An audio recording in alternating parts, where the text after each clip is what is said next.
Hey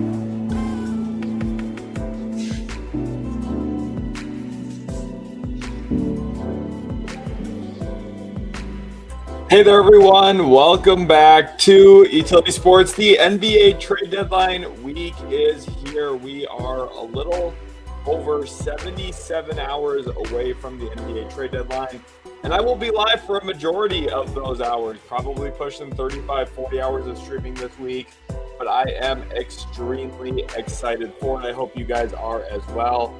Welcome everyone to the stream today. It seems like there's a question about my microphone. Let me check my audio here. Seems like it's okay to me. From my end, everything looks like it's going fine. Benchmaster says, yo, it's my favorite time of the year. Thank you, brother. Appreciate you. Glad to have you back in the stream again this year. Jay here says, Blazers in a win-win situation. Either they trade for Giannis or they keep those Milwaukee Bucks picks and they end up being potentially high lottery picks in 2028, 2029, and 2030. Definitely a great situation for them. They're in a tremendous spot here. Logan, welcome to the stream. He says, hey, like it up, y'all. Go Pistons. We got a lot of Detroit Pistons fans in here. It's okay to laugh. Wants to know the odds on Paul George getting traded. Obviously, his suspension came in clutch for the Philadelphia 76ers, opening up some room for them against the tax. That will be a main discussion we talk about. On the bottom ticker there, you're going to notice that I've got everything prepped and ready to go for this week. So we're looking at teams that are in the second apron, which is the Cavaliers only. They will probably dip below that second apron threshold, if I had to guess, by salary dumping a player or maybe two, depending on the pathway they want to take to get there. The first apron teams, the tax teams, the non-tax teams, and in the process, I have a bunch of numbers in there that show how far teams are away. So the Celtics are $4 million, for example, over that first apron threshold. The Lakers are $7 million over the tax, so on and so forth. So hopefully that'll be a useful tool for you guys this week. I've got a whole bunch of other stuff ready as well in there, like trade exceptions, which you can now see on the bottom ticker as well. So a lot of work goes into prepping these streams, but I am very excited for you guys. This is not a laptop mic. This is a Yeti Blue microphone. So it is not a laptop microphone. Mike is just a tiny bit quiet. Let me see if I can tighten the cord here. Turn the gain up a little bit. Hopefully that made it a little bit better. Obviously, the one thing when I'm editing, I can adjust my mic volume after, which is what I typically do for better quality. But we'll see. Big J, welcome to the stream. He's a big-time Wizards fan. Glad to have you in here. We got our first Meep of the stream as well. Let's get some Meep hype in the chat. Appreciate you, T-Dog. Send that in there. Appreciate you guys for all of the notes. That way we can get the stream set up good. Hopefully that's much better. I'm going to even turn it up a little bit. Sorry, I'm touching my microphone, so it might be crackling a little. But that might be the best number there. Let me know if that is perfect. Hopefully it's at a good spot now. Thank you, 51, for the corrections. Josh Prince says Detroit.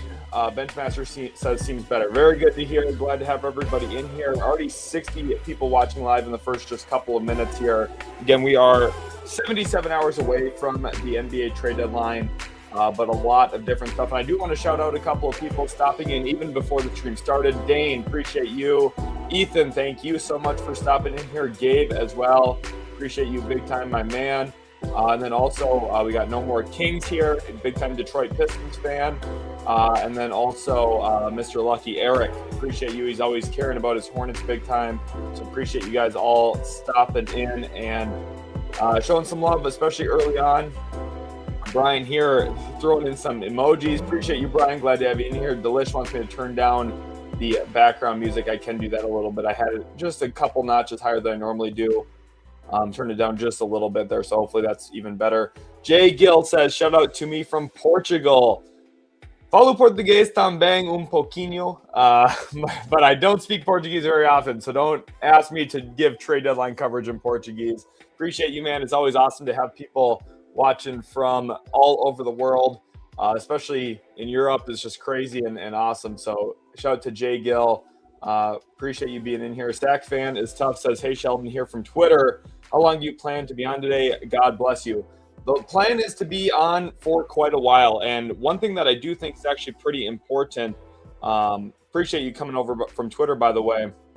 One thing I do want to show real quick, the trade exceptions. Shout out to Spot Track. We will be using Spot Track a lot this year.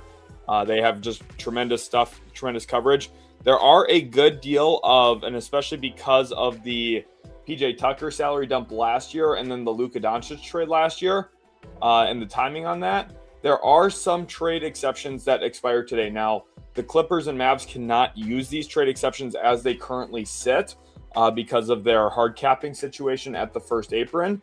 But these numbers are kind of telling that if the Clippers wanted to open up space, and one way that they could do that is working out a trade with the Jazz, who have cap space. One way that they could do that would be salary dumping Bogdan Bogdanovic into a trade exception that the Jazz have, or in a trade that would bring Kyle Anderson to the Clippers or George Niang to the Clippers for Bogdan Bogdanovic to open up some space. And then the Clippers could then use this $6.539 million number today if they get there. So the fact that today is February 2nd means that we have 5 trade exceptions that expire today. Now, some of them are very small, like this Anthony Davis one is literally meaningless, right? There's nothing you can do with that. But this $11 million one that the Mavericks have right now, it's meaningless because they're right up against the apron, hard cap where they're at. But in the event a trade were to happen today, we could see Dallas or the Clippers maybe being one of the teams involved. So today I'm planning on being live for a while, probably 5 or 6 hours at minimum, perhaps even longer, depending on what happens today. So I'm very, very excited. Milan here says, hey, watching from Finland here. Appreciate you, my man. Again, so awesome seeing you guys. Oh, Jay says, me neither, move from Portland. That's awesome. Mr. Lucky says you're supposed to apply to be on the Hornets staff. I mean, I'd love to. I actually checked out Charlotte in person a couple months ago. Thought about even moving there at some point. So I would love to work with the Charlotte Hornets. It would be tremendous. And I do think at some point down the road, I will work in the NBA. I'm very, very optimistic about that being a potential reality for me, especially with how much time and effort and work I put into it and my attention to detail. And it would be awesome if it was Charlotte, Eric. Joey here says, so excited, glad to have you in the stream, Joey. Gabe says, thanks for turning on the music, of course. I just want this stream to be as enjoyable for you guys as possible. So any thoughts, discussion points that you want either brought up or to talk about or any adjustments on the stream, we will try our best. This year, I've made sure to set up this coverage here on the right side of the screen where you can see the live comments. Hopefully that will help me too on the busier days, keep up with the trades as they come in, because sometimes, I can get a little distracted by certain questions or anything. Steven here says, I'm finally over your Mavs jumping my Jazz. Steven, appreciate you. Glad to have you back in here again this year. And for Utah, I mean, that draft pick with the protections is pretty important that Utah does not win too many games. So we'll see what happens. Hey, it's Liam here says, have you heard anything about about moves from New Orleans? I do think the Pelicans will be active. One thing that the New Orleans Pelicans will for sure do is stay below the tax. I think that is a super essential thing to understand here. And when you look at New Orleans specifically with the relation to the tax, they have just a little under $2 million in space between their current salary composition and where the tax line's at. So in Pelicans trades, they are going to not take back more than $1.9 million in total salary in excess to what they're already paying, just because. So whether that's a Sadiq Bey trade, a Jordan Poole trade, a DeJounte Murray trade, it's very important to understand that New Orleans is not going to take on excess salary. So Jay here says, I got NBA pass and hide the score and watch them the following day. Yeah, that's the nice thing. I love the hide score feature on NBA League Pass. My best friend, who sometimes he's not able to catch the games live, I know he very much so uses that exact same feature. Watch every Blazers game this year. And that's one of the hard things about time zones as well. Nick, welcome to the stream. One of the moderators here, not only for the channel, but also the Discord. Link is in the description for that. If you want to be a part of that Discord, definitely hop in there. It's a really great community. I'm active in there. Sometimes I'm not always sending messages, but I am pretty much reading every single message that ever gets sent in there. I get the push notifications to my home screen on my phone. So Nick here says, slowly watching Sheldon's voice decline through the week. It will be a disaster by 3 p.m. Eastern time on Friday. I guarantee it.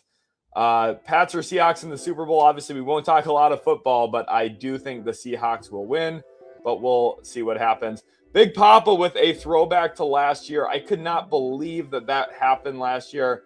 And Tomas with the first super chat of the trade deadline week. Thank you for the 2. He says, do you think the Toronto Raptors will be able to trade Pirtle? I do think that they could include Pirtle in a deal. Now, the question is it going to be a Domantas Sabonis trade? What is the salary going back to Toronto? Is that RJ Barrett plus Pirtle for Sabonis? How does this break out? How is this going to be constructed? So first of all, Tomas, thank you so much for the super chat. Appreciate you big time, my man. And then when it comes to if they'll be able to trade him, I definitely think they would be able to, but it would be probably for a larger salary. And if the Raptors do break up their current starting 5, which is very expensive with Emmanuel Quickley, RJ Barrett, Brandon Ingram, obviously Scotty Barnes, all-star this year again, and then looking at Jakob Pirtle as that 5th guy at the center spot. If they do break it up, I think there will be a 2-for-1 trade that they use to break that combination up because their bench has been so good this year. So Tomas, really do appreciate you. Big time, my man. I'm going to put you onto the donors little thing I've got set up here. So thank you so much for the super chat. Down on the bottom now, you'll see the top donors. So I've got that set up this year as well. Appreciate you guys. Hopefully we stay away from the fire alarms though. Clipper here says Clippers need to move Bogdanovich for Klay Thompson. Definitely could be a solid pickup for them. The salaries do work there. But part of me wonders as well, since we're on the tax page, if we look at the Clippers tax situation, they are almost $7 million over the tax. So with that in mind, I wanted to go back over to Twitter where I tweeted about this yesterday. Make sure you guys are following. Link is in the description for the Twitter. Specifically, this kind of package with Utah having about $10.5 million in cap space, a Kyle Anderson for Bogdanovich swap with the Clippers, giving up some second-round capital to Utah, and then the Clippers then salary dumping Chris Paul or moving CP3 somewhere else in that maybe deal as well, or just flat out to Utah, could get the Clippers out of the tax completely. So definitely very interesting possible outcome. T-Dog here says my Rockets' biggest move will be getting Fred VanVleet healthy. If Fred VanVleet's able to return, that would be huge. They do have a disabled player exception around $12.5 million for him, but there are some stipulations with that. And unfortunately, a guy who's really close to fitting into that number but doesn't is Kobe White, who makes $12.88 million. That was the final thing I actually double-checked right before starting the stream today. So I think it's very likely the Rockets do not use that disabled player exception and instead just try and focus on getting VanVleet back healthy at some point. Josh Prince says, go Pistons. Bench here says, seeing Cooper Flagg look like he's going to be but as good as advertised and maybe even a number 1 option, it has to feel good. I mean, he's an awesome player. There's a reason he would finish number 1 on my board and a majority of other people's big board as well. He is just an awesome player. So he's very, very skilled, very talented. I think, there's still a lot of development for him to build on going forward, but he's in a really great spot.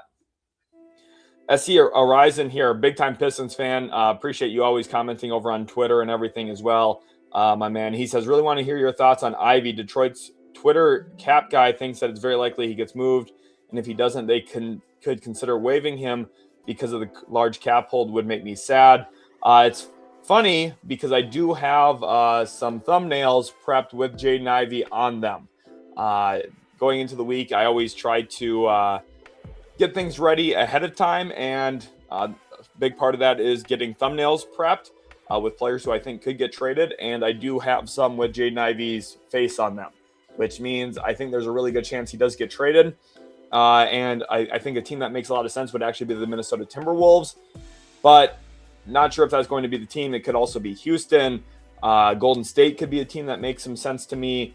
And then you also look at, obviously, some of the younger teams looking to get younger. So Milwaukee, Washington would be an interesting landing spot as well, although I don't expect them to do that given that cap hold situation like the person you're referencing is talking about, because I think the Wizards are going to try and operate with cap space this offseason.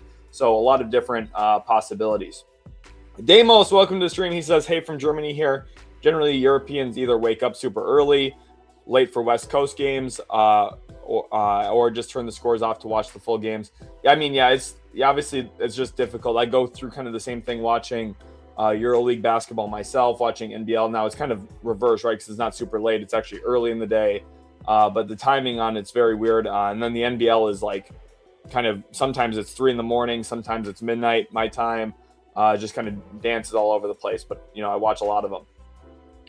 Dane and Damos, glad to have you guys in here. Glad to see you guys again. Mr. Lucky here says, for my Hornets center backup, point guard combo, Cat McBride or Turner Rollins or Jaren Jackson Jr., any of those make sense. Miles Turner is a guy that does make a lot of sense. I'm not sure if Milwaukee would be parting with Ryan Rollins at the deadline here. I do think he'll be one of the players they want to keep, just given his age and contract number and everything.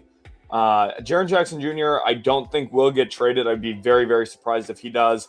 Cat, if I'm Charlotte, I'm just not making the Cat move. With his salary number, I would stay away from Karl Anthony Towns. Now, maybe if you can jump in and give up like one poor first-round pick for him, perhaps it makes a little bit of sense just from a talent acquisition standpoint.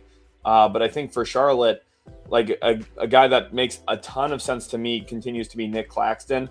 I think defensively he would be tremendous, and I think the offensive role he would play in Charlotte is much more conducive to his skill set than what he's asked to do for Jordi Fernandez in Brooklyn. And I'm not trashing on Brooklyn or Jordi Fernandez. Fernandez is a great head coach. He just has different expectations from that center spot in terms of flowing into dribble handoffs, whereas with LaMelo in Charlotte, I think it would be a much more clear cut and dry fit of a high ball screen and roll, make some reads off the short roll, and kind of fit in there pretty easily. Joshua Bell says, I just watched your trade predictions video. Who are some feasible trades for the Nuggets if they try to trade Zeke Naji? So in that video specifically, I talked about them trading Zeke Naji in a very small, slight salary dump. And the reasoning here is if you look at where the Denver Nuggets are with relation to the tax, they are $400,000 above the tax line. So if they were to try and trade Zeke Naji, which is a very difficult contract to trade, you're going to need a team that can send back a $7-ish million salary back to you, which is, again, not the easiest thing to find, but there are a few different options, and we're going to talk about them here in a second when I can get it up on the stream here. Here we go, cap hit rankings. So when you look at guys who are making a little bit less than that $8 million threshold in the NBA, and again, there's a lot of work that goes into all of this and prepping. But you look at Zeke Naji, right? $8.177 million. So if we want to shave $400,000 off, we need to go below $7.7 million. That's when you get into this range. Someone like Isaiah Jackson could be a guy that could financially work there. You get into the Ayo Dosunmu salary range, which is another option that could work and would make sense for Denver. And Chicago's obviously in a spot where they already ate Dario Saric's salary. Would they be willing to eat another salary for some form of draft capital from Denver? I think that makes a lot of sense. Kenrich Williams, not really a name that would make sense in my opinion. Jeremy Sohan could be a name that makes sense. And Chicago or Denver would obviously be able to make him work. The Spurs, though, I'm not sure if they're wanting to commit to Zeke Naji's salary, so maybe that would have to be a 3-team deal. And then Ousmane Dieng, typically I would say that this makes some sense, but I do not think the Thunder, who are about $1 million and some change away from the tax themselves, would want to go into the tax for Zeke Naji, even if they were getting some form of first-round swap. So if Zhang's involved, it would have to be a multi-player move, and I just don't exactly expect that to happen. Ochai Agbaji could be a name to watch on this. He shot the ball extremely poorly this year. Maybe Denver could buy really low on him and try and get off of Naji's contract in the process. John Conchar is a guy who's going to have some value around the league because his salary slot's so low at $6.165 million. Those are the names that really make the most sense to me. I think specifically the one that I like the most is this Ayo Dosunmu package. where if we go over to Fanspo real quick and just talk, and this is why, again, there's going to be a lot of discussion about the tax and the salaries. Those are essential, and there's a lot of prerogatives for NBA GMs to make smart decisions and for the ownership to get them out of the tax. So if we look at Denver here and we look at the Chicago Bulls, who very likely will operate as sellers, you do something like, and you notice the tax space here too for Chicago. They actually have room against the tax. So this is why they could be a team that eats some salary like they did with Dario Saric's salary already. I would assume new to the Nuggets, Zeke Naji back to the Bulls, and maybe the Bulls give up, or maybe the Nuggets give up a swap right here in 2028 because they can't trade any first, and a 2032 second. They get off of Naji's salary. They get an upgrade into the rotation with Desumnu, and they give up a second rounder in the process too. So something like this, maybe, again, it could look a little even cheaper than this. Maybe instead of getting someone like Desumnu, if they get a worse player, they don't give up any swap rights and just try and get off with a second. But something like this can make some sense. The Bulls, yeah, they eat a little bit of salary, but it's not this huge albatross contract that's $8 million a year, which is just a fraction of the cap. So Halo Dreamer here says, I can see Boston getting Nick Claxton from Brooklyn or Zubats or other good center if they trade Simons. Claxton's a guy that makes a lot of sense as well. Since we're on Fanspo here, I will build out that trade package for Brooklyn and Boston. The Celtics, first of all, one thing, they are $4 million above the first apron right now. So if they were to theoretically build a trade package here, this gets them into the ballpark of maybe getting out of that number. Now, the issue here is how would they dip out a little bit further with the salary. It's not super feasible in this process unless they were to also trade someone like Sam Hauser, who I know they like, or if they were to try and trade Xavier Tillman. But then again, they'd have issues with standard NBA contract size. But if they do something like this, you'd have to wonder how would Brooklyn look at a trade like this? Would they strongly consider it? Would they be outright against something like this? A first-round pick and Anthony Simons for Nick Claxton. Definitely not a bad shout here at all from Halo Dreamer. Gabe here says, I think the Pistons could be in the hardest part of contention. We will be good for a long time, but getting over the hump from very good to a legit title contender is very difficult. The nice thing is your team is still incredibly young. The Pistons are one of the youngest teams in the NBA still, especially when you look at their core minute per game guys. I think they'll get there. I really do. Nahio, and it goes back to my draft evaluation on Cade and Duran. I really liked everyone that they were picking for a good stretch of time there. So, and that's one of the benefits of picking at the top. When it comes to the Lakers, what they're going to look to do, they are going to use these two expiring salaries here. Dave Vincent, Maxi Kleba, both make $11 million plus. Vincent at 11.5, Kleba at 11. You put those two salaries together, you look at someone like Dalton Knecht, who's making $4 million.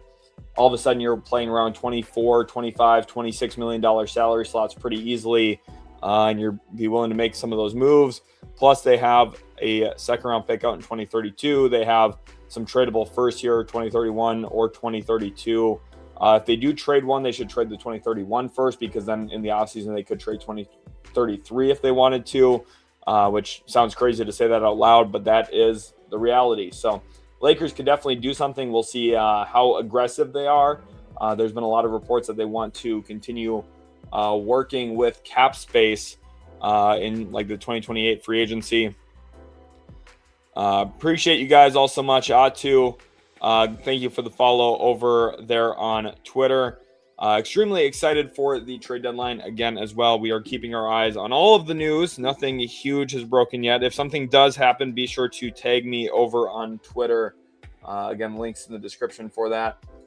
Danny here says, I think if Giannis will go either the Lakers, Knicks, Warriors, or Rockets. My list for Giannis, specifically leading up into this week, I'm going to actually tweet this too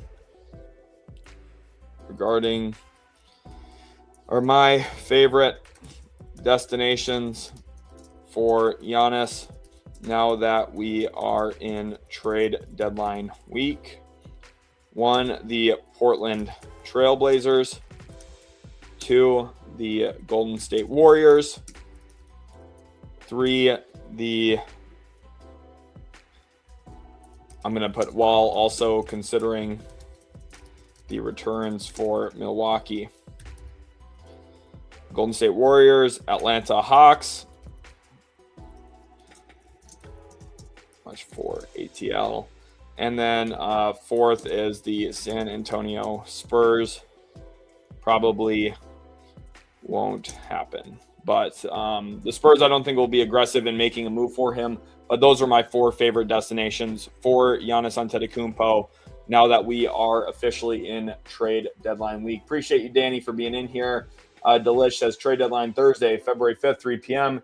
You said Friday post deadline analysis. I'm going to have that post deadline analysis. I'm going to have a bunch of videos coming out. And then one thing I am aiming for as well is, as traded players make their debuts, I'm going to do film studies as well. So stay tuned for that too. We have 150 people watching live, which is absolutely awesome. Appreciate you guys all for being in here. Gabe here says, I don't think a small move for a shooter actually does anything. I think the only way is to add a second scoring option. Duran is incredible, but would love him to be a third option.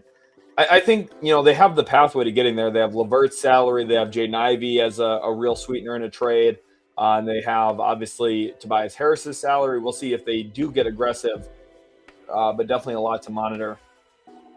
Dane here says, Danny, Rockets are not interested in trading for Giannis. Yeah, I don't think a Giannis to Houston trade will ultimately materialize, unfortunately. I say Giannis to Warriors because they need another star, so he'll be joining with Steph and no chance for the Lakers. Brian Kelly here says rookie Coop is greater than rookie LeBron. It is also a different league in terms of where the physicality, the defenses are at, and also the offensive spacing and context and everything. But Cooper Flagg is having a very similar rookie season to LeBron for sure. So Jake here says, hoping my Bulls make some moves, ready to move on from all of our late 20s guys and get younger and get some draft assets. I think Chicago is one of those super interesting teams, Jake. Glad to have you in here again this year. And specifically for Chicago, you look at Nikola Vucevic in his age 35 season. He should definitely get moved. You look at Kobe White, expiring salary. You look at Ayo Dosunmu, expiring salary. Chicago's been active in the past. People kind of ragged on them last year trading away Zach LaVine. That has aged very well for them. They got their own flexibility back. They're in a spot where a couple of smart trades this deadline could really propel the franchise forward. And then just if with a little bit of lottery luck, if they get the luck that the Mavericks had last year, moving up all the way to the top spot or into the top 4 even, Chicago could quickly enhance their franchise. I really like Matas Buzelis. Noah Senge, I do think, will stylistically fit the idea that this team wants to play under with Billy Donovan moving forward around Josh Giddey. And then if they get, a Cam Boozer, an AJ DeBonsa, Darren Peterson, it just makes everything look a lot better even. So we'll see. Mr. Beluga says, don't think the Spurs do anything crazy. If anything, maybe move Jeremy Sohan. I do think the Spurs will probably move Sohan. So Brett Siegel, and he's not the most reliable. Jerball here says, from Finland, I just stay up all night watching college basketball. NBA takes its toll, but ball is life. That's a fact. There's a lot of late nights I have too, sometimes after watching games where I have to record a video yet, and it doesn't get done until 3 or 4 in the morning. Yes, kind of like what Brian's saying here. I don't expect Giddey to actually be available either. I'm not sure how much you'd even get for Giddey on the market. I to be honest, haven't really thought too much about him getting traded. It is technically feasible that he possibly could, but I just would be kind of shocked. Renz here says, I hope the Thunder make a trade. They almost always do. Sam Presti will sniff around the waters, and he'll make some kind of move, probably acting as a third team in a trade, which is something he's done in the past. If you go back to the 2024 NBA trade deadline, they helped facilitate some trades for the Mavericks, specifically getting Gafford to Dallas from Washington. And now because of that, the Thunder have swap option with Dallas in the 2028 first round. So they'll definitely sniff around and help some teams out for sure. I don't think they'll waive him. Wolves have no assets, says James. So this is one of the things, and this is something I do think people need to remember. Even though when there's a huge trade, people then start to look at a team as, oh, they don't have any assets, they don't have any picks, they don't have anything. Minnesota, while it's more of a restricted amount of stuff that they could offer, they do have some very good stuff. First of all, you have Julius Randle, who's having another really good season. That salary slot is a plus salary. So he could be used in a deal. Jaden McDaniels could be used in a deal. He is an awesome player. Really great two-way player. And if Jaden McDaniels had more touches, he could be putting up 20 points a game, probably, especially if he played for an Eastern Conference team. And then Naz Reid, a guy who I do think is a little overvalued, but definitely would hold some value on the market. So just from a player perspective, there's 3 guys right there in decent salary slots that they could look to use in a trade. And while, yes, they don't have a ton of draft picks to trade, they could technically offer swap rights on this 2026 pick. They could offer swap rights in 2028. They could offer swap rights in 2030. And then they do have, their 2032, they could offer swap rights as well. So, 4 first-round picks of swap rights, it doesn't sound super sexy on the surface, but it is valuable and could help them navigate trades if they wanted to make one. But again, they'll probably need third-team involvement for anything huge. Twin here says, DeJounte Murray wants to be traded. Do you think a team will be interested? I don't think there's going to be a lot of interest, but I do think if you look at New Orleans specifically in their cap table right now, and then looking at DeJounte Murray and Jordan Poole here, one of these 2 guys will be moved. To be honest, I think Jordan Poole will have an easier market just because he's younger, his contract's shorter, and he's not coming off of an Achilles tear. But one possibility would be if Memphis does decide they want to trade Ja Morant, you could look at something like Poole, maybe DeJounte instead of Poole, depending on what the assets look like here, and Kevon Looney. And then this kind of package puts the Pelicans in a spot where they still have a standard NBA roster that's full. They can trade this Atlanta swap rights if they want to, although I don't even think they technically own that. I don't know why that's on here.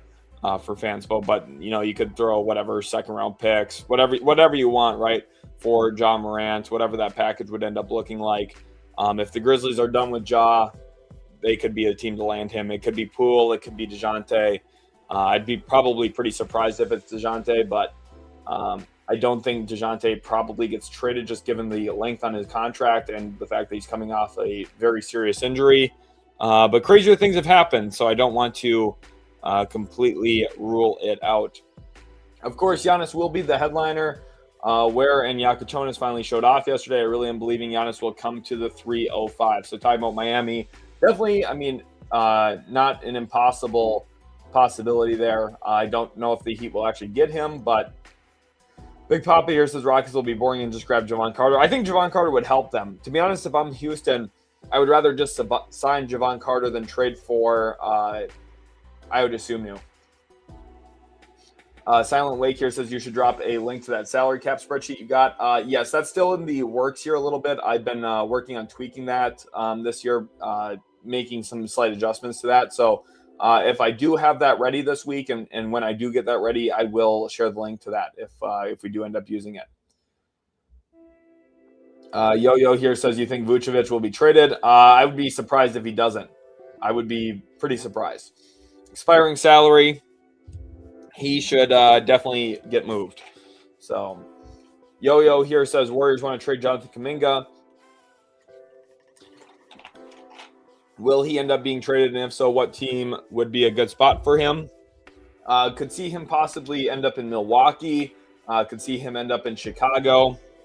I'll take a look at a couple of salary slots for you guys that I think would make some sense too. I just don't think we're in a market right now where a team's going to give up meaningful draft control for Kuminga. So what I think the more likely outcome, and for Golden State especially, one of the things you'll see here, this team is hard capped at the second apron and they don't have a lot of second apron space, just $264,000. And you see that on the bottom ticker as well. So because of that, they can't take in more salary than they send out. One of the nice things, though, is if they trade Jonathan Kuminga, Nikola Vucevic, for example, makes less than him. So this trade just genuinely works. Chicago gets younger. They get a player who, even though there's some positional overlap with Patrick Williams and Matas Buzelis and Noah Senge as kind of a forward type, he's still young. He would fit into the idea of what they want their team to play like. And Vucevic would be a significant upgrade into their actual front court right now for Golden State. It would make them better. When you look at Milwaukee, this is one of the difficulties. Miles Turner makes a lot more than Jonathan Kuminga, an extra $3 million. So this financially does not work right now. But if we did find a way to aggregate some salaries together here, and that could be a possibility if they do something around, for example, like if they do Jimmy and somebody like, I don't want to include Podziemski, but we'll do Horford here in a trade like this. Obviously, there's going to be picks involved and everything, but something like this would theoretically work, right? So there's ways to do it. You could also just exclude the Giannis portion of it, exclude Jimmy from the deal, and something like this would, again, financially work. So there's definitely players out there that could make some sense. If we also go back over off the trade machine and just go look at the actual salary players who could be in that kind of ballpark here. Let's go up to that $22 million where Kuminga's at. You can tell this is where the salaries tend to thin out a little bit. There's less of these kinds of players, but you're getting into, again, without having to take back extra money, looking at the Kuzma, KCP, Naz Reeds of the world. A lot of these don't make sense. Dylan Brooks, I don't think the Suns will trade, especially not for Jonathan Kuminga. Norm Powell, I mean, he would definitely be interesting, but he just made an all-star team for the first time in his career. Would be surprised if they trade him. Pirtle, but I don't think that'll be the fit that the Warriors want necessarily. So there's a lot of different salaries in here that could make some sense. Would love to see the Pistons move for, I would assume, who definitely would not be bad. Do I think Giannis goes to the Spurs? Realistically, no, but I do think that he would be solid for them. I think that San Antonio would be really unbelievable if they got him, but no, I do not think he ultimately will, Dante. Damos here says, my favorite mock trade for OKC is Hartenstein plus the two worst of OKC first for Zubats. I just don't think the Clippers would accept that, to be honest. I think the Clippers would want more. Aaron, thank you so much for the two. My bad on being a little bit delayed. Let's get some W's for Aaron in the chat here. Says, love the work you do, my guy. God bless. Go Blazers. Appreciate you, my man. Aaron, I'm going to get you added to the list here as well on the donors ticker. Let me make sure to get that on there. But Aaron, appreciate you big time, my man.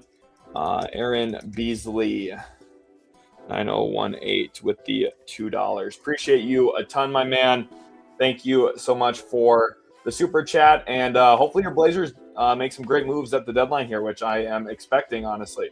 They did a great job in that Vit Krejci deal already. Giggity here says the second apron isn't just something worn by an absent-minded chef. It's ruining the trade deadline. It has drastically changed the way teams have operated.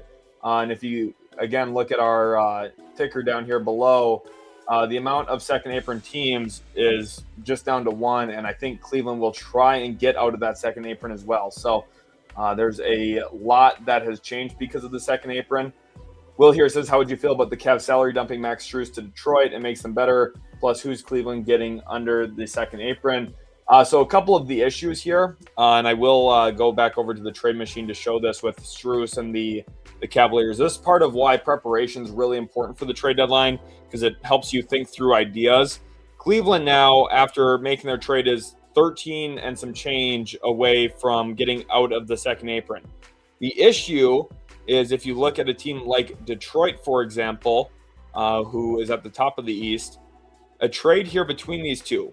Why could this be problematic? Well, first of all, the Pistons only have a $14.104 million trade exception. So because of that, they can't take Max Strus' salary.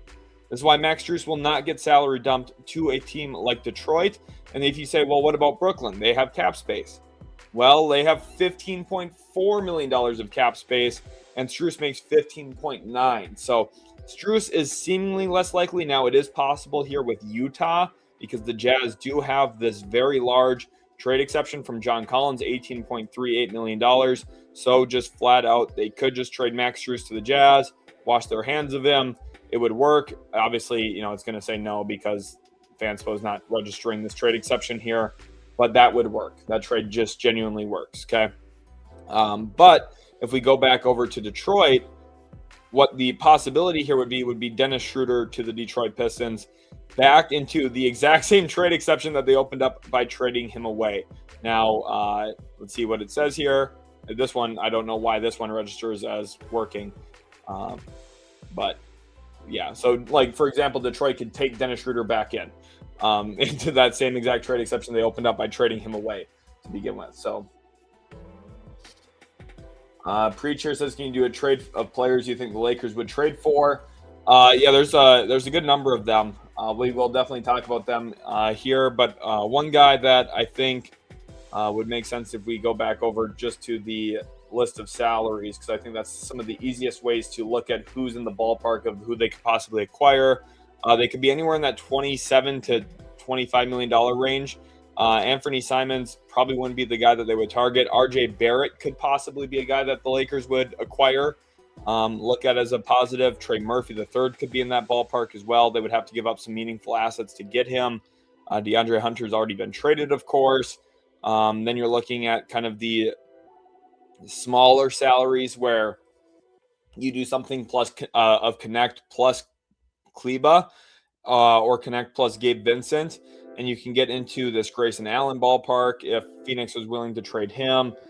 You look at Klay Thompson being a guy that they could potentially land and acquire in a deal. And then even below that, like if Atlanta wants to sell, like Nickeil Alexander-Walker has played his value up tremendously. He's a really good player. He's functioned as a role player in the past as well. Jonathan Isaac will be a guy that we would definitely see Orlando trying to salary dump. And I do think as well that Dalton Connect could actually help Orlando. But I'm not sure if a trade would actually materialize there. Daniel Gafford continues to be a name that stands out to me for the Lakers. I would really love to see him reconnected with Luka Doncic there. PJ Washington, I don't love that idea a ton. And then, again, you're kind of getting down into these salaries where, Herb, like this has been the dream Lakers role player. I just don't think it's going to happen, unfortunately, for them. Risa Shea, if he is involved in the deal, I mean, it would be great for the Lakers to try and jump on that, get a younger athletic player into the building, but probably not the most likely thing. Davion Mitchell would be awesome for the Lakers. He'd be their best point of attack defender upon arrival. But again, I'm not exactly expecting that. So the Lakers is kind of thinner pickings, but they do have definite functionality and some optionality when it comes to making some trades. Bryce, welcome back to the streams again this year. Appreciate you as always, my man. He says, I'm tuning in again. I truly believe with the Pistons having all their picks this year and the young assets, they have the capability to get just about anyone they want. They definitely do. They could be like a fun under the radar team for Giannis as well. Talked about getting a second option. Well, what about a true 1A option next to Kate Cunningham? I mean, it would just be very, very difficult to stop Detroit. They're one of the best athletic teams in the league already. Giannis would be very overwhelming there for other teams, but we'll see what they do. Obviously, I think a lot will stem around Jaden Ivey as a young player. Is there news from Shams? Hold on. I think I just got trolled by the chat, unfortunately. Yeah, no tweet from Shams just now, so. Let's go back over to Twitter, though. We will get that up on the screen just in case something does come through. Again, I do expect there to be a little bit of movement throughout the week, not just only trades on deadline day. Only thing Lakers would consider is Claxton. Yes, Claxton's another name I should have mentioned, too. He would definitely be on the Lakers' radar. Should be. Theo Gaming here says, what do you think the Bucks will do other than Giannis? If they trade Giannis, they will trade pretty much everybody. They will try and trade Miles Turner. They should definitely try and trade Kyle Kuzma, get out of his salary. And then from there, the only guy that I think in their real rotation that is worth keeping for them currently is probably Ryan Rollins. So Tim here says, what do you see the Blazers giving up for Giannis? Let's build a trade package quick. There's a variety of ways that this could go. Now, I find myself kind of in the middle ground on Giannis. I know some people are saying, oh, well, he's older and injury prone, so why would you trade a lot for him? I mean, he's still Giannis Antetokounmpo. When he's on the court, he's a top 5 player. But I'm also not in the ballpark of, you give up every single little thing you have for him either. So I think a trade to Portland would also include Thanasis. It's just very likely that if you're trading for Giannis with him being a free agent, possibly in the 2027 offseason, you want to try and make him as comfortable as possible. You do bring his brother with him. It's a minimum contract. You're not paying anything extra to get Thanasis in a deal, just point blank. From here, you're building around Jeremy Grant's salary. There's been reports that Giannis wants to play with Drew again, so you would definitely keep Drew Holiday. Again, you're trying to make Giannis comfortable and happy. Scoot Henderson would be the headline young player in this trade. And then from there, you would probably include Hansen Yang. and as well as like Matisse Thybulle, for example. There's your salary slots. You get into that money threshold. From a player perspective, Portland would need to add another player back. So we're just going to use Cole Anthony's expiring minimum salary at this point. Notice this also now gets Portland to the minimum roster size threshold and keeps them out of the tax. All very intentional stuff on my part. And then when it comes to what they're trading here, they're going to trade this to Milwaukee. They're going to trade unprotect this. They're going to trade this to the Bucks. They're going to give swap rights back to Milwaukee on this 2030 first. They will trade this 2032 pick unprotected, and they will trade this to Milwaukee as well. And you build a trade like this, you get 3 full first-round picks, technically 4 because of how the swap rights functions here. And then you're getting 2 first-round swaps as well, including Milwaukee's own right to their own asset back. The salary here is like literally identical. This trade package just makes so much sense. It gives Milwaukee a couple of young players, former top 3 pick in Scoot Henderson, a near lottery pick in Hansen Yang. Gives you an expiring salary, Matisse Thybulle, which would help give Milwaukee future flexibility in future cap seasons. Jeremy Grant goes out the door, and this would open the door for Milwaukee to sell Miles Turner, trade a couple of other players too. John here says, could Raptors trade RJ to the Bulls for Collins and Ayo Dosunmu in a first or 2 seconds? I don't think you're getting a first for RJ Barrett, unfortunately. I'd be pretty surprised if you do. Brado here says, if you had to make a prediction, who do you actually think the Clips will trade for? That's my Giannis trade there, guys. Let's go look at the Kings and Clippers quick.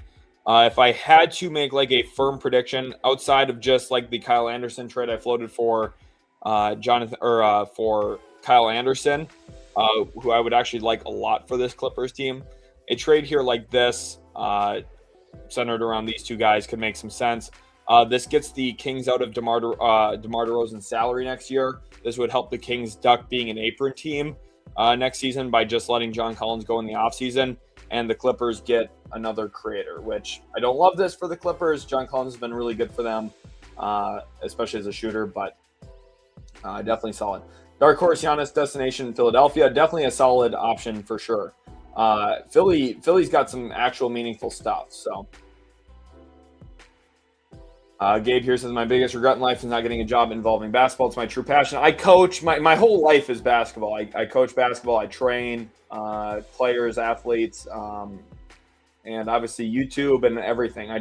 My whole life is basketball. So definitely something that is hard to get into, hard to work in, and you know everything, but it's super rewarding and very enjoyable. Pet wants to know about Cat. I don't think Cat will get traded, to be honest. Brian here loves the Vooch for Kuminga package. I do think it genuinely makes sense for both sides because it gets Golden State out of their Kuminga situation. Obviously, the trade demand, all that plays into it. It gets them a player who I think really does actually fit their system and scheme as well. The Vooch and Draymond combination, I think, would actually be a very solid front court for the short term. And they're, again, matching toward the Steph Curry timeline, which is a hard decision to ultimately make because it's not the best for your long-term future probably, but it's best for your short-term team. SC Horizon says, what would be the max price you'd make a move for MPJ or Trey Murphy if you're Detroit? Both really good fits. Don't like MPJ's off-the-court stuff, though. I don't know that I want to give up 2 for MPJ or 3 for Trey Murphy. I would not give up 3 first-round picks for Trey Murphy. I like Trey Murphy a lot as a player.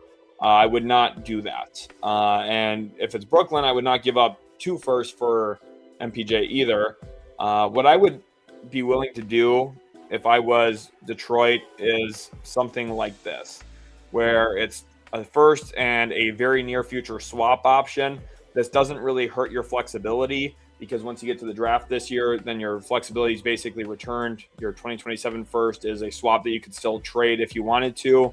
And in this deal, to match the salaries for MPJ, which is $38 million, you could do something like Tobias plus Jaden Ivey. This financially will work. This makes Detroit like marginally better, I would say, because you are losing Tobias here and Ivey, who I still believe in long term. But it gets you another super high volume shooter. who can really score it.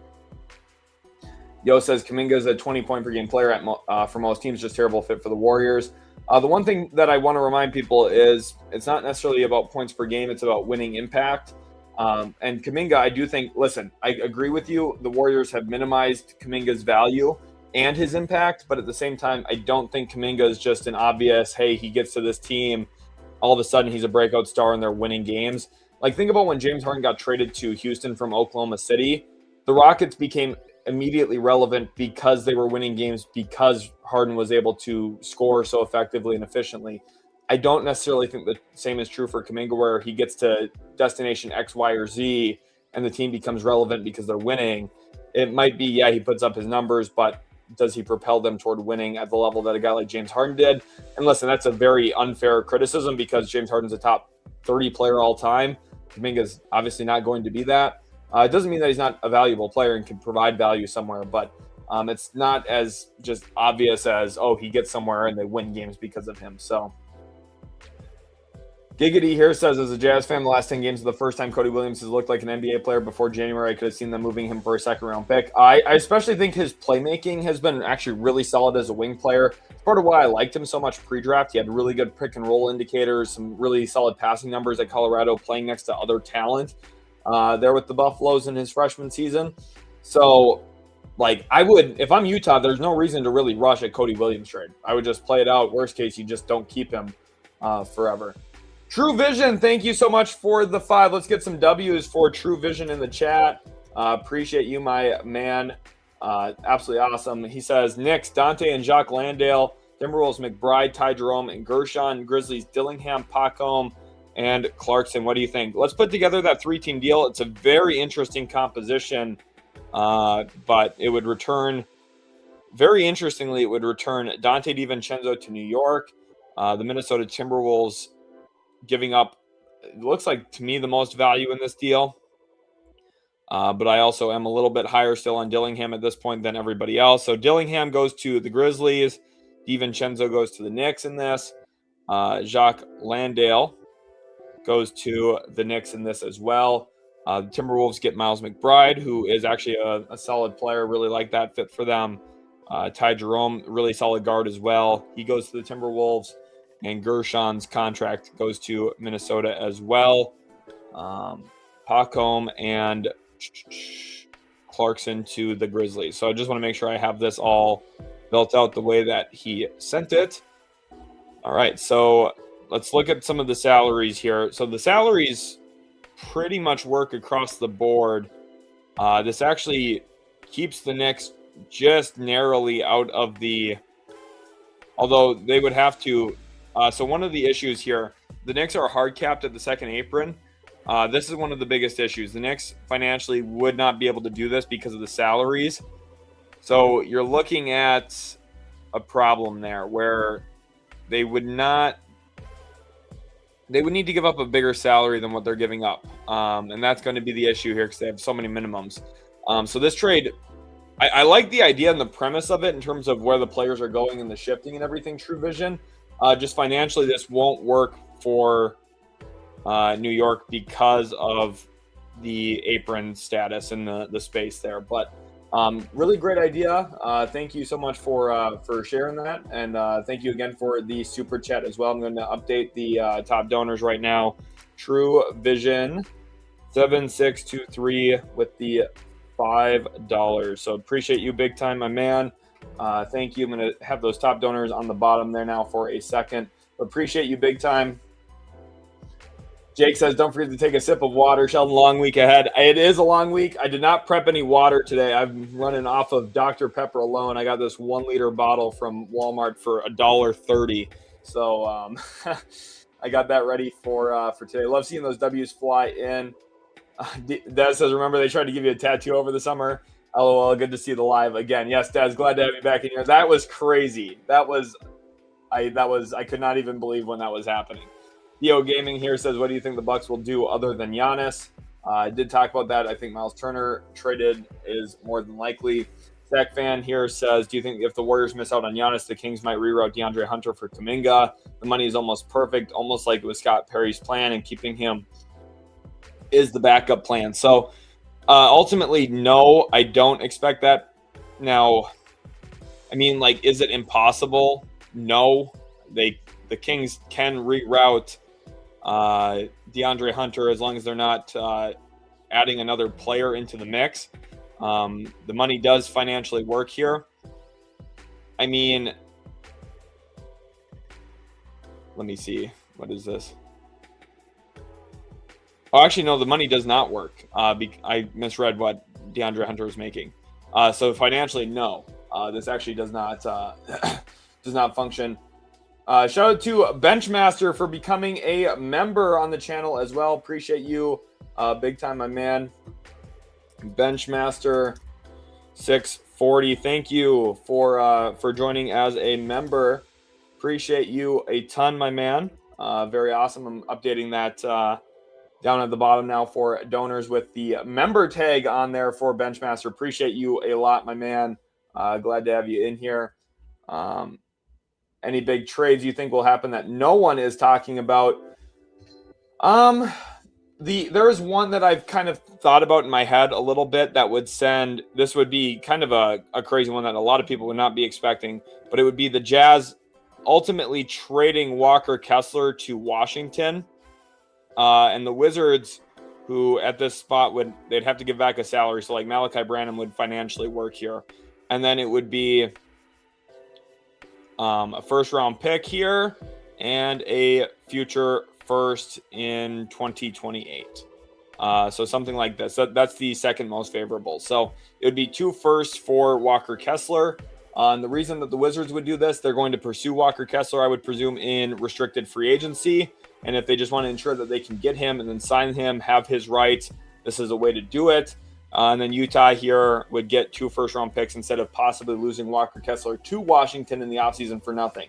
This would be a huge trade. This would be a big trade and definitely something that would be worth watching for sure.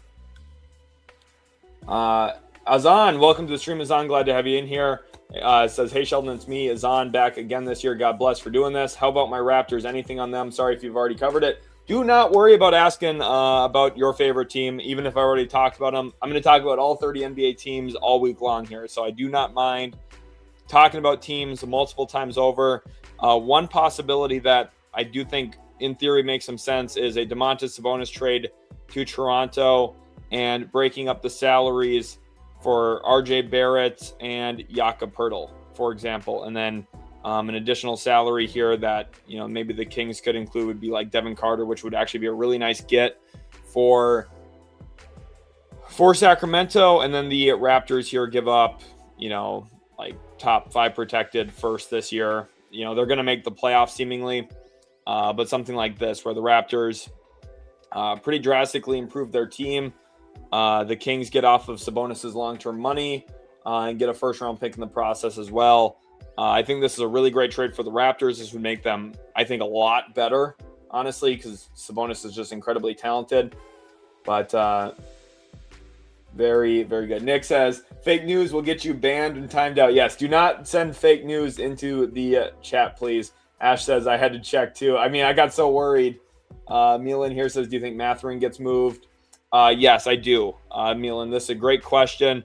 I do think ultimately that Indiana will move off of Benedict Mathurin, and the reporting tends to push us toward the New Orleans Pelicans as a possible team that could make some sense around Yves Missy's contract. And then if you're looking for another salary in here, Sadiq Bey being another player that comes to mind. The Pelicans here would still be able to stay below the tax, even with a minimum contract added to their roster. Something like this could make some sense for both sides. The Pacers get a young big man who would actually be a part of their future in Yves Missy, and the Pelicans take on a player that the Pacers should not want long-term. Talking a lot about Ivy, where do you think his value stands? I think he's going to be undervalued drastically. He would not be valued at like a true, like meaningful first-round pick. But for a team acquiring him, there would be definite interest. One package that I do kind of have a little bit of intrigue in would be something like this. And Brian, if you're still watching, and my Pistons guys here too, I'm curious what you guys think on this. like in a deal where it's Jaden Ivey for Kobe White, like, I don't know. This is kind of like a interesting trade. Like Detroit definitely with Ivey's injury and stuff and the level that he's producing at this year, just coming back from that injury, this is a short-term upgrade for sure for Detroit. I'm curious what Bulls fans would think about this and what Pistons fans would feel as well. Over 200 people watching live. Appreciate you guys all for being in here. Sanic wants to know any chance Saddiq Bey goes to Phoenix. We will talk about Saddiq Bey here again in a second, and just had a trade where he went to Indiana. I think the biggest thing for Phoenix, and I will update the banner here now on the bottom of the ticker, the Phoenix Suns are a tax team, which you'll see on the bottom, but just barely. So I do think most likely Phoenix will actually shed salary, and that will probably come in the way of trading Nick Richards away for less salary back in return, or to the Utah Jazz, because the Jazz and Suns work out a trade every single year. For Andrew Wiggins to the Lakers, for Rui Hachimura, and 2 other players in a first-round pick. I would not give up a first-round pick for Andrew Wiggins if I was the Lakers.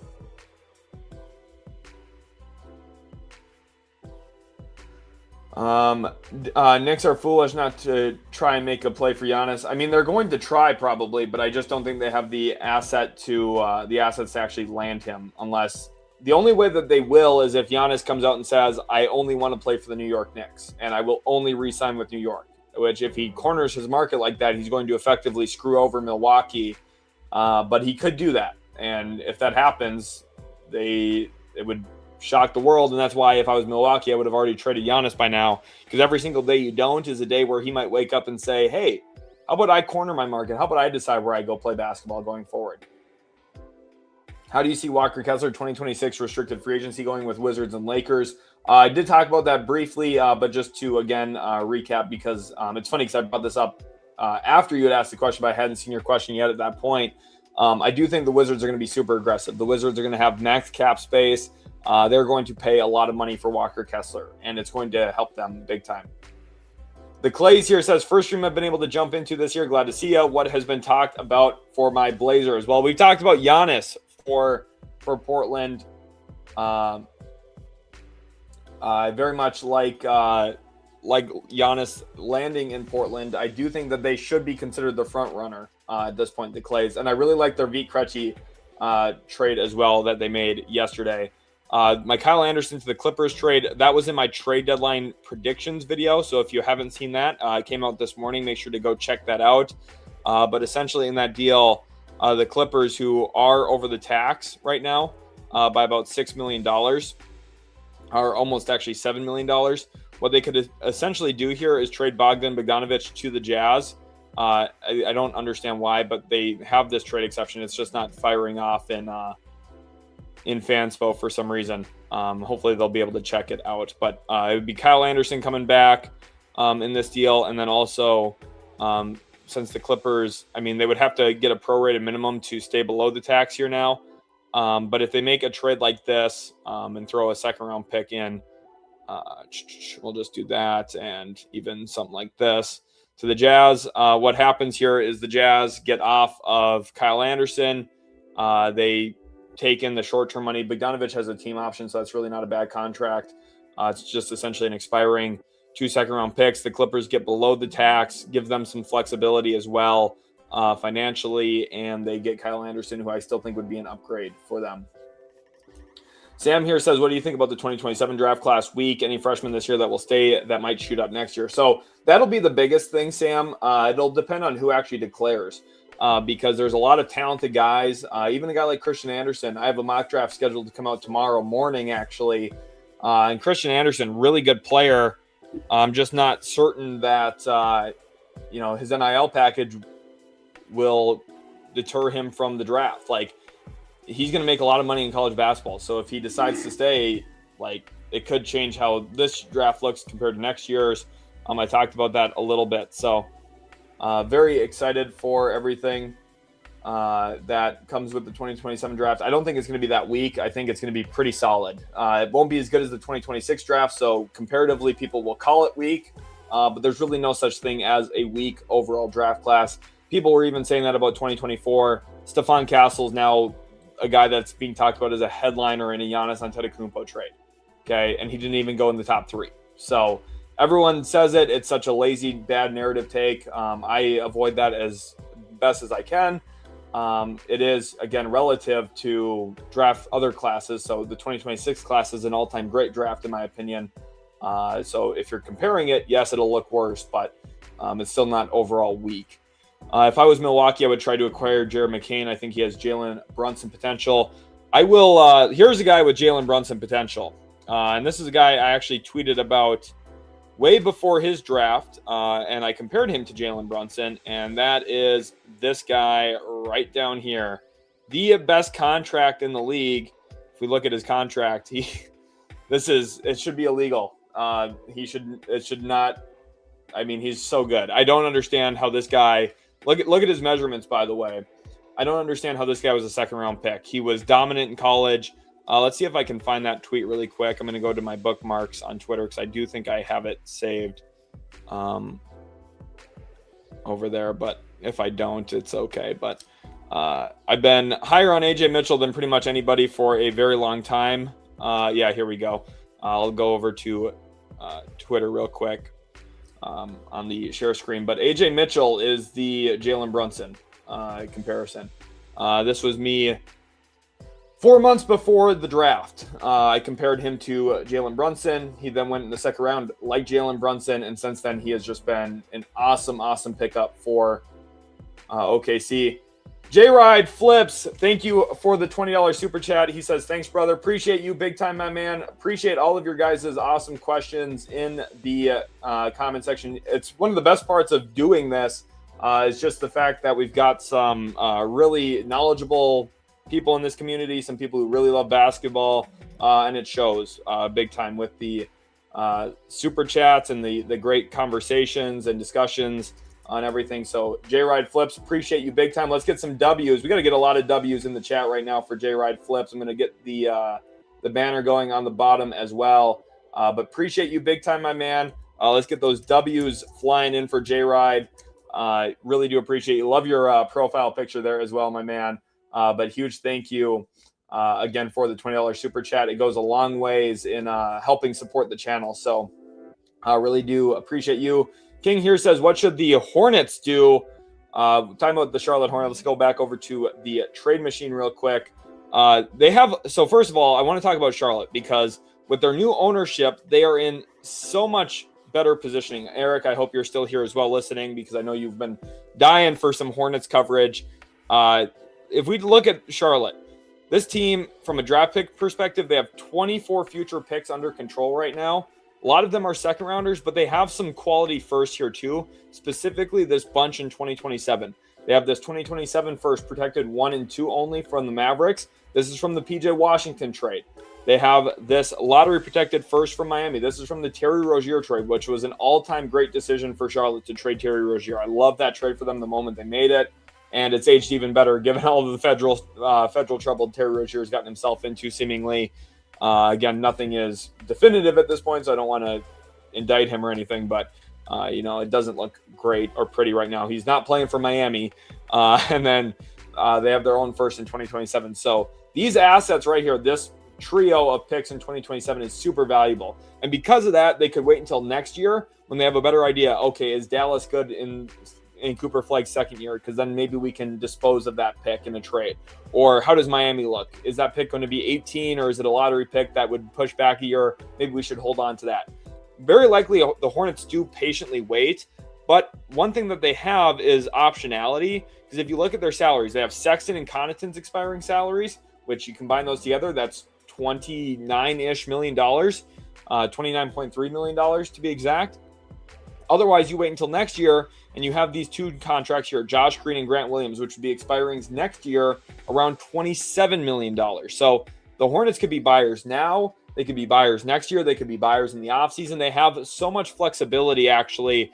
And one guy that I really do love for them, if they do try and get a little bit more aggressive and push their chips in right now, using some of their expiring salaries and a draft pick, is making a deal here with Brooklyn around this Miami first, where you send the Miami first, Sexton and Connaughton to Brooklyn for Nick Claxton. This is a really substantial upgrade, in my opinion, for the Charlotte Hornets. I know it only says +1 win. I think it would be significantly more value than just that for the Charlotte Hornets. It would really fill out their center room. They would then have Ryan Kalkbrenner, Moussa Diabate, and Nick Claxton. They're going to have 48 minutes of good center play. They'd be in such a great position. So, King, thank you for the question comment there. Shaneski here says, thoughts on the viability of Detroit moving Stu to the 4 long-term and bringing in someone like Time Lord through the traded player exception. So first of all, Shane, thank you so much for the 5. Really do appreciate you as well. I'm going to make sure to get you on the list here. Shane Ski with the $5 super chat. Appreciate you big time there. Just updated the donors ticker on the bottom. And when it comes to the viability of Stewart at the 4, that is not what I would do. I think Detroit should maintain their spacing context that they have right now, playing Stewart predominantly as the backup big behind Jalen Duren. I think that's been very successful for a reason, but they do have that traded player exception like you talked about. So if they wanted to build something into that trade exception, Time Lord would fit. Now, the issue with Time Lord is he very rarely is actually available. He is very impactful when he plays, but he just doesn't play enough to really warrant, I think, using that traded exception for him. Even though, yes, you could probably just do it straight up for him and not even have to really give up an asset or a tool because he is an expiring contract. I think Detroit should think a little bit bigger. And if we go back over and look at some of the possible guys who fit into that $14 million cap hit, there's a decent number of options, right? You're looking at anyone under Schroeder's number here. So Dame, he's not going to get traded. Obviously, they have LeVert themselves. But then you've got the Obi Toppin, Corey Kisperts of the world, Herb Jones. I mean, I would love a Herb Jones acquisition for Detroit. Now, I just don't think that's going to happen. If they're thinking really big, something like Austin Reeves would be crazy if they gave up multiple first-rounders for him to fit him into their salary slot. But otherwise, you move down the list. Like, if you wanted a center, it would be Mitchell Robinson would be doable as well. But Kobe White continues to be a guy that I think makes a lot of sense. We talked about him briefly. Brandon Clark, someone who's more of that actual traditional 4 if you do want to get bigger. But I would be looking for shooting myself. And there's a variety of options in here, like Luke Kennard, someone who's definitely going to be on the move. He could make some sense as a really acquirable player. Super low volume 3-point shooter, despite how effective and efficient he is. I just wish he would shoot more threes. But you could get, even further down into the weeds here. I don't think Phoenix would trade Royce O'Neal, but Lonzo Ball would be someone who's available. Certainly, I would have to assume Pat Connaughton we've talked about. Kyle Anderson we've talked about. Benedict Mathurin even. But Najee Marshall's a guy that I really like. I was waiting until I got to this salary threshold here. Najee Marshall would very much advance the Detroit Pistons forward. I would love him in their salary slot, the trade exception. So there's definitely a lot of good options for Detroit. Shane, thank you again so much for the 5. Really do appreciate you. And hopefully you feel like I answered your question pretty thoroughly and well there. 96 Finest says, what's good, Utility? Glad to have you in here, my man. Water wet 69. Let me know down in the comment section below, guys. Is water actually wet? He says, Warriors fans, we're getting Giannis while G League Lakers doing nothing. Let's go Warriors. Love seeing some of those rivalries down in the comment section. Sam wants to know my opinion on Yves Messi and Jose Alvarado for Tari Eason. Rockets lost Adams, and Yves is one of the best rebounders on a cheap rookie deal. Jose is a backup point guard. While the Pels get a 3-and-D big wing. Talking about Tari Eason. So Houston did not extend Tari Eason. He could be one of the better available players. I'm not sure if they're actually going to trade him, though, because they could just go into restricted free agency with his rights. But he would be someone who would probably get sought after in free agency. So definitely going to be an interesting decision. Definitely don't spam, by the way, guys, because, again, I'm trying to catch up on all the comments. I'm about 20 minutes behind, so just anticipate it takes a little bit of time for me to get to your comment. But I'm trying my best to not only answer all of them, but answer them thoroughly as well. With a lot of thought and intention behind them. Too Clutch Corey says Bucks can definitely get better packages than what Warriors can offer them. I reckon Bucks hold out until the offseason. The issue with waiting until the offseason, I do want to talk about this because I understand the idea here, but let's just take a look at Giannis's contract. Okay. This is this season, 2025. This is next year. And then the year after, he has a player option. So if you wait until the offseason, you're technically trading an expiring salary. And if you wait for that, well, guess what? His market's going to be reduced because he's an expiring salary. It would limit some of his extension eligibility, all that stuff. And again, I think this is a really important note. The longer you wait to trade Giannis Antetokounmpo, the more risk you run with him eventually at some point saying, I'm only re-signing here. I only want to play for this team, or here's my little tiny list of teams I want to play for. Right now, from the reporting, we don't have that information that he's given a list or that he has one or two teams he wants to play for. Remember, Damian Lillard cornered his own market for Portland and said, trade me to Miami. Now, he ultimately didn't get traded there, and they ended up doing very well in a trade because John Horst offered a huge package for Dame to pair him with Giannis. But ultimately, I don't think that it's wise for Milwaukee to wait. I really just don't. Seeing some W streams in the comment section as well. Appreciate you guys. In the weeds here says Raptors have the number 5 defense without Pirtle, but around number 20 offense. So I think a Sabonis trade is worth it for the right price. Sending out a protected first to dump Pirtle contract is necessary. Yeah, and I think, Sacramento, who has their own salary implications, if we look at the this is how you know I've been in the weeds way too much. It's funny, that's actually your username. I did not even think about that. Let's go to here we go. This is the salary cap tracker. If we look at cap space and we find where the Sacramento Kings are, let's go to their multi-year table. This is where you begin to understand the problems for them. They have a huge player option next year in Zach LaVine. They've got Sabonis making $45.5, DeRozan at 25.7, DeAndre Hunter now at 25, Malik Monk at 20, Keegan Murray at 24 because his rookie extension kicks in. And all of a sudden you're saying, oh my gosh, this team has 1, 2, 3, 4, 5, 6 guys making over $20 million, and 2 of them are making over $45 million. So you do the math on that, and all of a sudden you get down to their summary down here, and oh my gosh, this team might be in the second apron, and they're terrible. And that doesn't even count if they get a top 3 pick. That guy's making $12, $13, $14 million as well. So there's a lot of salary on the books right now for Sacramento, and they need to shed it somehow. And a Sabonis trade would get this huge mega contract off their books. And you might be able to get Sabonis for significantly less than he's worth because he's having kind of a down year. And it's the Sacramento Kings you're trading with, and they make bad decisions consistently. So definitely would be a good option. Gaming here says Giannis is coming to Chicago. I'm manifesting it. Dane says actually the Miami Heat is getting Giannis Antetokounmpo. Lil Willie here says I think the Brooklyn Nets should trade for Ja Morant. Morant would definitely be one of the best possible options for Ja Morant. Like, it's going to be very. Sorry, I had a little bit of a mental stumble there. It'll be very fascinating to see what happens with Ja Morant because he's not going to get traded for a lot of value. But I could see the Grizzlies just washing their hands and saying we're done with Ja. And then does that mean he's a Timberwolf? Does that mean he's a Bull? Does that mean he's a Rocket? Where does he end up? What does that package look like? I think is one of the more fascinating questions and one that I really don't have an elite answer for. The Pelicans seem to be the team that makes the most sense to me as an actual realistic landing spot, but I don't know.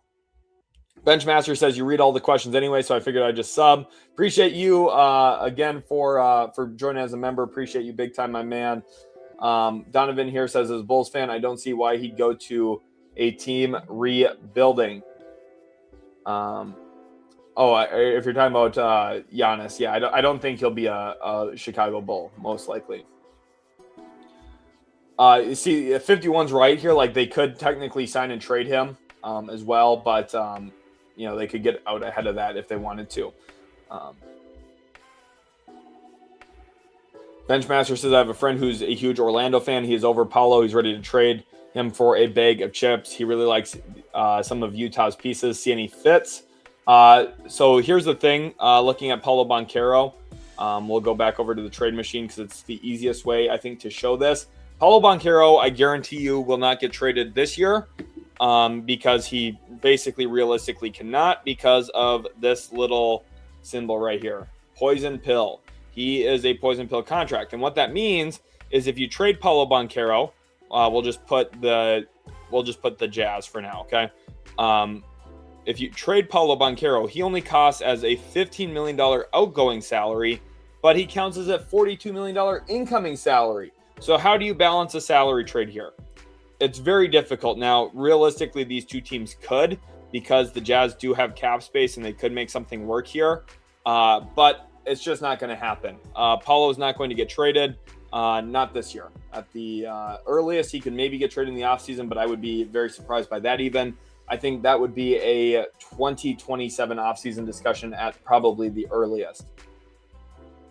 SC Horizon says, I'm not in love with that Ivy for Kobe package. I'd rather have shooting from the forward position unless the guard matches our defensive identity, like maybe Dante. Definitely understand that. That was one where I was kind of like, I don't know if I love it either, but I wanted to present it quickly. Mel says, are the Pelicans cleaning house or adding on? I think adding on is more likely than cleaning house, to be honest, because they don't even have their own first-round pick this year. I wouldn't expect them to completely clean house. B-Ball Mute Man says, Sheldon, did you get a chance to talk the Portland trade for Vit Krejci? I have just very narrowly at this point. I haven't talked about it as much as I would honestly like to. Vit Krejci was a really great pickup for this team. If we go down to, they haven't even finalized it yet on Fanspo, but if we go over to Atlanta, we can talk about what that trade was. So Krejci to the Trailblazers with Duop Reath being the guy going back in this deal to Atlanta. And it was 2 second-round picks. I believe it was this Atlanta one in 2027. And then was it the 2028 or it might have been 2030? I don't remember the second-round pick, excuse me. It might have been 2029. We're just going to do this one for now. But essentially the deal looked like this, right? 2 second-round picks. I for sure know this Atlanta one was in the asset or in the deal. And then Duop Reath as well. So I really like that trade for Portland. Krejci's a really solid player. He's got good wing size, passes the ball well, shoots it well. True Vision, thank you for the 5, says Magic, Cat, Knicks, Dante, Bane, Wendell, and Jock. Grizzlies, Dillingham, Clarkson.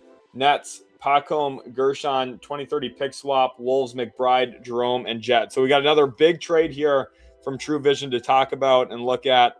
A lot of moving pieces in there. The Magic getting Karl Anthony Towns obviously would be a huge, huge shift.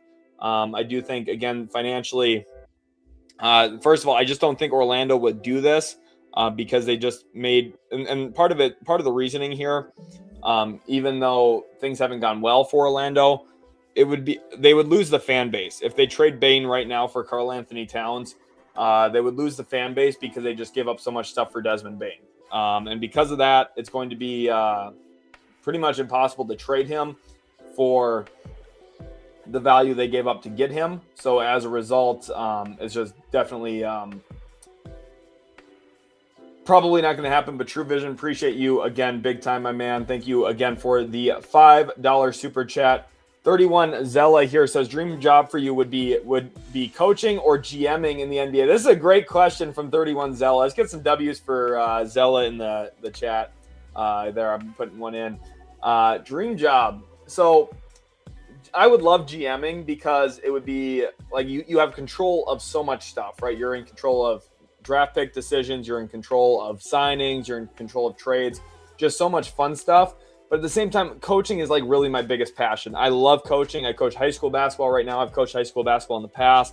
At some point in the near future, I'm hoping to coach college basketball and beyond. So really coaching in the NBA, I think would be the greatest thing. I have a lot of creative ideas and things I use at the high school level that are successful in high school basketball that I know would for sure work in the NBA now. After being able to use them, test them, I'm talking pick and roll coverages. I'm talking defensive concepts. I've got a multitude of things that I think would work very, very well that, right now we're in the offensive renaissance of basketball, especially at the NBA level, teams running Peja and Ghost and Ram and all of this other new stuff that in the last 5-10 years has drastically changed the pacing and space of the modern NBA. Defense is lagged behind. There's a lot of creative things teams can do. that they haven't thought of yet that I have on my mind all of the time. So I think coaching would really be my dream. Nav is awesome. Welcome back to the stream. Says, brother, you are destined for Orlando, not Charlotte. No state tax. Great weather year-round. Housing prices normalizing. Beaches everywhere. The Magic need someone like you. God bless. First of all, Nav, appreciate you big time. Let's get some W's in the chat for Nav. I want to see a lot of W's flying in here. Thank you so much, Nav, for the $20 super chat. Completely awesome here. Let's get Nav is awesome in the top donors section as well. Appreciate you big time, my man. $20 super chat is, again, just awesome. So appreciate you so much, my man. And it's, again, just super awesome to have all of the love and support from you guys. And Orlando, I mean, that no state tax, you're selling me on it. You're selling me on it big time. But it would be awesome to be a part of any NBA organization, but especially ones that are running well, like Orlando. They've obviously had a huge stride forward the last 5 years or so. Charlotte's in the up-and-coming stages as well of their organization and franchise. But you're selling me. I love beaches. I love good weather. And I definitely could be a sucker for all of that. Josh, thank you as well for the 50 here. I believe that is a $2 super chat. Appreciate you, my man. Says, dream college to be the head coach of. Whichever one gives me the first opportunity. I'm very hungry and excited to coach at the college level at some point in the future. I very much love basketball, as you guys can tell. It's my favorite thing to talk about. I literally think about it all day long, every single day. And I could talk about it for hours and hours and hours on end without getting bored or, wanting to stop. It's just, it's really my whole life. So now appreciate you again, big time. Josh as well. Appreciate you. Sorry, I don't have a more specific answer, but pretty much anyone that would give me that first opportunity is where I want to coach. I don't care about the location. I don't care about the current state of the team. I'm very confident that I'd be able to build a program up. So let's make sure to get Josh on here as well for the two. So thank you again, Josh. Really do appreciate you big time as well. Let's get back over into the NBA analysis, but thank you guys again so much for all of the love and support so far. It's going to be an awesome trade deadline. I'm so excited for it. Anything for the Spurs, Marquise wants to know. At this point, nothing specific yet for the Spurs. I do think I'll pull them up on the stream here real quick.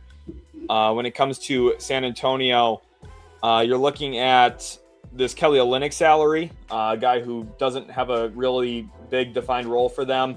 And then you're also looking at Jeremy Sohan, who's obviously missed so much time this year, and probably his days in San Antonio are probably numbered, if I had to guess. Just hasn't really worked out super great. Even, especially San Antonio is like one of the few spots where I think like a guy like Sohan could work, because you're next to such a dynamic stretch, super skilled big in Wemby. And it just isn't probably the best fit for San Antonio to win at a high level in the playoffs. So you're looking at those two guys getting traded. The Knicks are a team that could possibly come up. They've been linked a couple of times to Jeremy Sohan so far, something around Gershon Yabusele's contract. But I think realistically, San Antonio can do better than that. It depends on what they really want to get and what they're looking to acquire back in a deal. But, they have different optionalities, right? Like if Bobby Portis is a guy they like, they could do something around Olynyk. For Portis, this would get Milwaukee out of Portis's contract long-term and probably wouldn't really cost even much at all, because this is giving some long-term cap relief to Milwaukee and what is an exact dollar-for-dollar contract similarity here from size of the contract right now. So something like that could be sensible too. Windy City Finest here says, why are the Bulls the front runner for Giannis? I don't think that they are. I would be pretty surprised. Now, the Bulls do have all of their flexibility. This time last year, they would not have even been able to make a trade. Jake here says, can you quickly go over the 3 trades that have already happened and give grades to each team? Sure, let's go over some of them. So the Vit Krejci trade, I would give the Blazers an A+, and I would give the Hawks a B. Getting 2 second rounders for Vit Krejci is fine. It's not the end of the world there, but I do think they could have, in theory, done a little bit better. Let's look at I also do think something else is looming for both of those teams. This trade here, I gave the Cavaliers an A+ for the Keon Ellis trade. I gave the Kings a B- because I do think DeAndre Hunter at least makes some long-term sense for them as a wing player can contribute. And then the Bulls, I gave an A in that deal. And then when it comes to that third trade, if you're talking about the trade for Trae Young, I gave the Wizards an A+ in that trade as well. So in Atlanta, I did not love that trade for them. I just really did not. It wasn't like horrible. I gave like a C, I think. B-Ball Mew Man says also, good morning, Sheldon. Hope you didn't watch that Tank Fest. But I mean, that was absurd yesterday. What was going on? Got Scalabissier minutes in the year 2026, and he was actually playing well. What is going on? Giannis will be a Miami Heat, says Dane. Guys, remember not to spam, okay? Love seeing the W's flying in here as well for J-Ride from earlier. Appreciate you guys all a ton for hyping each other up. That's one of the best parts about this community, right? We got a whole bunch of passionate basketball fans who, get to talk basketball together. Ankle breaker. I am so sorry. I completely missed this this super chat. It didn't even pop up in my. It did not pop up in my starred section where it's supposed to pop up. So I'm gonna have to look into that. But thank you, Ankle breaker. He says, "What did the Spurs get for Jeremy Sohan?" I did just talk about that. So hopefully I was able to answer your question even before I got to your message here, AJ. But I do think, again, you're looking at, some kind of smaller salary back and like a second round pick or something, not anything drastic. Otherwise, you could use, you could include Jeremy Sohan into a bigger deal if they were to try and get aggressive. Sheldon here says, Charlotte, sneaky Anthony Davis team. I actually did talk about that when Anthony Davis kind of first went on the trade block. This is a couple months ago now. And I talked about Charlotte kind of being like a fun under-the-radar team using that 2027 Mavs first to get Anthony Davis. If I'm Charlotte, though, I just don't want to commit that much salary to a guy who misses that many games. So if I were them, I would actually stay away from Anthony Davis. But if they wanted to, they definitely could get in on that possibility for sure. So appreciate you big time, my man. Danny here says, I think Lakers giving up for Daniel Gafford. Let's talk about a Daniel Gafford to the Lakers trade, because I do think this is another guy that makes a lot of sense for them if they don't go the Nick Claxton route, going the route of getting a former Maverick next to Luka Doncic again, I do think is super sensible. Let's go to the Lakers here. There we go. And there's a few ways that we could build this. I'm going to put Gafford into this trade for sure, and then we're going to do Vincent, Kleba, and Connect. Okay, so we're looking at $26.5 million of salary. So now how do we want to build from here? First of all, the Lakers are hard capped at the first apron. Super important to note. So they can't take back more than really $26.7 million in salary back. So because of that, could we build something around these salaries here where you're getting, these kinds of players? It's not anything crazy, but you're putting together Connect, Kleba, and Vincent to ultimately turn into Najee Marshall and Daniel Gafford. And then you give up your 2031 first to the Mavericks. Well, we're going to put a top 3 protection on it just because I think that's wise if you're the Lakers. This is going to say it didn't work because of, hard cap for the Mavs. I forgot to look at that. Whoops. Usually I don't make that mistake, but I did this time. So we have to shave a little bit of salary, which is not the end of the world. We just put in Dante Exum's salary, and then this trade will work. There we go. So Exum, obviously, not a factor in this trade. He's just in there for financial reasons to make the trade balanced. Lakers actually do get just a tiny bit of cap relief. The Mavericks inch up to the second apron where they are hard capped, but they get Dalton Connect here as a young player. They get another future Lakers first. They already have the 2029 Lakers first. It does cost them Gafford and Marshall. This is 2 really quality players for the Lakers to add who are not on huge, massive contracts. Like Gafford's on a very friendly contract moving forward. Najee Marshall's on one of the best value contracts in the league. And the Mavericks take in expirings, kind of reorient their future a little bit more toward the Cooper Flagg timeline and get a draft pick in the process as well before an Anthony Davis trade. So definitely not a bad option for them if they do go this route, although I don't expect the Mavericks to be super over-aggressive sellers where they trade everybody. So Water says Wolves interested in Kobe White. Let's take a look at that. Again, Water Wet, please do not spam. Okay, I'm going to put you in just timeout for a few minutes, okay? That way it hopefully deters you from spamming, just because, again, the more messages that are in there, the harder it is for me to get to all of them. Now, I do appreciate you guys commenting. I want you guys to comment. That way we can talk about all the different possibilities and everything, but just don't spam, okay? It'll be the easiest way for us to address everything. In this, Kobe White goes to Minnesota. Rob Dillingham comes back to the Chicago Bulls. And then it depends on how you want to get there, right? Because now salary-wise, this financially does not work for Minnesota because of second apron. Like, this trade just would not function. So if I'm Minnesota, I probably wouldn't want to give up Behringer or Terrence Shannon in this if I'm already giving up Kobe White. So then you maybe do Mike Conley's salary, but then you're giving up a veteran point guard in the process, which kind of hurts. But you could do something like Dalen Terry in return. This financially would work. And then the Wolves, like, I don't even know what the pick compensation would look like. I'm just going to do 2 second-round picks for now. And this would be like under the idea that Chicago wants Rob Dillingham. Like, I don't know. The thing is, from Houston, you might be able to get a first for Kobe White, even if it's a bad first. So Shane here says, appreciate it, brother. Just kind of feel like Detroit is waiting to spend assets on a bigger fish than what's seemingly available. I do agree with this too, Shane.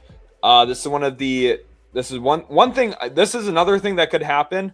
So let's talk about Detroit, right? Let's say that Detroit is actually the sleeper team for Anthony Davis. Now, I'm not saying that they should do this, but just in theory, let's say they make this trade, right? They could do something like this, where it's Karis LeVert, Jaden Ivey, and Tobias Harris all in one deal for Anthony Davis. And we'll say that they give up their 2026 first for him as well. This is about what the Mavericks should expect in return for Anthony Davis, in my opinion, not anything crazy. Let's say they do this, they could then use that $14.1 million trade exception to add more salary onto their roster and replace some of the depth they're losing. So it could be a multi-trade sequence here for Detroit, where they make one trade and then they use that trade exception to make another move afterward. It could definitely be interesting to monitor, but did want to talk about this. Shane, glad I could answer your question from earlier. Josh says, speaking of the Kings, I think they should go sell everybody because they got nothing. They'll definitely be active. I would be shocked if the Kings don't make another trade. Over 320 people watching live right now. Guys, remember, I will be live the entire week here. I do, unfortunately, well, not unfortunately, I'm very excited for it, but from a scheduling perspective, I can't stream like tomorrow night, for example. But I will be streaming pretty much every single morning and every single day. I'll be streaming the entire day on Thursday, the trade deadline. I'll be streaming pretty much all day Wednesday as well, as much as I possibly can. So this will be the place you want to be for trade deadline coverage. Melverk here, appreciate you all the time commenting over on Twitter and in the comment section here and everything. Appreciate you, my man. So I see Warriors fans saying they don't want to trade Will Richard and Melton, so I think they are more valuable assets in a Giannis package than Pods and Kuminga. I mean, Melton, if you're trading for Giannis, like, I don't really know how to feel about Podziemski possibly getting traded. Like, if I was Golden State, I would try and keep Podziemski, but I understand if they do move him. John Hamilton says IQ to Memphis for Ja. I do think this is another really good Ja destination is Toronto. Potentially, if the Toronto Raptors, and I mean, this would definitely be an interesting situation because Memphis, and remember, John Morant's already had some issues with his European head coach. Could you imagine him going to play for Darko Rajakovic? I'm not really sure about that, but Emmanuel Quickley here, and then Ochai Agbaji. The salaries work out. Toronto would still be below the first apron. And they would be getting an upgrade, and Toronto would give up, this 2026 first and maybe swap rights in 2027 and then maybe this 2026 second rounder, because they do have to give up some value to get off of Quickly's contract, but Morant's contract is large and long as well. So a trade like this isn't crazy. John, glad you posed this question in the message is here. Ashley, welcome to the stream, says, what could Portland get for Milwaukee's picks? If I'm Portland, and this I think is a very important distinction and discussion for the Portland Trailblazers. If the Milwaukee Bucks trade Giannis Antetokounmpo, this pick right here, this 2028 swap rights with Milwaukee and this 2030 swap rights with Milwaukee are very valuable. And I am not giving those picks up unless I'm getting Giannis Antetokounmpo. Why would I want to give up these picks if they trade away Giannis Antetokounmpo? And even if they don't trade Giannis, guess what? Milwaukee's bad right now. They stretched and waived Damian Lillard. They're not going to be a cap space team. They don't have access to their near future first round picks really either. This team's not going to get better quickly, even if they keep Giannis Antetokounmpo. And as Giannis ages, they'll probably start losing even more. Guess what? If I'm Portland, I'm not trading these first round picks unless I'm the Giannis team. No matter what, I'm not trading these picks. It'd be very, very surprising. I feel like trading for Giannis is like trading for a time bomb. I mean, he's into his early 30s and he's dealt with some injury stuff, but teams are oftentimes worried about the short term more than the long term, and the short term is what matters today. So, Theater Angel says, Giannis, you are a wizard. Appreciate you being back. I don't remember. I recognize your profile picture, but I don't recall what your previous username was. But I know you've watched a lot of the streams in the past, so welcome back. Mason, thank you for all your comments over on Twitter and everything. Really do appreciate you big time, my man. Says Warriors getting Giannis would be a mistake. They wouldn't even be better than OKC. They would definitely still have an uphill battle to climb when it comes to overtaking the Thunder. But it definitely would be cinema. From a fan perspective, I'm kind of rooting to see it just because it would be awesome to see Steph and Giannis on a team together. You could build some kind of package like this where it's Miles Turner, and you throw in all of the picks. Trade to Bucks. I need Fanspo to update this. But there would be a fourth first rounder. What I'm going to do here, I'm going to trade this to Bucks, and you're going to see I'm going to work some magic real quick. Let's go to Inspect Element. And let's see, 20. There we go. Round 1. Pick 1 through 20, because this is top 20 protected technically. There you go. Look at that. I worked some magic real quick and made it myself. So love that. This is saying it's failed because of what? They're saying Warriors are over the allowable income amount. Oh, yeah, that's right. It's because of Turner's contract. Yeah, so we would just have to do this. There you go. This deal financially works. Golden State would get significantly better. So I still agree they would have an uphill battle here, but it would be a lot of fun to watch. I'm not going to go in and inspect Element again. This would be a first-round pick. I'm going to actually message the Fanspo guy and see if we can get that updated. We'll see. Natak here says, on the trade machine, what does the LeBron section under each player mean? So LeBron is an advanced net rating. So like when you look, is it here? Yeah. So this is like, it's an impact metric essentially. So it's, saying like Giannis is more impactful than these guys, right? It's not the best metric. Like all of these all-in-one impact metrics like EPM, Darko, even BPM to a certain extent, LeBron, all of them have their shortcomings. So, each one of them has its own flaws. So I don't necessarily look at those and be like, oh, this is so great. But Theater Angel 22 says Bucks are going to keep Giannis and make him turn down that $275 million contract. I do need to talk about this. I have seen Sam Viceni from The Athletic talk about if he was Milwaukee, he would just really question if Giannis would actually turn down that extension. This is the worst case scenario for Milwaukee is keeping Giannis Antetokounmpo. Point blank and simple. That would be the worst case scenario for them. This is a get out of jail free card. This is a, hey, we can get our future back. We can get our draft picks back. We can get team control back. We could get maybe some young players and pieces and assets back. We can get cap flexibility back. If they give Giannis Antetokounmpo 5 years, $275 million, so he's making $55 million a year between now and his age 38 season, good luck. Good luck, Milwaukee. If you're a fan of a rival team, that's what you should be cheering for. You should be very much cheering for Giannis to extend in Milwaukee because it means he didn't go to a contending team. It means that Milwaukee's going to remain irrelevant the next 5 years, other than the fact that they have Giannis Antetokounmpo on their roster. But their team's not any good. They don't have flexibility. Signing Giannis would be a mistake because guess what? You sign him, then all of a sudden there's a trade restriction. You can't trade him because you extended him. Then guess what? Oh, now he's 34 years old. Do you think 34-year-old Giannis is getting you nearly as much as 31-year-old Giannis on a trade? No. So good luck to Milwaukee if they do that. 2001 Gaming Fan says, deeply appreciate your work. God bless. Appreciate you, my man.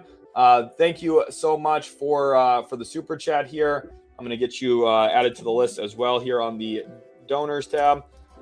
Gaming Fan with the $2. Appreciate you guys. Very, very grateful for all of you. I'm going to update the ticker here too with some of those cap situations. So that is now down on the bottom ticker. Appreciate you guys all so much.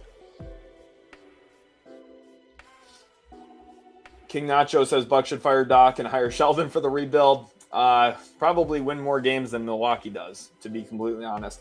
The sad thing is, I don't even think Doc's done a terrible job this year. I do think he did a poor job upon arrival in Milwaukee, and last year I don't think it was great either. The whole Dame situation didn't play out well, in part because of Doc Rivers. But I don't even think he's done a terrible job this season. I just think the team doesn't have a lot of talent. So, love seeing all those W's flying for Nav from earlier. Glad to see that. If Giannis is traded, Magic should trade Isaac for Portis. The Magic won't do that because the Magic are going to be focused on salary dumping Jonathan Isaac to get out of the tax. They're $5.5 million over the tax right now. And then also they're going to be focused on next year's cap table when Paolo Banchero's rookie max extension hits. They're going to be in trouble. Sean, welcome to the stream. Glad to have you in here. He says, I love pizza and I love money. Twin Cloud says, how do I become an assistant on your staff? Send me your resume. Let me know. Josh says Sheldon is going to hold a college basketball championship. I'm manifesting it. Appreciate you guys.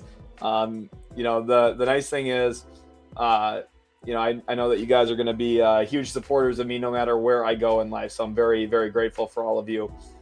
B-Ball Mute Man here says WNAV. Benchmaster, it's just a massive risk. Talking about Giannis, you could theoretically lose him as well, but he is extension eligible this offseason, so it would be before he's a free agent. So if he declines, then you could trade him still. But I don't know. I still think the worst case scenario is extending him. If you extend Giannis, you are committed to mediocrity short term and significant long-term pain long term. So Soul Train here says Bane is a goofball. He makes insane money for the output. And part of the issue too is Jamal Mosley and the offensive context there in Orlando, and the fact that they don't really have an elite passing player on their team, which has really limited some of Desmond Bane's success as well. PJ Cruz, welcome to the stream. PJ has been watching the channel for a very, very long time. Appreciate you big time. Mosen here says, Buddy looking to be the Kurt Signetti of basketball. I honestly, when I listen to Kurt Signetti talk about football, he reminds me a lot of myself. He's very, very nuanced, very detailed. And it was one of my favorite things is before the game against, I believe it was Oregon. I think Dan Lannon gave an answer about what it would take to win. It was like 5 words or something. And then they asked Kurt Signetti the same question, and he gave like a 3-minute ramble about the value of trench play and getting passing gains of 15 plus yards, rushes of 12 plus. And I was just like, that's exactly how I feel like I would answer that kind of question about basketball. My pregame meetings, all that stuff with the high school boys, there's a lot of information that I point to every single time. So Kurt Signetti reminds me a lot of myself.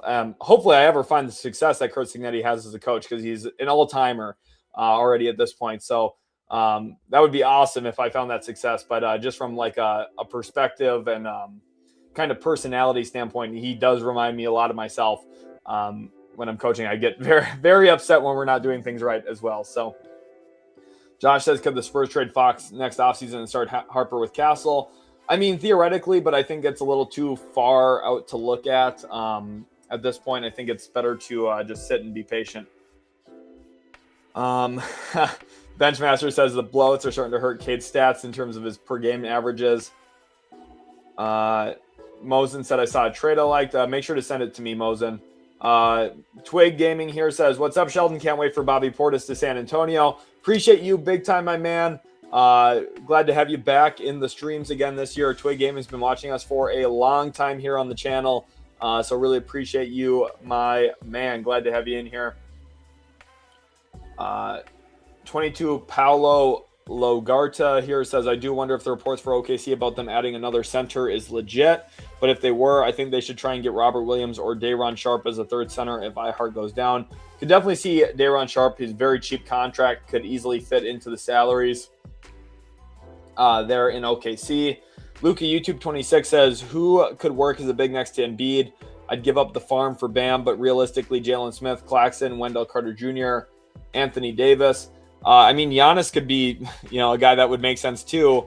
Now, the issue for Philly is how do we get salary-wise to some of these players? And I'm going to point this out, and this is part of the issue with trying to operate with cap space the way that they did many years ago, and why this is not a super sustainable way to win. Because one, when you operate with cap space, you're essentially giving up on your short-term team because you're looking at free agency. You're not taking in long-term contracts, guys. You want to build around long-term. And then with the Sixers now, they did everything so that they would have the cap space to sign Paul George, and look at the size of their contracts after their top three. They have no one else making over $11 million besides VJ Edgecombe, and it's only because they had the third pick because they were bad. So like assuming, like let's say they ended up getting like the 8th pick in the draft instead of the 3rd pick, they would have 3 guys making more than $10 million, and they would be all over $37 million. It's not a sustainable way to build a team because you have almost no trade flexibility from a contract standpoint. It's very difficult to use cap space and build a team that way. And that's why it's hard for them to make trades. If they do anything huge, it would be around Paul George. But more likely than not, what I see this team doing is trading someone like Andre Drummond and trying to get below the tax. If they do this, they trade him to, we're just going to go to Utah, for example, right now. I don't even know who to include. Probably no one from Utah. Let's just go to Brooklyn and throw in, they're going to say no. Jalen Wilson, right? Do this trade. The whole point here is the Sixers get out of the tax. So I think that's the most likely outcome for Philly, if anything. Jake wants to know if I'm planning on watching the Basketball World Cup qualifiers. I try and watch as much world play as I possibly can. It always depends on what's going on, but we will definitely keep our eyes on it. Savaya here says Giannis to the Warriors. We did talk about that. Hopefully I was able to give you a good perspective there. Sheldon, favorite all-time hoop shoe? For me, a big LeBron Soldier 9 or the LeBron 16s. Really good answers. I don't have... Okay, it's in my basketball bag right now, so I can't show them. But I will show my second favorite pair, which is my newer Harden Volume 9s. I love these guys. I wear these all the time, coaching and playing and everything.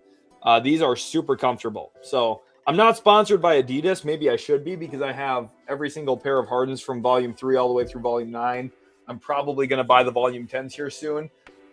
Maybe if we get enough Super Chats, maybe I'll buy them today. But I am absolutely in love with the Hardens. So my favorite hoop shoe is the Harden 3s, but the Harden 9s have been kind of my go-to because they're my newer pair of shoes. But the Harden 3s, I've got the red ones. They're all-time great. Slippy, no, Tatum is not being traded for Giannis. They will not be traded for each other. Mosen here says Pelicans, Benedict Mathurin, Isaiah Jackson, Jarris Walker, Ben Shepherd, 2027 Pacers first, unprotected, 2029 Pacers first, unprotected, or top 4 protected, for Trey Murphy, Yves Missi, Carlo Matkovic. So we'll throw this into the trade machine. I do think realistically that is something that's not like completely out of the realm of possibility. So we have this 2027 first. We're going to do this 2029 first. We'll just do top 5 protected to the Pelicans. And then you have Mathurin, Isaiah Jackson, Jarris Walker, and Ben Shepherd. So a lot of the young pieces here in what is a big upgrade type of move, trying to bring Trey Murphy to Indiana, as well as Yves Missi in this deal. So where is Yves at? There he is.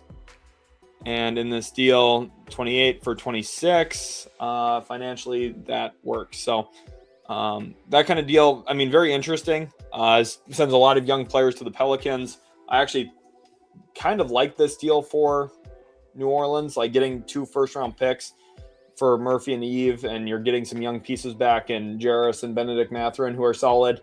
It's not a bad package at all, Mosen, so thank you for sharing. Triple J to Detroit, what would it look like? That's one where it's like if Jaren Jackson Jr. did get traded, which again, I don't think he will, but in the event that he did, like there is some sensibility here because he's making just $35 million. And there's a few different ways that they could try and get to this money. But we'll start around Tobias Harris and we'll go with Jaden Ivey as the next salary in this. It's just a 2-for-1. And then from a draft pick perspective, this is probably what I would expect is 3 first-round picks. Like, honestly, like people will say that Jaren's worth more than this, which I think is crazy. Just look at the size of this extension. Actually, I don't even know. Is Jaren? I need to do a double check something.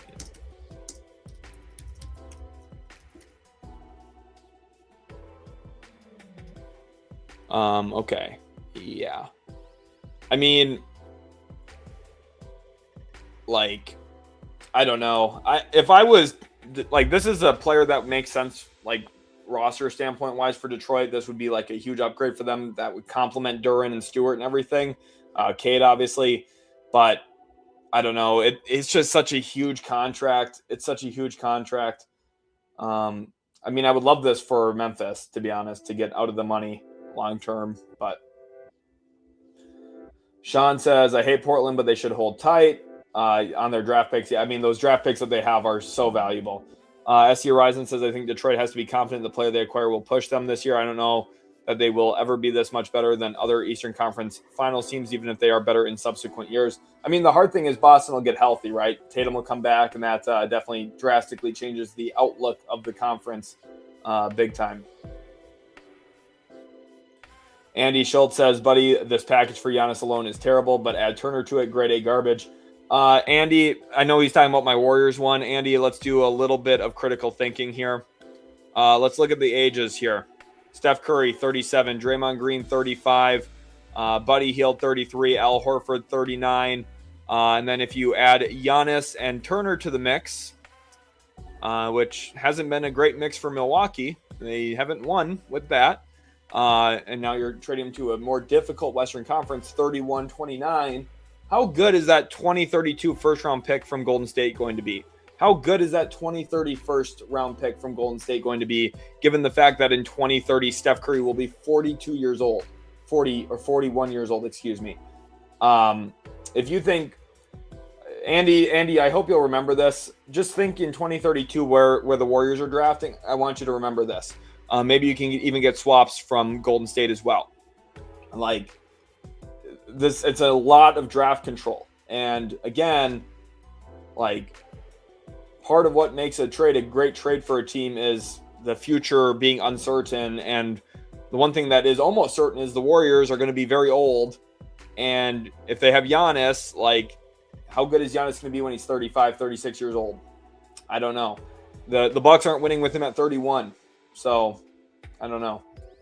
Ashley says, I'm not saying they should or would, but if Portland traded Denny, what could they get back? Multiple firsts. They won't trade him, though. He would probably go for 3 or 4 firsts right now, if I had to guess, given his position, size, and obviously making the All-Star game as well. Nick says, if Giannis gets traded before the deadline, he's extension eligible as of October 2026. If he's dealt in the offseason, it's January 2027. Exactly. That's another reason why Milwaukee should trade him now, because it gives more time for the team trading for him to make a move, right? So, or to extend him, excuse me. Rado here says, what is the missing piece for Houston to be at the top? Well, first of all, I was already a little pessimistic about them being at the top. Like, their team isn't as good as Oklahoma City's. Like, if you just compare the matchup here, it's not an easy matchup for the Houston Rockets. And Rockets fans were going all doomsday when Fred VanVleet got hurt. I'm sorry, VanVleet's not elevating you above OKC. It's just the reality here. It's part of why I thought Houston would have been better served trying to trade for Devin Booker instead of Durant. They went the Durant route. They got significantly older doing it. And even though Durant's been elite for them again this year, which is not surprising, it does kind of alter their window a little bit, because you look at this roster, they've got some really young pieces, but they've also got some older guys. So they're kind of in a 2-timeline thing as well, which is a little hard to win that way. But D Desai here says, any latest Suns rumors? Not anything from any sources or anything, but looking at Phoenix in general right now, they are over the tax, just barely. If you watch on the ticker, you'll see where they're at. I think the most likely situation here is they salary dump Nick Richards, and probably do so with the Utah Jazz, because these two franchises have worked out a bunch of trades together in the recent history, and they could do something around, like, for example, Kevin Love's salary. This kind of deal is something that gets the Suns out of the tax. It's super simple, but this is like a call it in trade. I'm in fact going to tweet this trade real quick, because I do think it is very plausible at the very worst. So let's get this on Twitter. I'm going to switch my share screen over so you guys can see what I'm tweeting. Phoenix and Utah have been consistent trade partners since Matt Ishbia bought the team. This deal would get Phoenix out of the tax and brings an extra small asset to the Jazz. Who says no? I think it's a really, really solid deal. I didn't love the Suns trading for Nick Richards in the first place, but that is what they did. Appreciate you, Big 96. Let's go, Poyers. Appreciate you guys. Love seeing all of you guys send some of the trades in here as well. Liver here talking about some Charlotte trades. We will definitely go over those here shortly too, okay? Bang Shot, thank you for the follow over on Twitter. Reminder, the link is in the description. x.com/_utility sports. The @_utility sports here. Make sure to go give a follow. Miles Bridges for Golden State, please. No, he will not be good in Golden State. That is a player that the Warriors should stay a far ways away from. Sean says Sheldon will coach Giannis next year. I mean, that would be sweet. Probably not that soon, but would be awesome. Gabriel here says, good to see you, brother. You're the best on here with the updated news and everything. Me and my wife love you. Keep up the good work. Appreciate you, Gabe. Gabriel, glad to have you in the streams once again this year. Very much looking forward to the trade deadline. We are 75 and a half hours away. So I've got the countdown, the ticker here. I've tried to find ways to get it on the stream consistently, but I continue to have issues with it. But I do have a ticker ready, so every once in a while I will flash this up on the screen as well. I've got everything ready this year. I feel like every single year from previous streams and everything, I learn what works best, what you guys like, what you guys have enjoyed having in the streams, and I'm trying to improve them every single year as well. So really do appreciate you guys. Again, I want to know who says no in this deal. That gets the Suns out of the tax and gives Utah a small asset for helping them out. Knife Dog here says, I think the Jazz finally sell Kessler. My feeling is that the team likes him, but Hardy wants to play 5 out. So the thing, you can play 5 out with a non-shooting big man, but it has to be very dribble handoff oriented if that is what you're doing. And Knife Dog, I think you are raising a good question and good point. my counterpoint to that, and I'm going to go over to Data Ball R here real quick, and I'll get this up on the stream as well. My biggest hesitancy in trading away Walker Kessler or being done with Walker Kessler is when Lowry, Kessler, and Filipowski have been all on the court, and we'll even include this to last season a little bit. The Jazz haven't been completely horrid. And in fact, when the three of them have all played together, they've actually dominated, plus 12. Now, the issue is, again, this team hasn't really been ready, but the Markin and Filipowski pairing's been good. The Markin and Kessler pairing's been okay, especially relative to their other lineups. And if we change this specifically to just this year, you can tell, again, the minutes were very small this season, but this trio has dominated. Markkanen and Kessler were very good together to start the season. Markkanen and Filipowski have been good together all year long. So the Jazz have some skilled size, and they've got, obviously, the rim deterrence and rim protection and rebounding from Kessler. I do think they're in a really good spot. Draft Point, what's good, my man? He says, what's up, brother? Best place to check in at the deadline. Odds on Pat Riley getting this done. I don't think Miami's going to land Giannis, unfortunately, my man. Everyone go check out Draft Point. Let me hop back over to Twitter real quick. He's been a real one. He's been watching the channel for a long time, and he's done a really great job building his own platform, too. Let me pull him up. Here, Draft Point NBA. Let's see. Why is it... There we go. NBA Draft Point. There we go. Alec does a great job over there. He's got over 10,000 followers now. Really, really well deserved. He's been watching content here at Utility Sports for a long time. He always chops in and checks in for the trade deadline. So I always appreciate you, my man. Let's get some W's for Draft Point. Everyone make sure to go follow him as well over on Twitter. W Draft Point in the chat right now as well. Appreciate you guys. GH says, in your opinion, do you think Giannis is going soon or after the season? Again, if I was Milwaukee, I would trade him now. Okay, I think the best time to trade Giannis is present day. Now, if they wait, there are some benefits. Okay, let's tweet this out. Pros and cons of trading Giannis now versus in the off season. Pros of trading him now. Guaranteed return in a deal. Giannis hasn't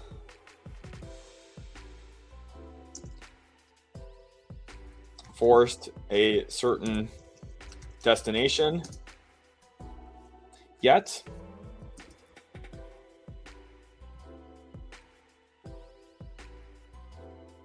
$1.5 seasons on his deal prior to player option instead of being in expiring. Cons of trading him now. Less certainty on which picks you get for him.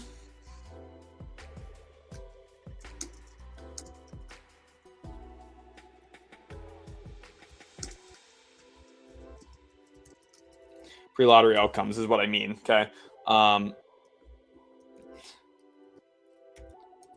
Less picks available.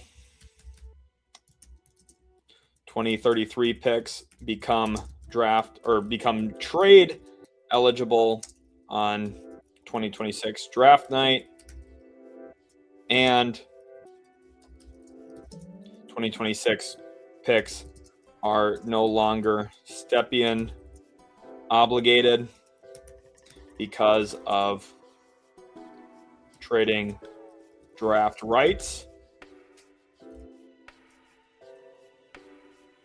Cons of waiting. So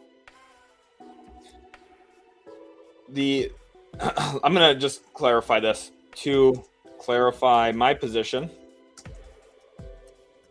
If the Bucks wait to trade Giannis, they run a massive risk of him cornering his market to just one or two teams. For example, the Knicks or Warriors. for example, the Knicks. I'm just going to say the Knicks. For example, the Knicks. If Milwaukee waits, they might get significantly less, assuming Giannis says, I'm only re-signing with this one team. Which, I mean, that's, I think, really the biggest story here, is this whole situation. And if I'm Milwaukee, I'm trading him now. Like, you can theoretically maybe do a little tiny bit better in the offseason, maybe because of the Stepien rule, and what picks down the road become trade eligible. But they run a huge risk here because Giannis could really just force where he wants to go. Could it be Miami? Could it be New York? It could be something like that, right? Halo here says Boston should get Nick Claxton from Brooklyn or Miles Turner from the Bucks. Don't think they get Zubats unless they add another player they want with Simons. Yeah, I agree. Appreciate you guys all being in here. SC Arisen says, as a coach, what do you think young kids should focus on to set them up? Wife and I are about to have our first daughter, and I was white and not fast, so I set screens and shot, so I'm no expert. It really starts with handling the basketball.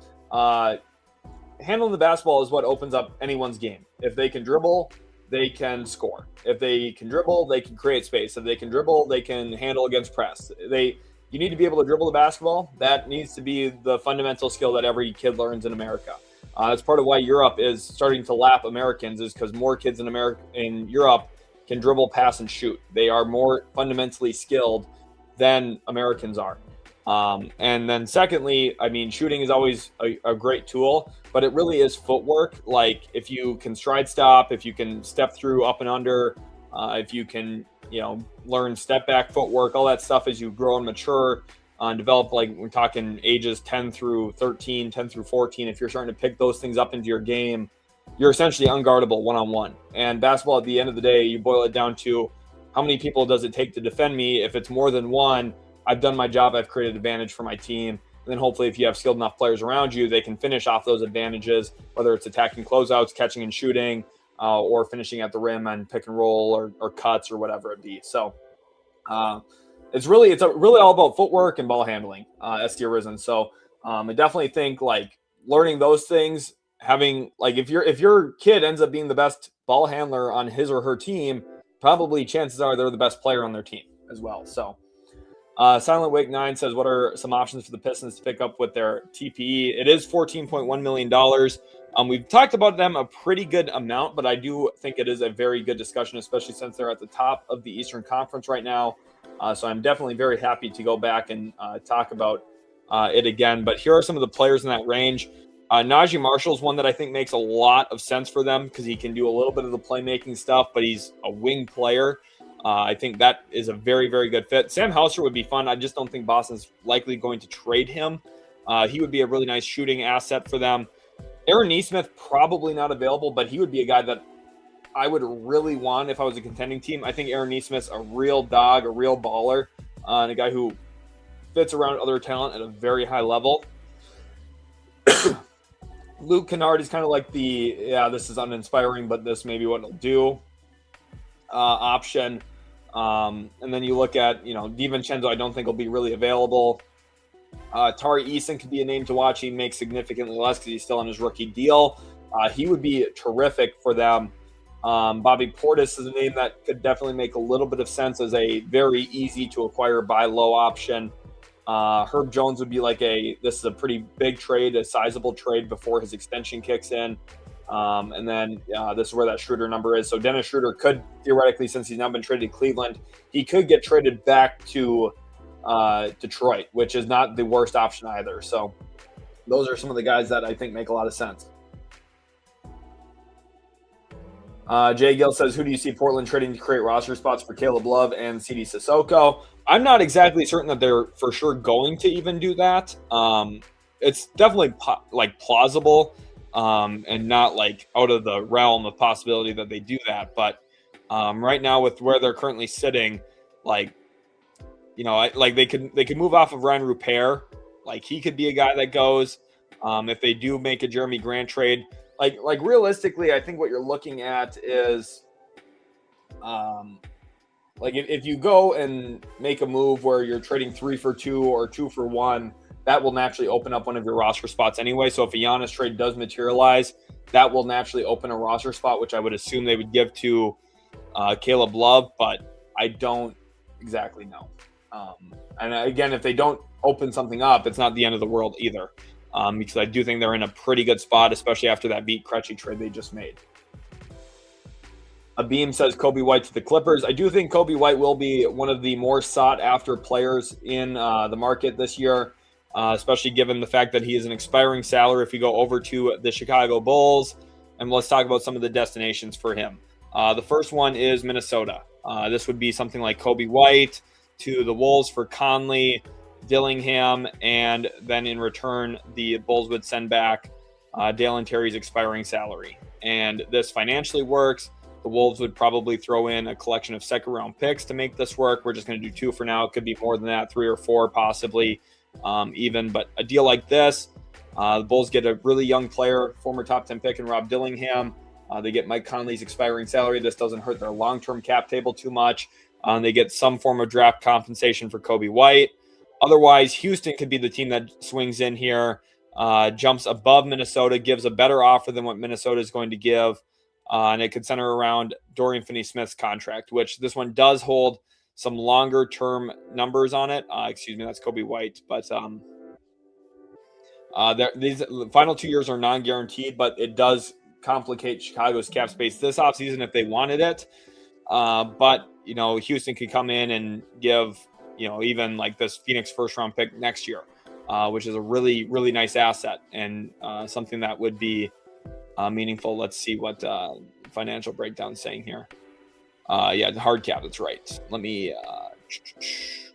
I'm surprised that that's triggering because that number shouldn't actually put them above the hard cap. But let's see, we're at 817, so we'd have to do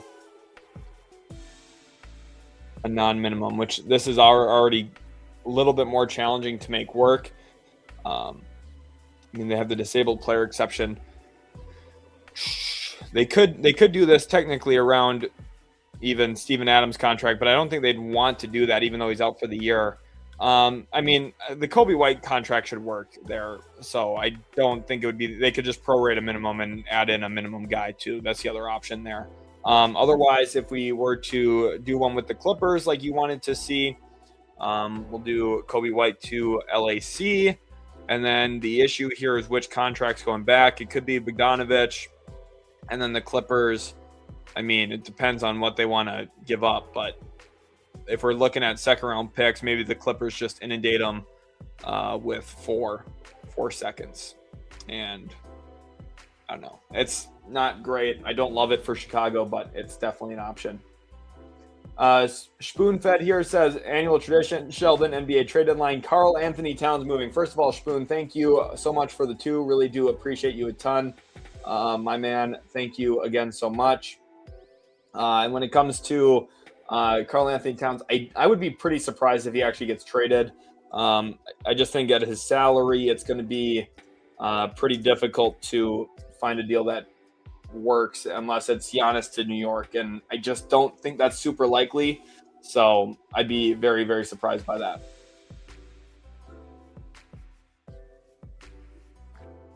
Roswell Valdez says, is there any way the Spurs can get Daniels or Reed from Timberwolves by us helping the Timberwolves get Giannis? Theoretically, yes. I guess that's not a bad. Let's look at that. Obviously people have talked about the Portland pathway between these 3 teams, but McDaniels to the Spurs, Giannis to the Timberwolves. This would send.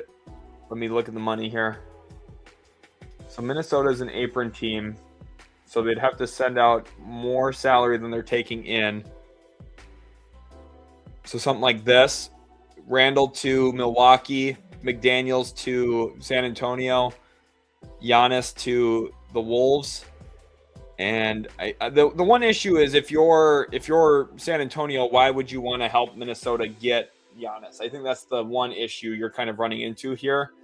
But like theoretically, yes, you could do that. The Wolves hard cap here is just we'd have to, or the Spurs. Yeah, I don't even have the Spurs giving up any money. Whoops. Let me just go back and adjust this quick.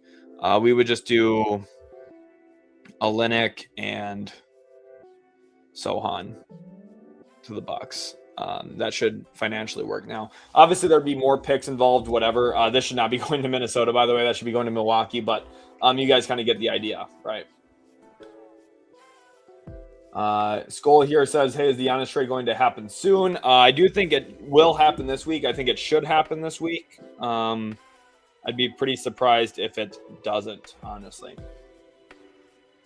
One of One Sports says, any Chicago Bulls rumor that you find could be a legitimate move that happens. Yeah, Kobe White to any of the teams we've talked about, Houston, Minnesota. I also think a Chicago Golden State trade makes a lot of sense, where Vucevic goes to the Warriors and Kuminga goes to the Bulls. Maybe even a second-round pick in the process goes to Golden State with him. But something like this, I think, makes sense. The Bulls get significantly younger. They get a guy who fits their Josh Giddey timeline a little bit smoother. And the Warriors get an actual significant upgrade into their roster. No More Kings 1 says, Sheldon, your prediction for Detroit in the playoffs. I do think the Pistons will be a real threat to go all the way to the NBA Finals. I think really for me, like, I'm going to hold off on any firm predictions until I know if Jason Tatum's coming back or not. But I think right now, like with how Detroit's played, you have to favor them coming out of the East, at least at this point. I just now joined. What's the deal about Giannis and the Warriors? Huge Warriors and your fan at Utility Sports. Waja, glad to have you in here again, my man. Appreciate you always stopping in the streams. And again, the package here between Milwaukee and Golden State would probably center something around Kuminga, Miles Turner. You could argue Kyle Kuzma's salary, whatever. We're just going to do Kuzma's salary this time to make it a little bit easier to facilitate the trade. And then this would go to the Bucks. This would go to the Bucks. This is technically a first rounder that would go to the Bucks. This would be swap rights for Milwaukee as well. So something like this. It's going to say it didn't work because of hard cap, but that is not true. So the Warriors are actually shaving money here. So I don't know why the hard cap is lighting up. So because we're literally under the allowable amount. This should be working because the Warriors are actually shaving a little bit of money here too. But it might be because of unlikely bonuses actually that Kuzma has. Let's just undo that. We'll just turn it into Miles Turner, and then we'll just send DeAnthony Melton. Sometimes trades get like a little finicky. It might just be because of unlikely bonuses, but a trade like this, I don't think is the worst idea for either side. But I do think the Bucks could do better working with a different team, which is why I prefer Portland for them. But we'll see. Bucks should hire Mark Jackson. Definitely a good coach, but I don't think they're going to be firing Doc Rivers because I don't think they want to be paying 4 coaches. They're already paying 3 of them. Nick says there's too much reporting on Giannis to the Warriors. I think it will happen. Bucks sell high on KBJ to a point guard needy team. I don't think there's a lot of teams that would want Kevin Porter Jr. I'm sorry, I read MPJ at the same time, but I don't think there's going to be a huge KBJ market out there, luckily. Knife says Warriors should go the other way and trade Curry. They won't, but they should. They will not be good enough with Giannis. God forbid Steph tears something. Suddenly the second best player is Melton. I mean, the team, you're really indexing hard on Steph and Giannis being available, obviously, but you'd sell a lot of tickets in the short term. You'd sell a lot of Giannis jerseys, that's for sure. You'd have 2 of the most popular players in the league together. West Sport TV says Kareem Lopez will be a top 10 pick at the draft. Lock it in. He's had some really good games lately in the NBL. It's a loaded 2026 draft. We'll see where everyone goes. You have a mock draft coming out tomorrow. Steven Tamores says, what other players can the Clippers trade for? We still have Bogdanovich and Chris Paul. I talked about a possible trade for Kyle Anderson. The Clippers could go a number of different ways, though, using Bogdanovich's contract, which is essentially an expiring, because if we pull up his contract here on stream, it's a team option here in 2026. So basically a big expiring contract if they want to use one like that. And they are a little bit under the first apron. And if we go, who should we have them acquire here? Let's just have them.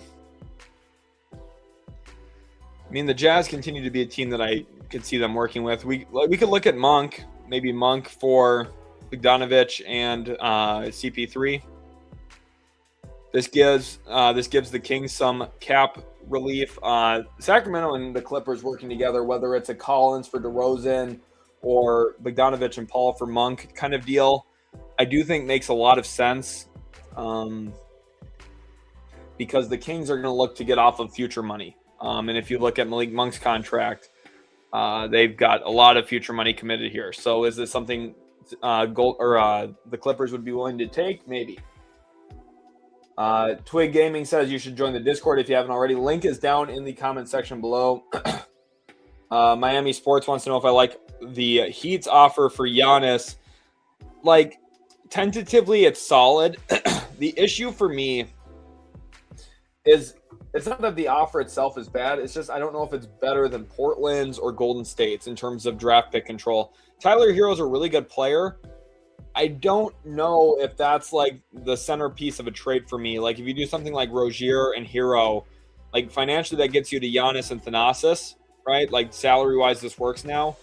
The issue is in terms of the picks, right? And even if you do like Khalil Ware, you put Khalil Ware in here and maybe Yakachonis, like now you're starting to get closer in terms of young players, and we'll just throw back. I mean, I don't know. We'll put KPJ in the deal and Gary Harris just to make the money work, okay? And then you're looking at picks like, I don't know. It's hard for me to be like super enamored because they owe their 2027 first with a backup into 2028. So by rule, they can't even trade 2029 unless it's like a swap option, so they could do swap others. But then the issue is the Bucks don't have a swap or a 2029 pick, so they can't even do that. So then you trade this, you trade swap here to the Bucks, and you trade this to the Bucks. Like this is kind of your package, and I don't know. I don't know if I like this better than what like Golden State could offer. I don't know if I like this better than what Portland can offer. I don't like it better than what Atlanta can offer. So it's definitely pretty difficult. Spoonfed, appreciate you again, my man. Ash 50009 here says Heat offer got reportedly revealed. Keto says, hey, the King is back. Appreciate you, Keto. Glad to be back streaming this trade deadline. Skull says, I heard Kuzma trade will happen today. I mean, I'm not certain about that. We'll see. I'm not sure if there's going to be really that big of a market for Kuzma. Yes, the Blazers are definitely a team to watch for, I think. Kirk here says, praying my Blazers get Giannis and one more first-round draft pick with Giannis. Dame coming back fully healthy. Again, I just do think this Portland package is one of the most sensible. Just for a one-for-one trade, if Giannis, who spent his entire NBA career in a small market in Milwaukee, is fine with staying in a non-ginormous market by playing for the Portland Trailblazers, it just makes so much sense. Like, you can build a really good package. My other cat here, Moki, is coming in to say hello to the stream. We have Jeremy Grant going to Portland, Giannis and Thanasis going back to Portland in this deal. Jeremy Grant to Milwaukee. And then you build in other assets into this. So Thibault, Scoot Henderson, Hansen Yang. Financially, you're basically at like an equivalency. We're going to send back, I don't know, we'll do Cole Anthony just for a ball handler. And then Portland, in terms of draft picks, they're going to give up this 2028 swap to Milwaukee. They're going to give up his 2029 first to Milwaukee. They're going to give back swap rights in 2030. This will return the swap back. 2031 swap to Milwaukee, and then 2032 pick outright. So you're looking at the sheer volume of picks here. A couple of young players in Scoot and Hansen Yang, and then also salaries in Jeremy Grant, Matisse Thybulle. This makes Portland way better. This is a really, really great haul for the Blazers to walk away with. This also, basically is a dollar for dollar match across. So you're looking at just a huge number of assets going back in return for the Milwaukee Bucks. So it's really great stuff back, and this allows this allows Milwaukee to kind of reset with their own picks a little bit. So I really like this. The Guini, the guy in high says, no way I was going to miss a trade stream. Only thing I got going for me this season. Go Sheldon and Utility Sports. Go Kings. What do we do next? Do we try to get another first? Brennan. First of all, Brennan, glad to have you back in the streams. I know it's always a mainstay for you. He's been watching the streams for a very long time. So let's get some hype in the chat for him, for Brendan. And for the Kings, I think the biggest thing, and we're going to go back over to the salary sheet here, and this is something everyone needs to realize about Sacramento. Here's Portland's multi-year table. Let's go over to the Sacramento Kings. And when you look at their cap table, and I talked about it just briefly earlier, look at how many big salaries they have. They have 4 guys making between $20 and $25 million next year. And then they have 2 guys additionally making over $45 million next season. So because of that, they are likely going to be a second apron team, especially if they get a high pick this year. That's another $10 to $14 million salary. This team's paying a lot of money for a roster that's not very good. So they're going to dump salary. Malik Monk, gone. Domantas Sabonis, potentially gone. DeRozan, potentially gone. I think 2 of those 3 players are going to get traded. I'd be shocked if not. And they're going to get traded for expiring salaries, which is why a team like the Clippers makes sense. If Sabonis gets traded, it might not be for expirings, but it'll be for 2 smaller contracts. See a Toronto trade there making a lot of sense as well. Giannis or Kobe White on the Wolves would go crazy. Giannis to Minnesota would be insane. For Minnesota's sake, I kind of hope they don't do it because I think they would really thin out their roster too much. But a beam here says, as previously reported, both the Minnesota Timberwolves and the Houston Rockets hold a level of interest in trading for White, and the LA Clippers are another team that continues to come up in conversation. Rod Love here says, I'm a fan of Ivy, but if they get someone like Triple J or MPJ, they have to do it. They need a power forward. They could definitely use a little bit more length and size around their core nucleus for sure. Doc says, do you think the Grizzlies need to tear it down? Yeah, but I think they're a little late in doing so. I think if they would have acted this offseason when they traded Bane and traded everybody, if they would have traded Jaren, if they would have traded Ja at that time, they definitely could have made a lot of inroads in terms of draft picks. At this point now, I just don't think they're going to be able to net the assets that they would have probably had they traded them in the offseason. So I'm once again wondering who wants Jose Alvarado, says Ardat. Alvarado could definitely get moved. He's not out of the realm of possibility for sure. The big move will be Giannis, says Jimmy. I agree. I do think he will get traded. Ash says, you keep talking about other teams for Giannis, but if they really wanted to trade for him, wouldn't they have made pursuits by now? It's been a good minute. We haven't heard anything about Portland. I mean, how much do we – I mean, it's like just because you don't hear about something doesn't mean it's not happening. Luka Doncic got traded out of nowhere. Some teams, some GMs keep their mouth shut. Think about Portland and Milwaukee the last time they made a trade. Did anyone know that Dame was going to end up a Buck? No. Some organizations do a very good job working with tight lips, sealed lips, where they're not leaking everything to the media. Just because you don't hear about it doesn't mean it's not being discussed, first of all, internally. Portland's probably having meetings talking about, okay, do we do this? What does the trade look like? What are we willing to give up? And then Milwaukee is also trying to figure out, okay, what's actually best for our team? And are they even going to trade Giannis Antetokounmpo? So there's just a lot of reasons why something maybe hasn't happened or it might not be reported on yet. If Patrick Williams turned out better than the Bulls are a whole different story. Philippine is a Spurs fan. Jeremy Sohan hasn't panned out. Yeah, it typically tends to be the lesser skilled power forwards. Hopefully at some point the draft community will realize that. But unfortunately, we have people in the draft community talking about Caleb Wilson going like second overall in the draft. Whatever. Delphi says, do you think the Nuggets would be willing to trade Aaron Gordon in order to get a direct contributor for the incoming playoffs? No, I don't think Aaron Gordon will get traded. Ideas on a cheap four that the Spurs could pick up using the Sohan and Olynyk money. I mean, finding a cheap four that's good is very, very difficult. But if we do go back over to just the cap hit tracker in general, let me pull that up here. We look at guys who are in that ballpark, right? So Olynyk makes 13-ish million.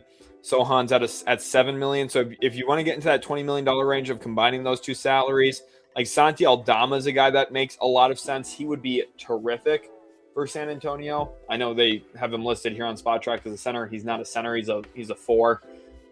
He could make a lot of sense. Otherwise, like, Vucevic probably not really a fit in my opinion. I think you are looking for better athletes if you're playing the four. I really do like the Aldama idea, actually. Aldama would be awesome for San Antonio. Really good long athlete. Should sit pretty decently as well. Otherwise, if you're looking for the smaller salaries, PJ out of Dallas isn't like the worst idea. I think Dallas could definitely be motivated to give him up. His fit in San Antonio wouldn't be horrible. Don't mind that for them. Do something around Kelly Olynyk's salary. And then otherwise, I don't know. Jabari won't get traded to San Antonio. Vanderbilt's not really a fit that I would want. I mean, if the Kings are trying to get off of money, Keegan Murray, but I don't think that'll happen either. So, Sean here says, I promise that people in here don't remember Jordan, although most of them will pretend to. We got Meep Hype. Let's get some Meep Hype in the chat right now. Everyone comment Meep down below. Cornelius here says, my Pistons need shooting, but not a roster-breaking move that screws the chemistry. One that we've talked about today has been Michael Porter Jr., but they could also just flat out use the traded player exception. We'll go over to Fanspo again for the trade machine. And one that they could just do that works if they're looking for a little bit more shooting. Now, this doesn't address their size as much. Machine was frozen there for a second. This doesn't address their size, but this does give them a shooter for the low in Luke Kennard here. Trading him to the Pistons, they would use this trade exception to acquire him. They still have space against the tax as well.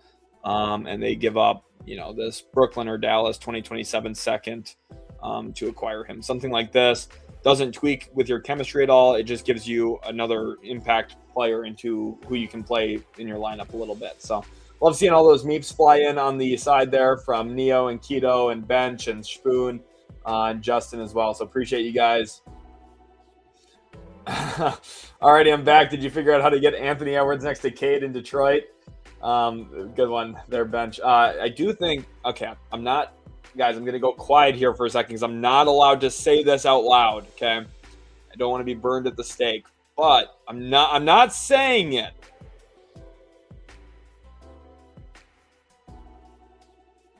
Not this year.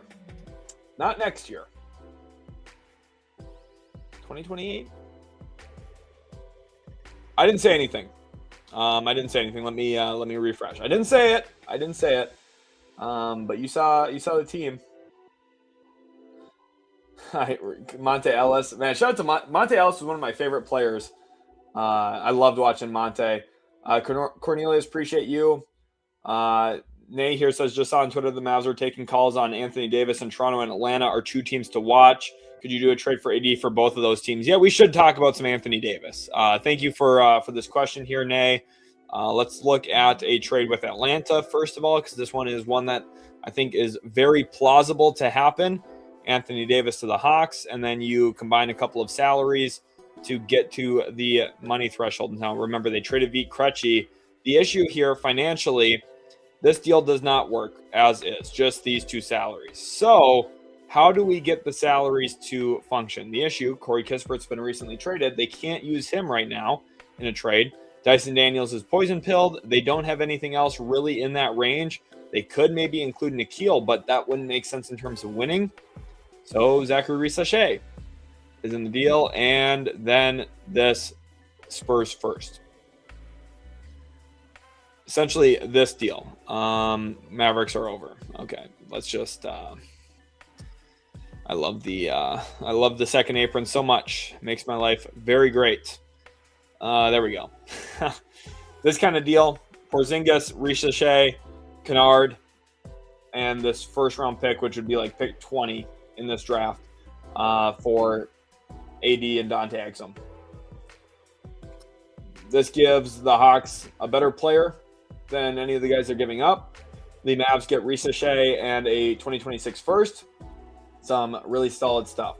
Spartacus says, good to see you, Sheldon. Do you think new ownership in Portland makes the chances of a big splash more likely? I definitely do think new ownership tends to come with some new excitement, some new energy, and definitely the willingness to spend a little bit more. So Giannis to Portland, or a big splash trade for Portland, like an Anthony Davis even, could possibly make some sense.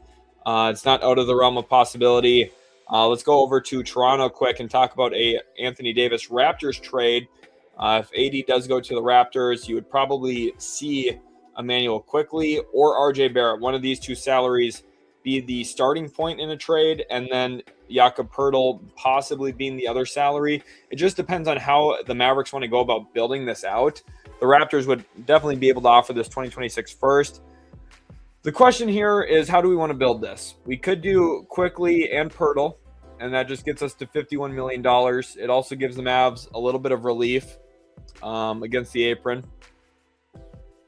Like, this isn't horrible.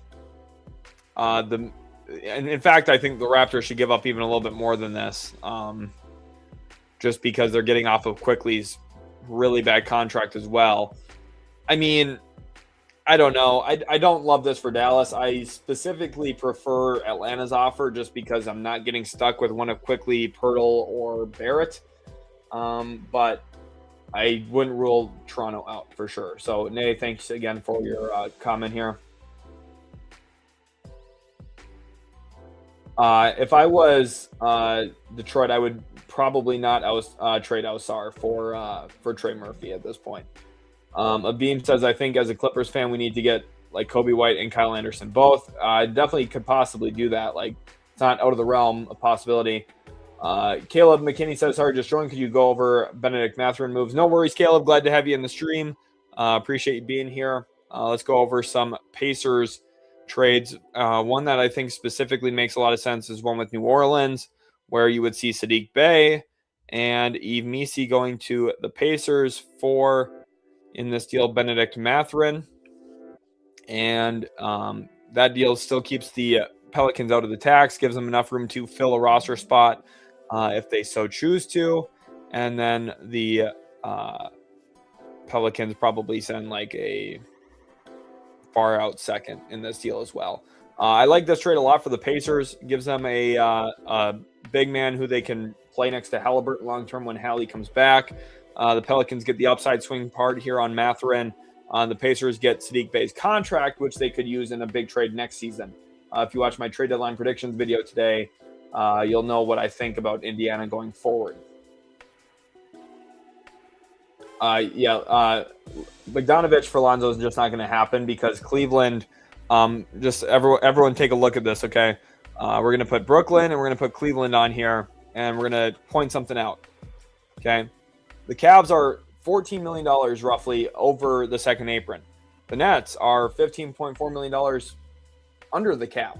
So because of that, these two teams are a very good trade partner. It could also be Utah because Utah has a trade exception of $18 million. But let's just say Dennis Schroder goes to Brooklyn again, and the Cavaliers say, here, take this second round pick and take this second round pick. Please help us get out of the second apron.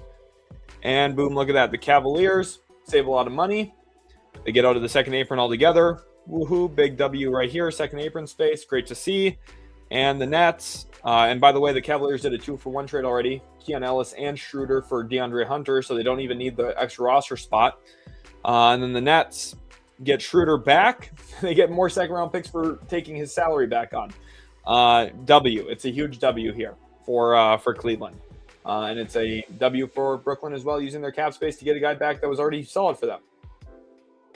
Unless it's a crazy trade, I don't think Keegan goes. Yeah, I don't think so either. I don't think it'll actually happen, but it would be a dumb dumb trade for the Kings to do. And then he says, "Oh wait, because he realizes it might be something the Kings would do." Rod Love here says Kate assist numbers will go up with Triple J, MPJ, or Portis. Definitely could see him being able to feed, especially MPJ, on some opportunities, catch and shoots and stuff.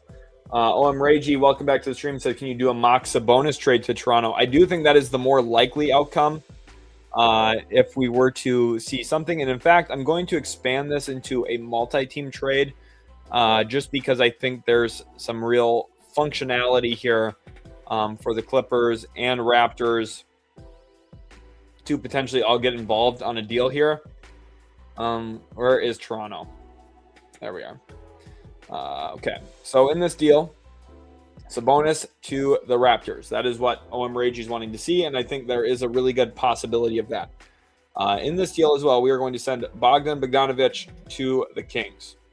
The reason we do that, we are going to send Malik Monk back to the Clippers.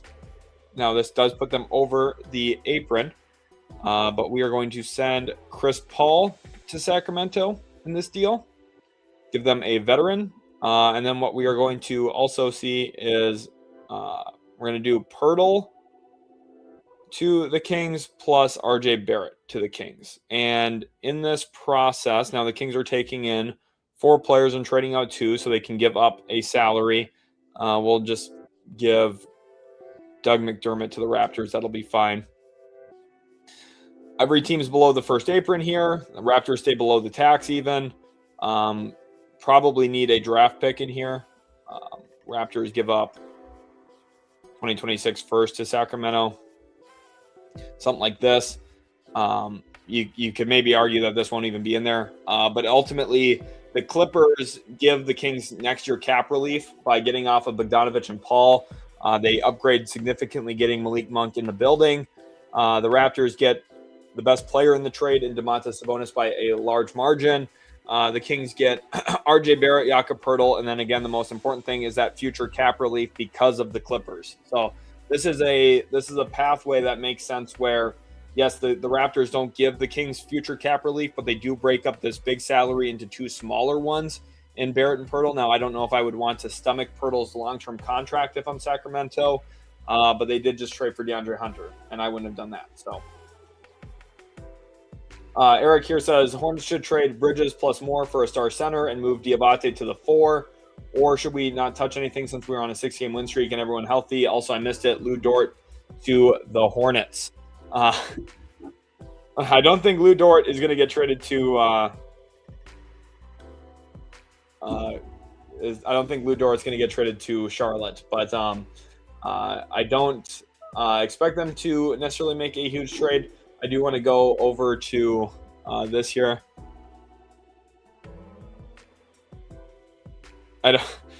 Sometimes people I don't understand.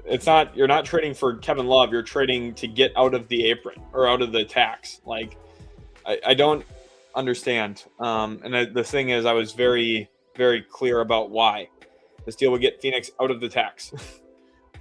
And it's just a bad second round pick anyway, but whatever. It's always funny to me some of the questions, but let's talk here back to this. Again, I think the best returns for Milwaukee are either Portland or Golden State at this point. Spartacus says, appreciate the answer. As always, hit the like button. You guys heard Spartacus. Everyone hit the like on today's stream. I'm going to do a quick refresh job over here. We are at 117 likes already, which I haven't even really asked you guys to hit that like button so far, but you guys have been killing it yourselves. Everyone, be sure to hit that like button if you haven't already. Really do appreciate you guys big time here. It takes 1 second out of your day. It just helps me out a lot. Also, I don't know if you're able to. Can you hype streams? If you guys can hype the stream, that would be great. I want to, I'm going to put this up right now. Hype the stream. Everyone hype the stream, because I do think that actually helps on YouTube. I don't really know how much it helps, but it does it anyway. So go hit that hype button. It should be on your phone. Super easy to do.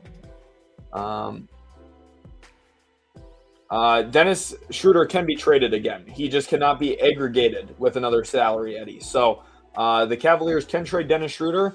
They just can't trade him with another player from their roster. And the nice thing is, since they're a second apron team, they couldn't do that anyway unless they were getting out of the second apron. So not a real problem there. Jimmy, hopefully you are able to get back into it. There's a lot of great stuff. Hopefully, when some of these trades go down and I do some breakdowns on how players debut for their new teams and stuff, hopefully you can find some enjoyment in that at least. The guy in Hi Brendan here says, I don't hate that Sabonis trade as long as the pick stays in. Definitely getting an asset at least would be good for Sacramento. Matt Will 99 says, going to miss Giannis back to the bottom for us Bucks fans. I'm sorry to hear it. Obviously Giannis has been such a great player for them for so long, so it's always hard to see a talented player like that leave. At least the nice thing for you, Matt, you didn't get the rug pulled out from underneath of you like I did last trade deadline with Luka getting traded. So Johnny here says, I want Anthony Davis off my team. He wants off the team as well. He will not be here after the NBA Finals, I guarantee it. Or after not the finals, sorry, the NBA trade deadline. I was mid-reading this comment at the same time. Yeah, look at us now. Absolutely terrible. Nick here says to join the Discord. You guys heard him. Everyone go join the Discord. Link is in the description below. Everyone, real quick, comment your favorite NBA team as well. We just went up to 142 likes, by the way, so you guys absolutely killed it on smashing that like button. Hopefully you guys hyped the stream as well.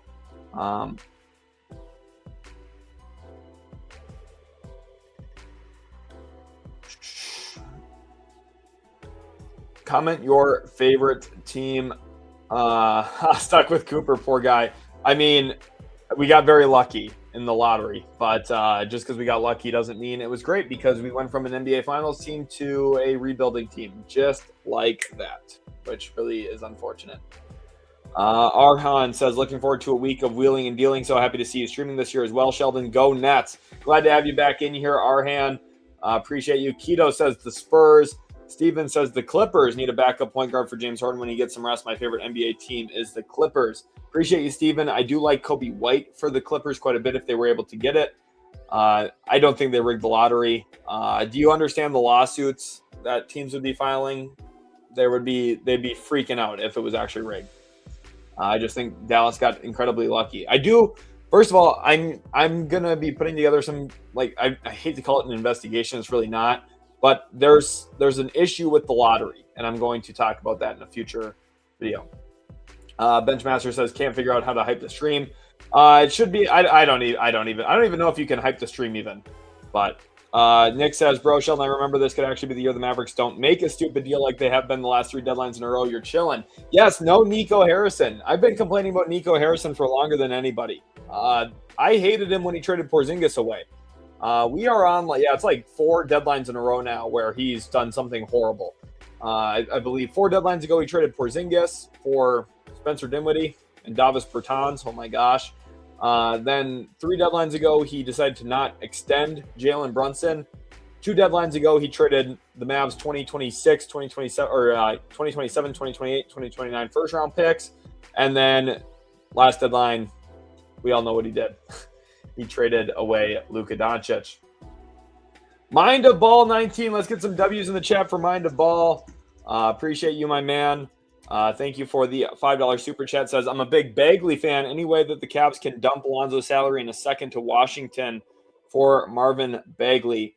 It's not impossible for sure, but before that happens, they would need to probably salary dump. I think the more likely thing is they salary dump one of Strus or Schroder into cap space or a trade exception so that they get out of the second apron to begin with. I think that is the more likely outcome in the short term. But Mindball, appreciate you big time. Really, really thankful for all of the super chats today.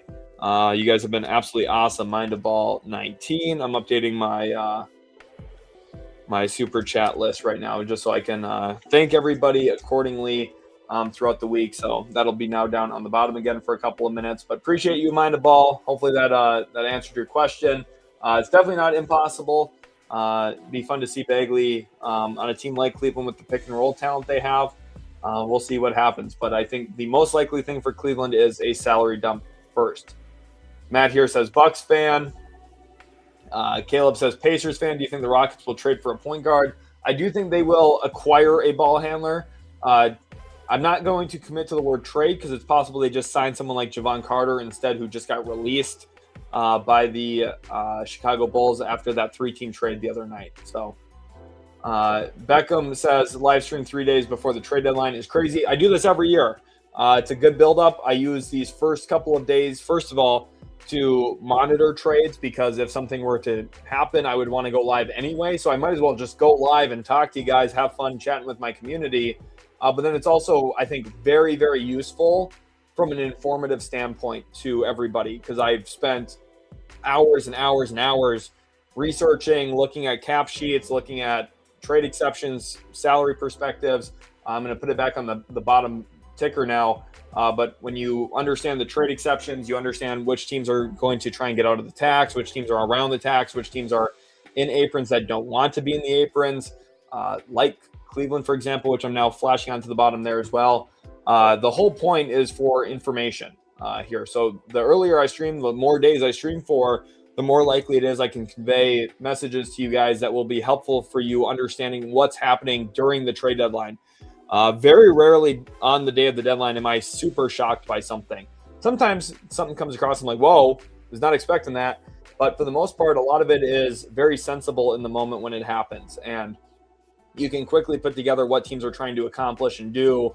And having these days to talk through trades, talk through possibilities, and discuss all of the mechanics behind it, all the mechanisms of, hey, this team wants to shed salary. This team's looking for long-term cap space, like Washington, for example. The Wizards are in line for cap space this offseason. I would be pretty surprised to see them take back ginormous amounts of future money. Now, it's not impossible for them to take back some future money. But like, for example, they have Chris Middleton's $33 million expiring salary. Could they theoretically use that in the trade to take bad contracts back? Yes. But I'd be kind of surprised by that given the idea that I expect them to operate with cap space in the offseason. So I don't even think you're being like pessimistic or anything. It's obviously like, if anything, I think it's a compliment. You're pointing out my work ethic and everything, but that's the idea or the rationale behind going live so early, is so that I can explain stuff for all 30 NBA teams. And as people kind of hop in, hop out of the stream throughout the day, today, tomorrow, even Wednesday, that means everyone's ready for a marathon Thursday. And every single year we get a trade on Monday, we get a trade on Tuesday, we get a trade on Wednesday. They're going to happen. There's going to be trades. It's just how the nature of the beast is.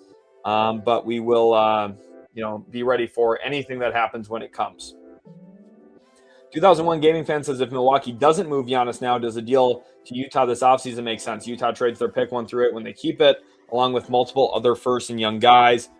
Yes, I actually think Milwaukee is a very sensible landing spot. I keep saying Milwaukee when I mean the other team. Let's go back over to Fanspo. I do think Utah actually is super sensible in the offseason if a trade were to materialize between them. So let's go to the Jazz here, and we'll put Milwaukee on the board. And a Giannis, so this is hard because we're conjecturing about the offseason. But Utah, if you look at their cap table, they'll have ways to getting to the cap space. They already have cap space right now, so I'm just going to use Jusuf Nurkic's contract as their cap space, essentially, that they'll be able to open up. And then it depends on how you want to get there, right? George Niang's more cap space. So really you just need to attach $18 million. How do you get there? you would have to assume Taylor Hendricks could be a really great starting point in the trade. Walter Clayton Jr. could be in here. Cody Williams would probably go into the deal. And then very quickly, you're at that money threshold. Isaiah Collier could be another guy that Milwaukee would have interest in. And then you throw in picks, right? You have this 2026 first, this Lakers first in 2027. You have the Cleveland swap rights in 2028, which we're going to hold on to for now. We're going to do 2030, 2031 Phoenix first, and then 2032 first round picks. So very quickly and easily, you can see how they can get to 5 picks, even if they don't include their 2026 first itself. And they get Giannis around Kessler, around Markkanen, around Filipowski, around Keontae George, who's been one of the big breakout guys for them. Like all of a sudden, like Utah looks like a pretty good team, right? Definitely could be very interesting. Milwaukee, like again, Nurkic and Niang wouldn't even be in this. It's just those two guys are simulating the cap space right now. It would be a lot of young players, guys that would get instant minutes, real opportunities in Milwaukee, like Taylor Hendricks, Walter Clayton Jr., Isaiah Collier would probably all be starters or near starters, at least playing starting caliber minutes for them. Cody Williams would have a real opportunity to have the ball in his hands even more frequently. And then in here, you're getting 1, 2, 3, 4, 5 first-round picks. So very functional trade as well. Utah is obviously a real dark horse team for Giannis if they get to the offseason. I'd be surprised if they made that trade during the year, though. But if the Blazers get Giannis and it doesn't work out, they could trade him at next year's deadline, correct? It would get less, but I mean, they could, but I think it would work out. I don't really have a lot of concerns about it not working out. If you're talking about an extension or signing, like that's the risk, but I don't know. I think Giannis would stay if you traded for him, to be honest.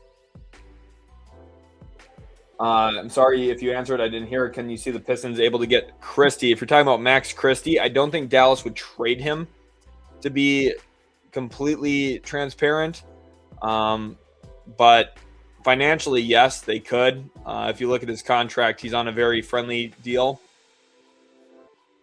Christie here in this. And I mean, if Dallas wants like Jaden Ivey even, you could do something around that.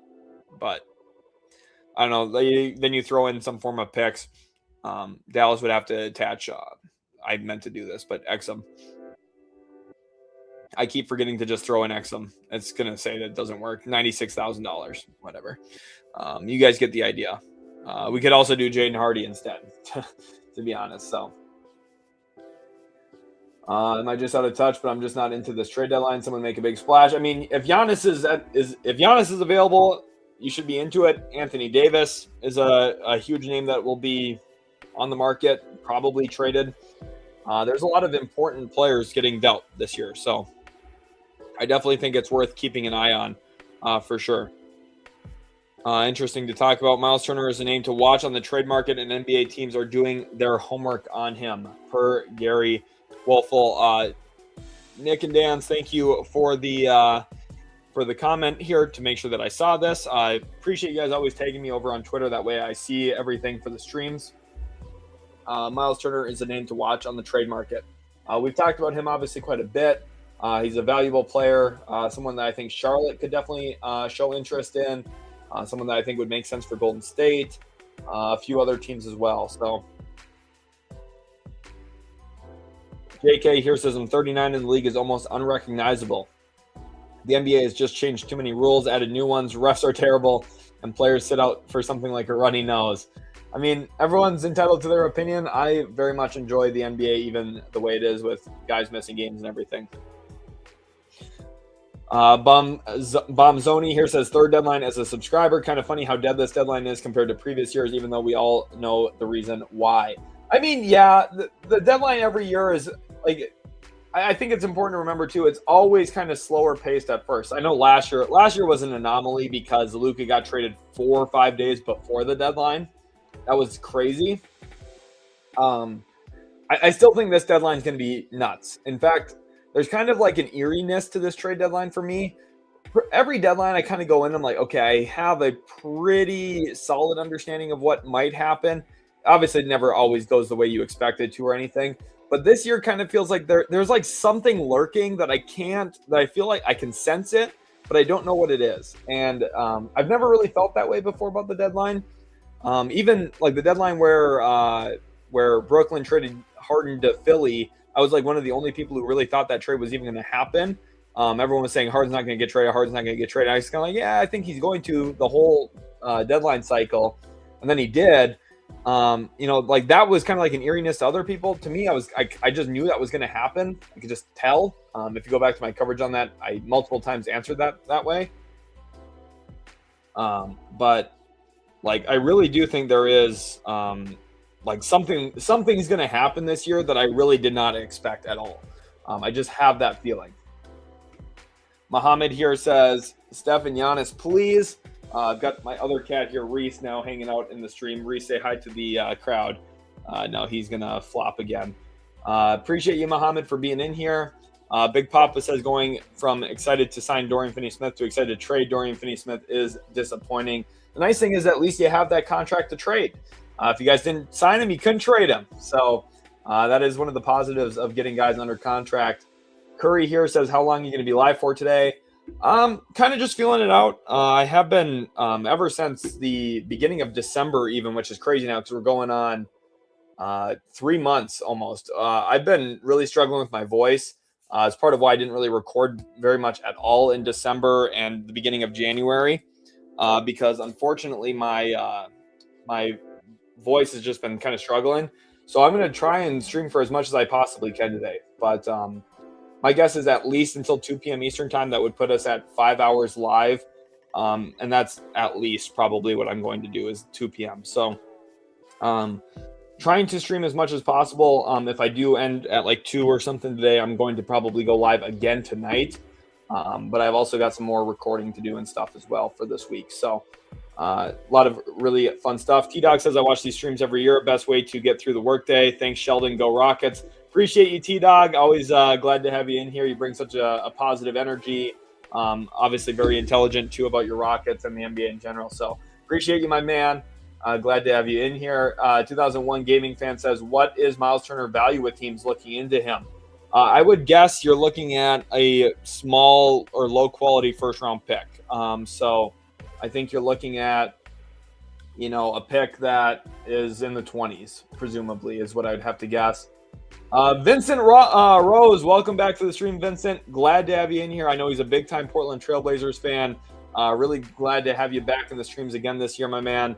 He says, thank you for sticking up for PDX. Could you see a tease for Cam Johnson swap to extend Watson? I'd love a summer Giannis trade after. That roster would be so deep. I'd be pretty surprised by a Cam Johnson trade, just given how much Denver gave up to acquire Cam this past offseason in both MPJ and the 2032 unprotected first-round pick that they gave up, Vincent. But I definitely think Matisse Thybulle's contract could be on the move. I've talked about it a little bit in Giannis trade packages. There's a few different ways Portland could go with some of those contracts, right? They have Time Lord's contract. They have Thybulle's contract. I'm very interested to see if a Giannis trade fully does materialize in the way that I expect it could for Portland, what the package fully looks like at the end of the day. Is it Time Lord? Is it Thybulle? Which big contracts in there?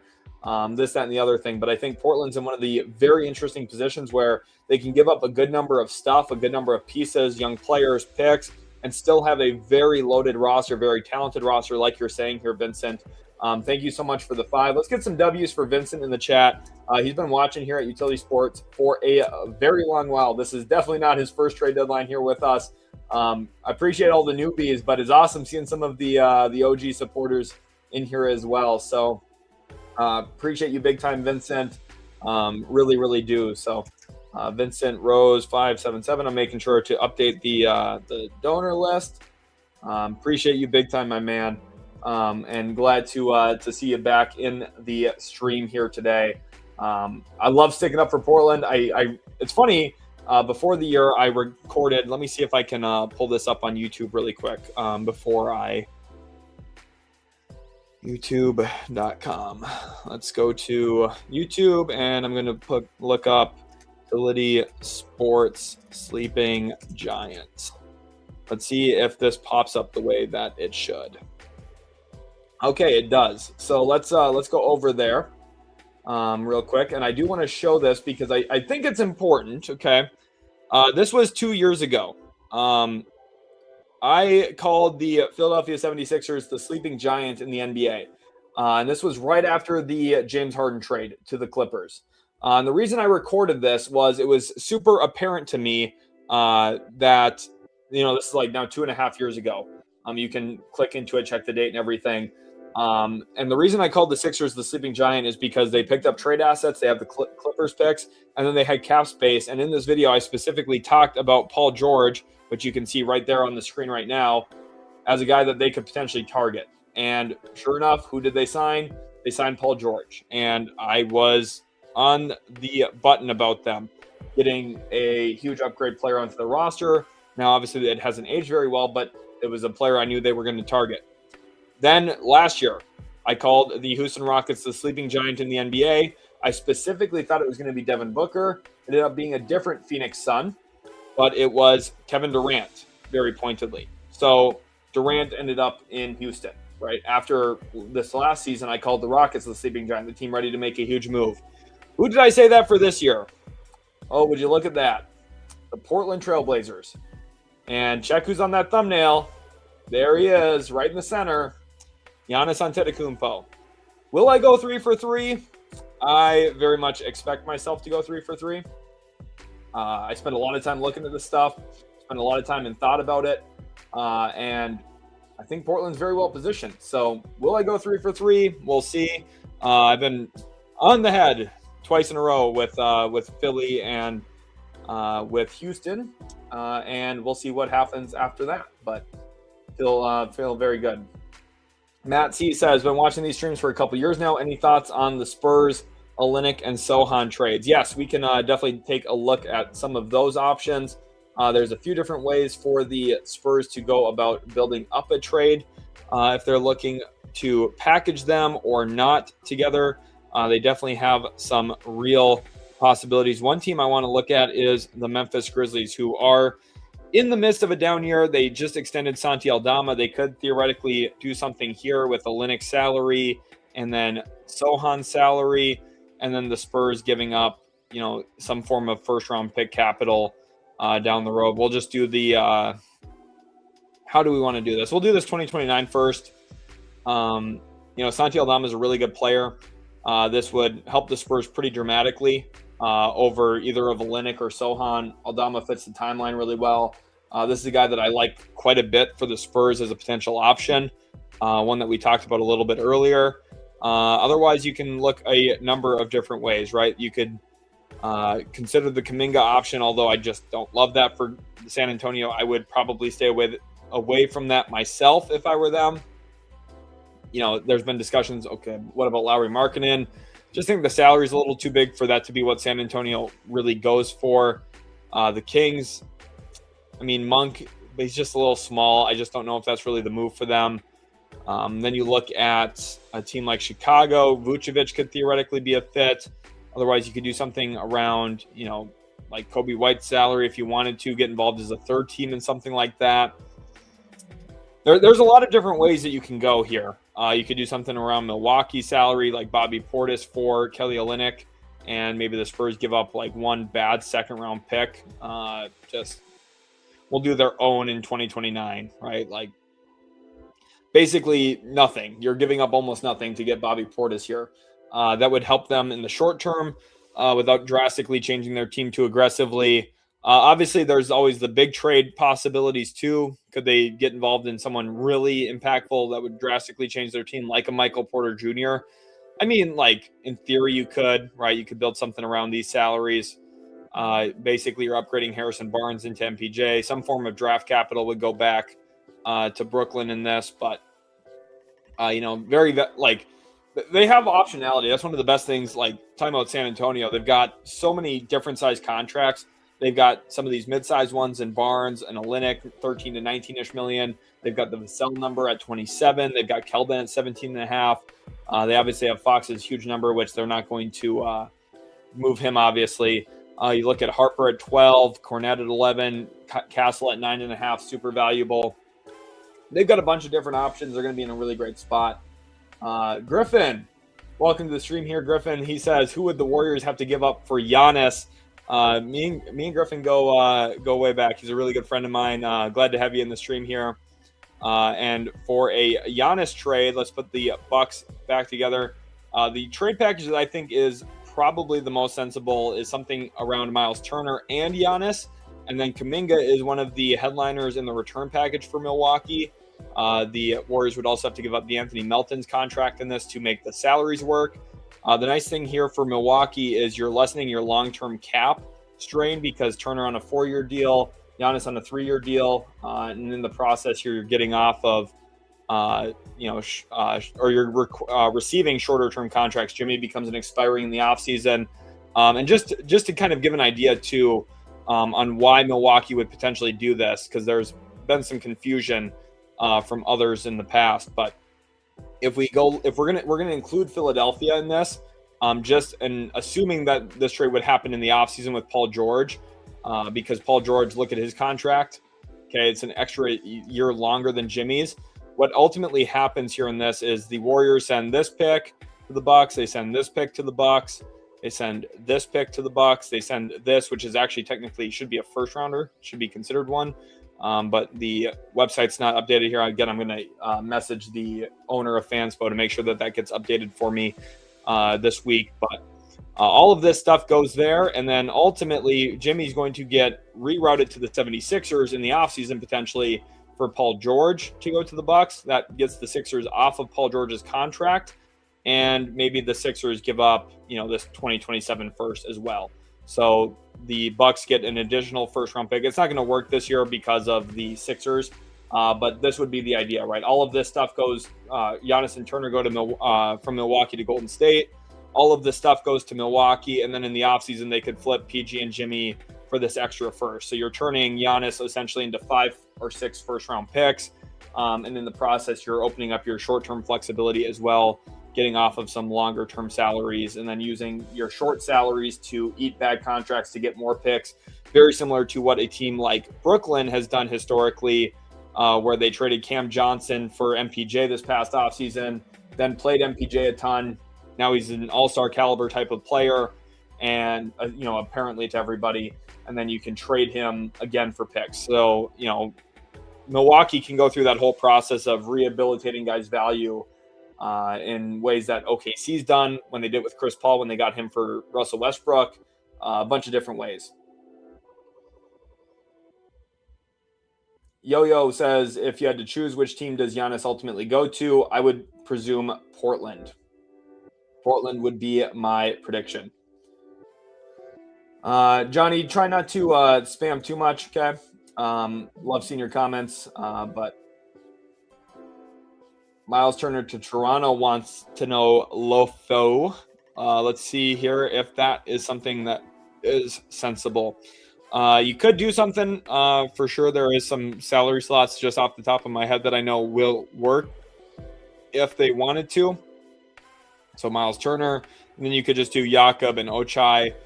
From a salary perspective, this works. Like I'll show you now, like this trade functions from salary. Now the question is, what kind of asset is coming from Toronto to Milwaukee? Like, are you doing some kind of really protected pick in case the season goes awry for Toronto? Like maybe something like that. I don't know. It's not the worst thing. Joshua here says it's so hard to build championship team with a lot of the same players being flipped every year.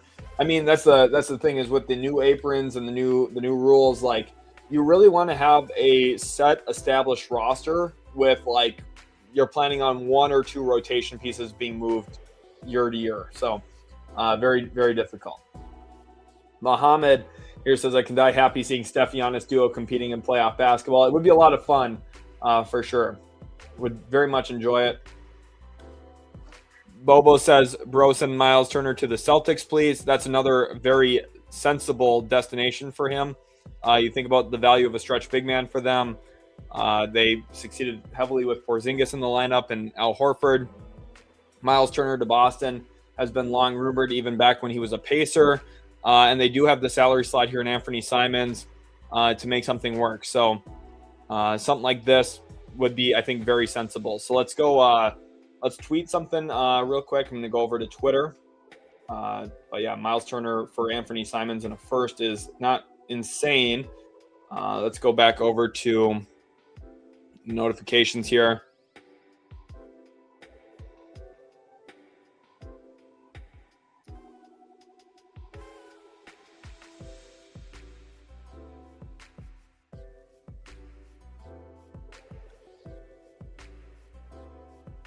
Where is, here we go. Teams that jump out to me as wise landing spots for Miles Turner.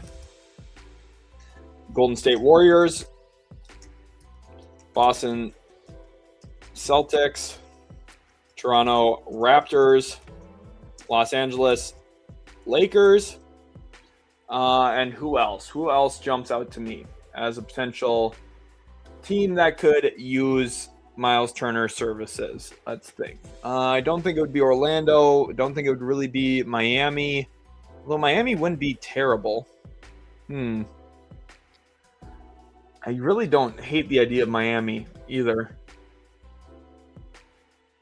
Don't think it would be Detroit. Don't think it would be the Knicks. Don't think it would be the Cavs. Sixers, no. Nets, no. Pacers, definitely not. Rockets, no. Spurs, no. Wolves, no. Suns, no. Warriors, no. Or Warriors already have, Clippers, maybe. I'm going to put Clippers, maybe.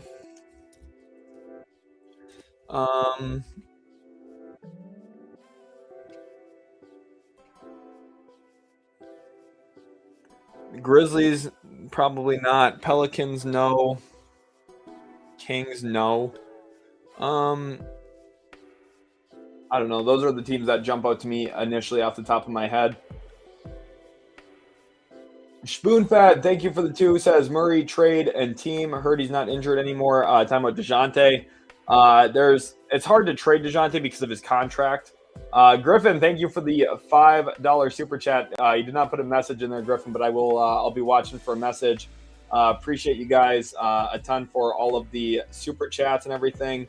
Let me update the super chat list here now. Griffin 9673 with the 5. Thank you, Griffin. And then also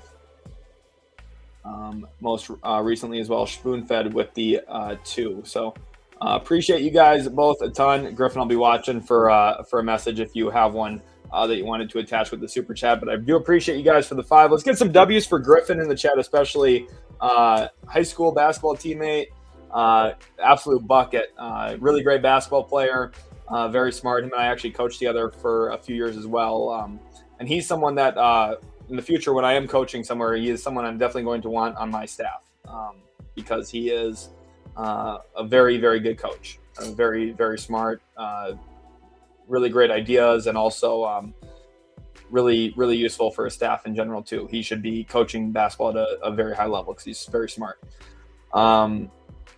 Ethan here says, have you seen the reported trade from the Heat of Ware, Rozier, Hero, multiple younger players in every pick they can send out, basically? Yes, I have seen that. And that's kind of one we talked about as well in the stream today. Comment on one says, Hawks need a rebounding, rim protecting center, not Anthony Davis. Bad. Yes, AD is not a center, so don't worry. He very much makes it point blank simple that he is not a center.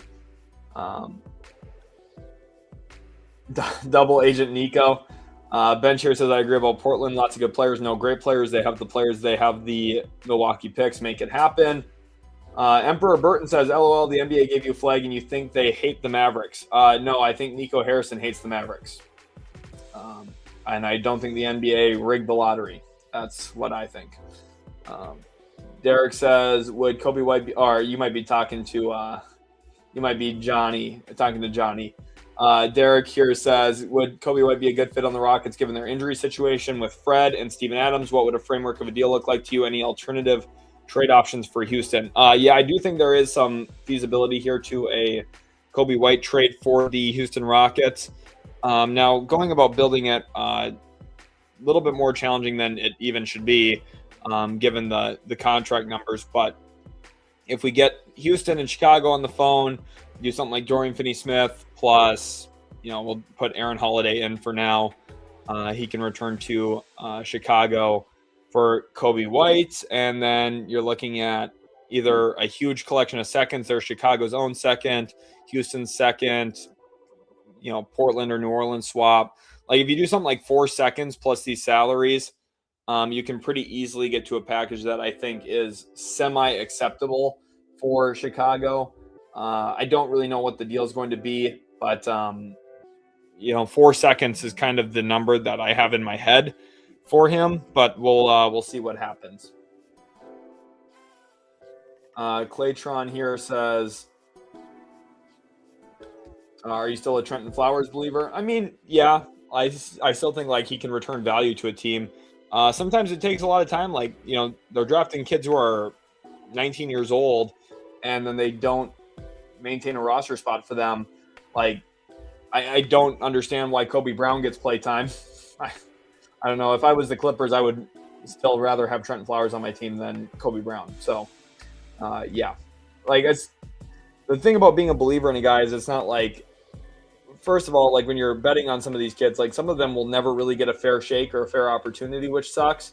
But then it's also like, I wasn't betting on him being a 20-point per game scorer or anything, but I was betting on him being able to be an impact role player. Because he had really good positional size, length, athleticism, and I thought kind of some early emerging skills that could have been valuable. He hasn't gotten really that opportunity fully, in my opinion, but I do hope he catches on at some point. Am I a wizard? Says Eric Duval. I am not a wizard. I'm not a Wizards fan either, although I do like the direction the Washington Wizards are heading in. They are very, very solid. 49er Media says, good morning, everyone. Welcome to the stream here again this year. 49er Media, glad to have you in here.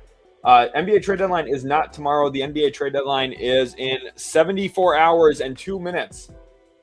We are 3 days and 2 hours away from the NBA trade deadline. Curtis Gallion here. Thank you for the $5 super chat. He says, if Miles Turner is on the table, what's your thoughts on Bobby Portis's trade value? You're looking at probably 1 or 2 second-round picks for Bobby Portis, if I had to guess, Curtis. Just given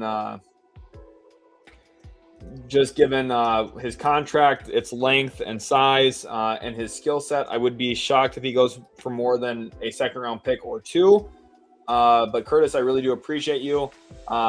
We can look at some more Bucks trades. Let's do that here. Now we're going to go over to the trade machine. Which I had something else open, and we'll go over to the Bucks, and we're gonna build out. Let's build the mega trade. Okay, we're gonna do San Antonio in here, and we're gonna add in. Where do we want to trade Miles Turner? We're gonna trade Miles Turner to the Celtics in this situation. So what if we do something like this, where it's Jeremy Grant to the Bucks, Thibault to the Bucks. We're going to put in Hansen Yang to the Bucks, and you could even argue Chris Murray could maybe go into Milwaukee here. 50. What are we missing? Scoot to the Bucks. Okay, something like this. Giannis to the Blazers, as well as Thanasis to the Blazers and Cole Anthony to the Blazers. So a 5-for-3 trade, that is fine. That financially works. And we could even include Amir Coffey, which sure, why not? Shoots the 3 ball decently. And then in this deal, we're going to send Bobby Portis to the Spurs for Kelly Olynyk. And we're going to do a 2029 second rounder, or we'll do a 2028 second. That's fine for that. And then in this deal, the Celtics will be the team that gets Miles Turner, trade him to Boston. And Anthony Simons goes back to Milwaukee, as well as a 2026 first rounder to the Bucks, and we'll even throw in a 2031 second. That one is protected heavily, so let's not do that one. Let's do a 2032 second to the Bucks. Something like this. There you go. Look at how big that trade is, but look at how much worse it makes Milwaukee, but it gives them a lot of draft capital, which, whoops, I did not include. I meant to. My fault. I did not include the Milwaukee picks back to them. So let's do that. Let's do this one here, trade to the Bucks. We'll do swap rights returned back to Milwaukee. We'll do a 2031 first and 2032 swap rights. Sure. Something like this. There we go. So Milwaukee, look at all the draft picks they get. They get this collection of players. Anthony Simons, Jeremy Grant are reunited in Milwaukee. Kelly Olynyk, Matisse Thybulle. Look at what you're seeing here. 3 expiring salaries. This is substantial money. $51 million of salaries that become cap space at the end of the offseason, or at the beginning of the offseason, excuse me. Scoot Henderson, Hanson Yang, Chris Murray. Those are some young players in this deal. And Jeremy Grant's salary. The Spurs get, or the Bucks in the process, get off of Bobby Portis. They get off of Miles Turner. So they get a lot of flexibility here. Now, a lot of it is sacrificed by Jeremy Grant's contract, but you are opening up some significant money long-term for Milwaukee. The Blazers do stay under the tax as well in this process. They turn 5 players into 4, which is fine for them. They also just got Vit Krejci, so their team gets reshaped. They get a lot better. The Spurs get an impact upgrade from Olynyk to Portis, and then the Celtics get a stretch big man again with the cost of a first-round pick. So hopefully that answers your question there, Curtis, pretty well. Honestly, I think it's a pretty realistic framework to talk through. Yes, I am I'm a New York Jets fan, so it's oh, you are too, Jimmy. Yeah, it is. I think that's a great way to describe it. It is like eating glass. Trade deadline is on Thursday. Thank you, Andy, for sending that in there. Trade deadline is on Thursday. Jimmy says I'm loyal. I am too, unfortunately. Jimmy is not going to get traded, says the Nogs. I mean, I think he would because he is out for the season. So if you are trying to upgrade your team, keeping the guy who is out for the rest of the year doesn't make a lot of sense to me. Mr. Lucky says, what should the Hornets do with Sexton? He has been a good 6th or 7th man. But 18 mil is too much. Should we re-sign him? What do you think he would accept? 8 to 12 mil, I hope. I think you're looking at a 3-year 30, 2-year $20 million type of contract, pretty similar to what Lonzo Ball signed.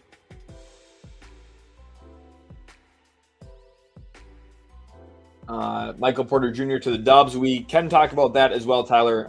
We will get to that in just a second. XXI card says, what do Blazers need for Giannis? A lot of it is their draft picks, returning Milwaukee's assets back to them. This 2029 first rounder as well going back to them. A lot of value being returned to Milwaukee from a draft pick perspective. Ben here says Dalen Terry to the Knicks for Yabu and seconds. Let's take a look at that one, actually, because I do think that one is a fairly sensible option, although there is some salary perspective that I think is I don't know if it's going to be Dalen Terry. And the reason why here, look at the Knicks cap space, or second apron space, excuse me, 148,000. So if we trade Yabusele and we look for Dalen Terry, I mean, the money does work here, but this doesn't like really accomplish that much for them other than getting them out of Yabusele's contract, like his player option, which like I guess actually is not that bad. This isn't a bad idea. Now that I've like talked through it and like really looked at it, it actually is not bad at all. This gets the Knicks out of some money, which is okay. That's the reason to do it. The thing here is it going to for sure be Dalen Terry? It doesn't have to be technically. It could be a number of different players. Like it could be Haywood Highsmith from Brooklyn. Could be Jed Howard from Orlando, potentially. What's Dario Saric's number? It could be Dario Saric even. It might not even have to be Dalen Terry. It could be... I'm looking at some of the numbers here. It wouldn't be. It would not be Bradley Beal. It could be Nick Richards too. But yeah, I don't hate that as an idea at all. I think that's actually a pretty strong framework. Jimmy says Giannis might take 6 first-round picks. I'm not kidding. It depends on the quality of them. That's one of the things that often gets overlooked is people count how many firsts and not the quality of them. 4 good firsts is better than 6 bad firsts. 4 quality firsts is better than 7 or 8 even bad first-round picks. So Penny Packer here says, if you are the Jazz, would you go after Herb Jones? What would a trade look like? Jazz defense is atrocious. The Jazz, if they do decide that they want to actually be buyers, would be very interesting as a potential Herb Jones landing spot. The thing about Herb Jones, right? His contract extension, his vet extension is going to kick in here. He's under contract for a very long time left. So if you're Utah, he could be a guy that you actually plan around moving forward. You could do something around George Niang's salary if you want.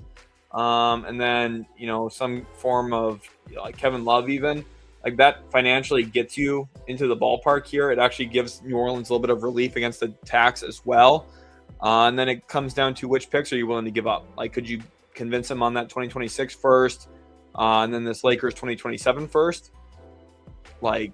If that's the 2 first, I love this trade for the Jazz. This trade makes the Jazz a lot better, in my opinion, even though the trade machine here says the opposite. Utah would be really good with Herb in the mix, in my opinion. So it's actually a really great idea, Penny Packer. I'm glad that you sent that. Tyler A. Gates, welcome back to the stream. Glad to have you in here again this year, my man. He says, hey, Sheldon, Tyler here. Let's do a video together one day. Would you rebuild around Hero, Kuminga, or McDaniels if you're Milwaukee? I think, well, first of all, if I was Milwaukee, I would not want Kuminga probably too much. If I could get him reasonably, I would do it. Hero would be rerouted by me if I was acquiring him. McDaniels is a player that I think could actually be really solid to rebuild around with. But the issue is I don't know how quickly Milwaukee especially can elevate their or escalate their rebuild into contention. And I worry that they'd not be able to do so in time. So that would be a big question for me. But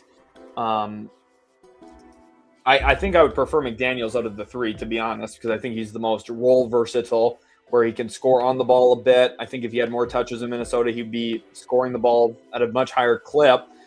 He's someone who can defend at the point of attack, be super impactful off the ball defensively too, as a weak side helper. For me, I think I would pretty much lean toward McDaniels pretty heavily there out of that trio. Even though Tyler Hero is probably the more individually talented player offensively, I would lean toward. I think I would lean pretty aggressively toward McDaniels.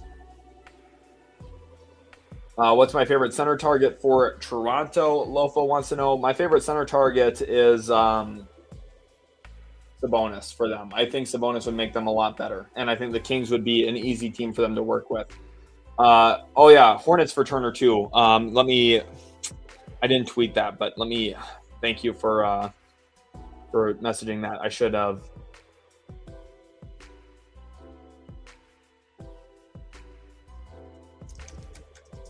Hornets 2 on the low. Let me get the emoji in there that I want.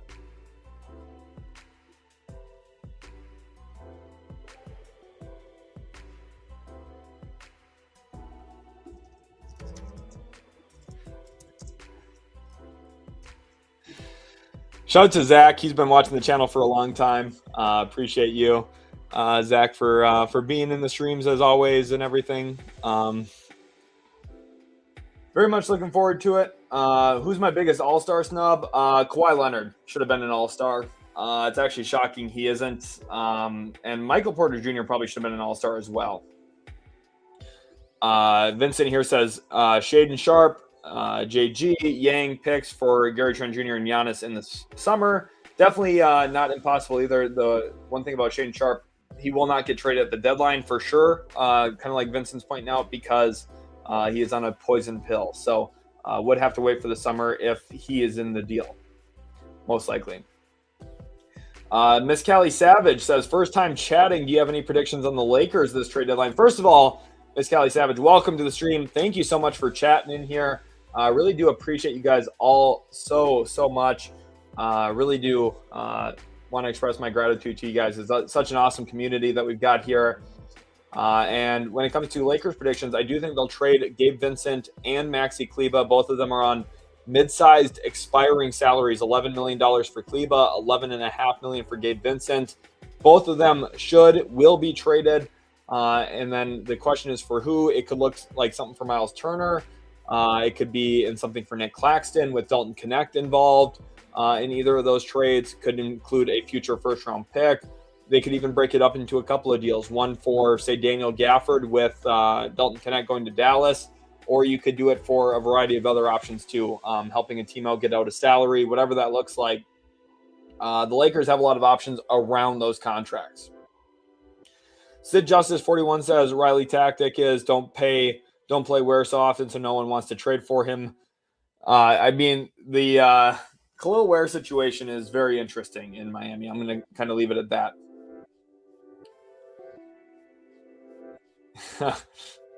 Big Papa, shout out to you. Jimmy says Kobe White is not a needle mover for me. I mean, he's a solid player. Tyler says if Dubs don't get Giannis, got to get MPJ right. I need a new dynamic on this Dubs team, especially on 2K. Let's go back over to the trade machine here now. We're going to hop onto that trade machine and take a look at what a Warriors trade could look like for Michael Porter Jr. So obviously the Nets would be involved and Golden State. One of the nice things is the Nets do seem like a sensible landing spot for Kuminga. And if the Warriors are looking for a really meaningful upgrade, MPJ is a very, very solid player for them to acquire, in my opinion. And then the salary perspective on how you get there, this is where you run into a little bit of the trickiness in a deal. Really what you could do, and this is where there's a little bit of hesitancy for me, because otherwise, like, to get $15 million more in salary in here, like, you need to put Moses Moody plus Al Horford or something. Whereas if you don't do Kuminga, you could do Claxton, bringing him in and sending Jimmy Butler out. And then you're within that $9 million threshold where now you do like Buddy Hield. And like, it's going to cost you a pretty good amount to do this. But if you can't get Giannis, let's see what it's going to be like. I'm going to be out by like $100,000 or something. Yeah, remove $859,000. So we're just going to attach another player in here. We'll just throw Melton. Fine. Solid player, but Melton into the deal. Warriors get MPJ and Claxton. The Nets get Jimmy Butler, who they could reroute as expiring. Like, the issue is getting to that $38 million is not super easy unless you're doing like a 3-for-1 or 4-for-1 trade, which is challenging in its own right. So the NBA trade deadline is not tomorrow. It is on Thursday.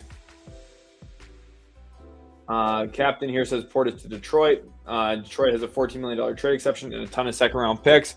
That could be another possibility, right?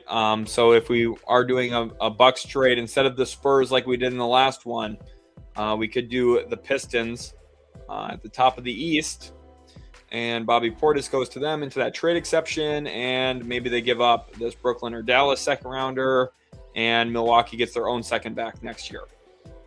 And boom. Something like that. Right, that financially works because of that trade exception, like Captain Goodness is saying. Will says, how do you think the Bucks would feel about a Darius Garland plus Jarrett Allen package to send Giannis to Cleveland? The issue with that, Will, is they technically cannot do that until they get out of the second apron.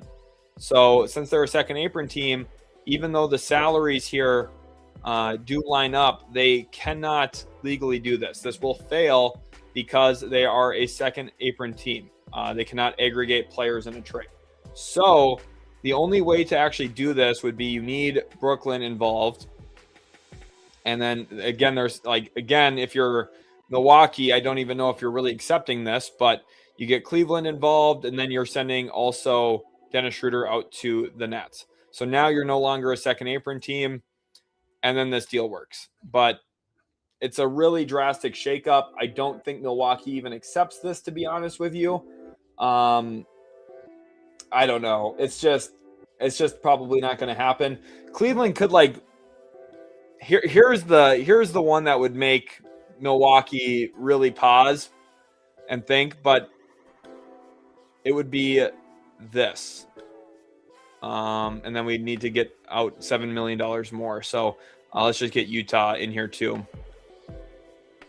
Obviously, there'd be some form of draft picks involved. I'm not going to go through all of that, but something like this. Jazz get Lonzo's contract into space. Nets take Schroeder's contract into space. And then the Cavs get Giannis, and the Bucks get Mobley. That works. But it's like, would Cleveland do this? I don't think so. Would Milwaukee do this? I don't know. The Nets and Jazz would both want something for helping the teams out. Very difficult. Jordan, yes, we did talk about Olynyk plus a second or two for Portis. That's a real possibility. And also on Sohan, there's a few teams that make sense. The Knicks could be involved. Otherwise, you could look to package him with someone like Olynyk in a deal. So there's a bunch of different possibilities. Chopsy, thank you so much for the 2. Appreciate you big time for sending the super chat. Now, I know you didn't get a message in there, but if you have a message, feel free to send it. I will try and catch it in the messages. I Chopsy 728. Thank you for the $2 super chat. And then also Vincent Rose. I'm going to copy this over to Rose with the $2 as well from earlier. So appreciate you guys all a ton for all of the awesome super chats. You guys have been absolutely awesome today. Isabella, welcome back to the stream, Isabel. I know you watched a lot in the past. It says, what are your top 3 Lakers predictions? I think so I don't have like a firm player on who I know the Lakers are going to get. But what I do know is what the Lakers are going to trade away. And the Lakers, everyone's focused on this Hachimura contract. I think the easier thing is focusing on these Vincent and Kleba contracts, these 2 expiring salaries that they have right here, and then using those with Dalton Connect. So could it look something, again, I don't know which player they're going to get, but something like Gafford, and you give up, Kleba plus Connect, and then in this deal you take back Exum, or Exum might even have to go to a third team. That is what's going to have to happen, I think, here. Undo trade. This might actually work. But yeah, there would be some form of draft capital in here too, whether it's seconds or a first. It could even look something like this, where we're going to get a third team just to make the money work easier, because both the Lakers and Mavs are right up against the number. But we're going to send Gabe Vincent to the Nets. We're going to send the second rounder with him to Brooklyn. And then we're going to send Najee Marshall to the Lakers. And we're going to send this 2031 first round pick to the Mavericks. And in this deal, the Lakers turn 2 nothings from their rotation and Gabe Vincent and Maxi Kleba into 2 hugely plus players in Gafford and Marshall. It does cost them a second and an unprotected first. The Mavericks reorient their team back toward Cooper Flagg's timeline and improve pretty quickly. Chopsy here, thank you for the 2, says, could the Suns trade for anything? Yes, they definitely could. Now, when it comes to Phoenix here, specifically what they could look to do is salary dump Nick Richards. That continues to be a name that comes to mind a lot here for me. One option is trading him to Utah into space or into their trade exception, giving up a second round pick in the process. It gives the Jazz an asset for eating the salary into cap space. The Suns completely dip out of the tax. Notice here, they become a non-tax team, which would be tremendous for them. Get out of the repeater tax, save them a lot of money, save Matt Ishby a lot of money. That's one possibility, right? Otherwise, you could see them maybe look to be buyers, although they don't have a lot of attractive salaries where it's super easy to point what that deal would be unless they trade Jalen Green. And it might just be too early for that. Jalen Green hasn't gotten to play a ton this year, has been dealing with some injury stuff. I think they'd like to see him a little bit more in a Suns uniform before they actually make a deal. Cron Vapors here says, how are the Knicks going to solve the Karl Anthony Towns problem? It's funny, before you even played a game for the Knicks, I said that they had a Karl Anthony Towns problem. I actually have a video up on the channel detailing that before you even played a game for them. But the thing about Cat here, he's a very difficult player to work with financially because he's really good and you don't want to just give him away for nothing. But the issue is he's making so much money and he has his pretty damaging flaws as a player that he's not going to be valued in the way that he should. So it's just very, very difficult. Northside here says trading with Atlanta or New Orleans makes more sense to get those picks back. If you're talking about Giannis, yes, but the issue is I don't think Atlanta does that. I don't think Atlanta is trading this pick for Giannis, and Milwaukee already has the least favorable of these two. So let's say the pick ends up being at number 1 and the other pick's at number 2. Bucks would pick 2. So I don't know if Atlanta's making this pick available in a trade for Giannis, given the current direction of their team. And if that's the case, I mean, we could build a package. I do like the Hawks as like a landing spot. I think there's a lot of sensibility here in terms of like the type of players and everything, especially before the Vit Krejci trade. But the fact that they made the Vit Krejci trade makes it seem like they're not going to be pursuing Giannis probably. So I don't know, like something like this financially works. And then obviously there'd be other assets in here, right? It's not just this is the deal, but like, I don't know. I think Atlanta's going to be very hesitant on making a big trade like that. So Michael Porter Jr. to the Clippers, Abeem says, let's look at that real quick. We're going to go to the Clippers, and we'll include the Brooklyn Nets here. We'll send MPJ to the Clippers, John Collins and Bogdan Bogdanovic to the Nets. The Nets can also send back another salary, so we'll do. Actually, no, we'll chill right here with that. That's fine, and then we'll do this 2030 first round pick. Who says no here? MPJ to Los Angeles, John Collins, Bogdan Bogdanovic, those 2 expiring salaries back to Brooklyn, as well as a 2030 first round pick. I don't think the Clippers would do this. I just don't think they're going to go that aggressively on improving their roster in the short term like this, but definitely would be interesting. For another realistic Lakers trade here. So I showed some of the ones with the Dallas Mavericks, but I do think there's still more to talk about. So we're going to stay on the topic of the Nets. Nick Claxton, this was a trade package I liked a lot last year. A trade that I thought was very sensible between these two sides. Ultimately did not come to fruition, but could they revisit it here and make it work? Possibly. Now there are going to be some issues with making this trade work financially, just given the sizes of the contracts and everything. Unless, like, the issue here is their roster size would be invalid. So a deal here between these two is kind of difficult unless they. I mean, Vanderbilt would have to be broken down into multiple contracts, I think. Like, it would have to be something like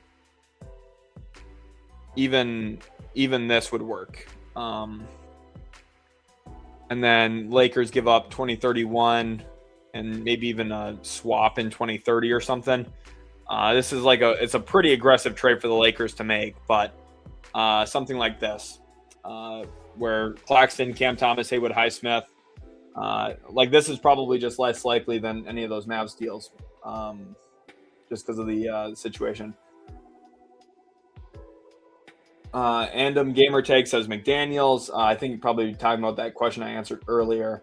What would it take to get Max Christie away from Dallas? I think it would be a dream move. I think he would be really nice for Detroit. I think it would cost at least a first, and I just don't even know if Dallas is going to really entertain trading him yet at this point.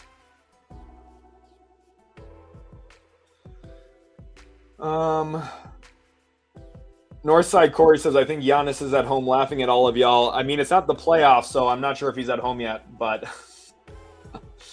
sorry, I'm too funny for my own good. Curry, thank you for the $2. Says, any Pelicans moves you can show or Rob Dillingham. Appreciate you, Curry. Let me get you updated onto the donors section here.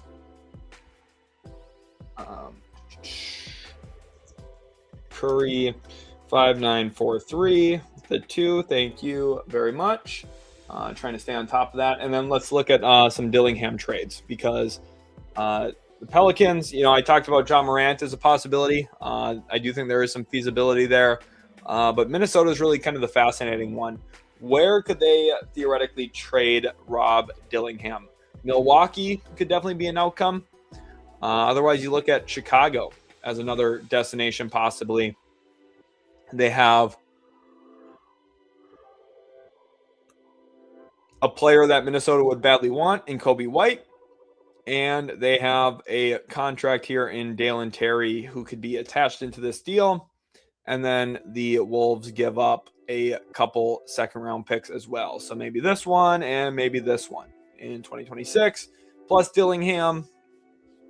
This kind of deal, I think, is fairly sensible for both sides. Now, one of the downsides here is Minnesota does take a little bit of more money in, which does increase their tax bill a little bit. So maybe that's one of the reasons why Minnesota would not look to do it, or they would look to dump Dalen Terry somewhere else to a third team. But this is feasible. If I had to put the house on it, where is Giannis getting traded? I would say Portland. DC says Atlanta receives Anthony Davis. Dallas receives Porzingis, Kennard, 2026 first via Cleveland. This is the best package Atlanta would offer per Brett Siegel. So the issue with this, and this is, Brett Siegel. Let's just see what Dallas. Let's just do this, and you'll see the issue. Okay, this is Anthony Davis. Okay, for Porzingis and Kennard.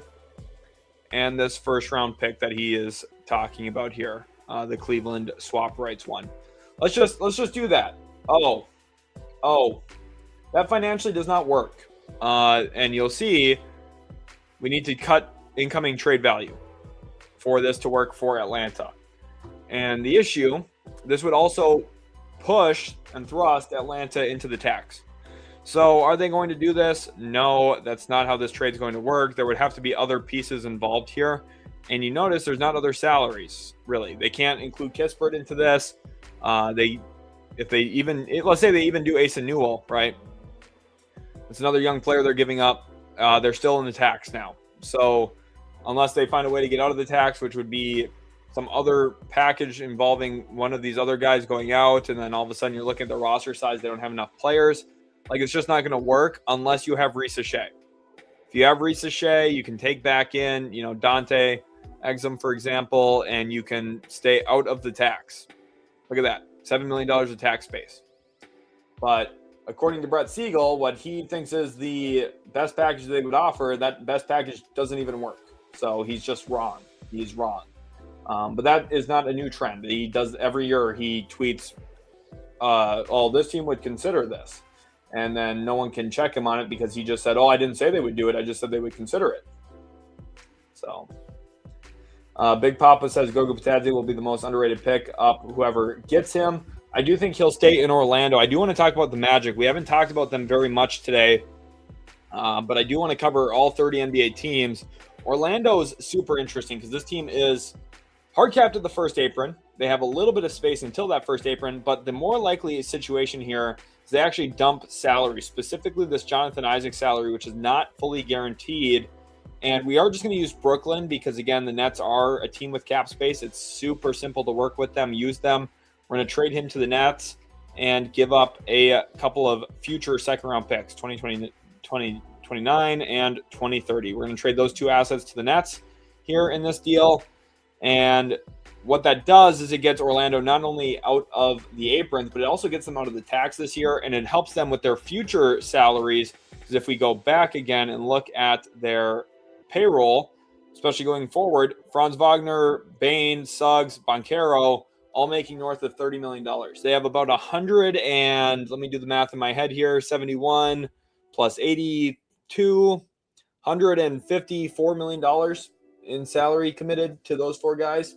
So it's a huge commitment to those rosters, or to those 4 on their roster. Claxton Mathurin swap. Let's go look at that. That's a interesting package. I've mostly been focused on New Orleans as a possible Mathurin destination, but I do think there is some at least feasibility here for a Brooklyn acquisition.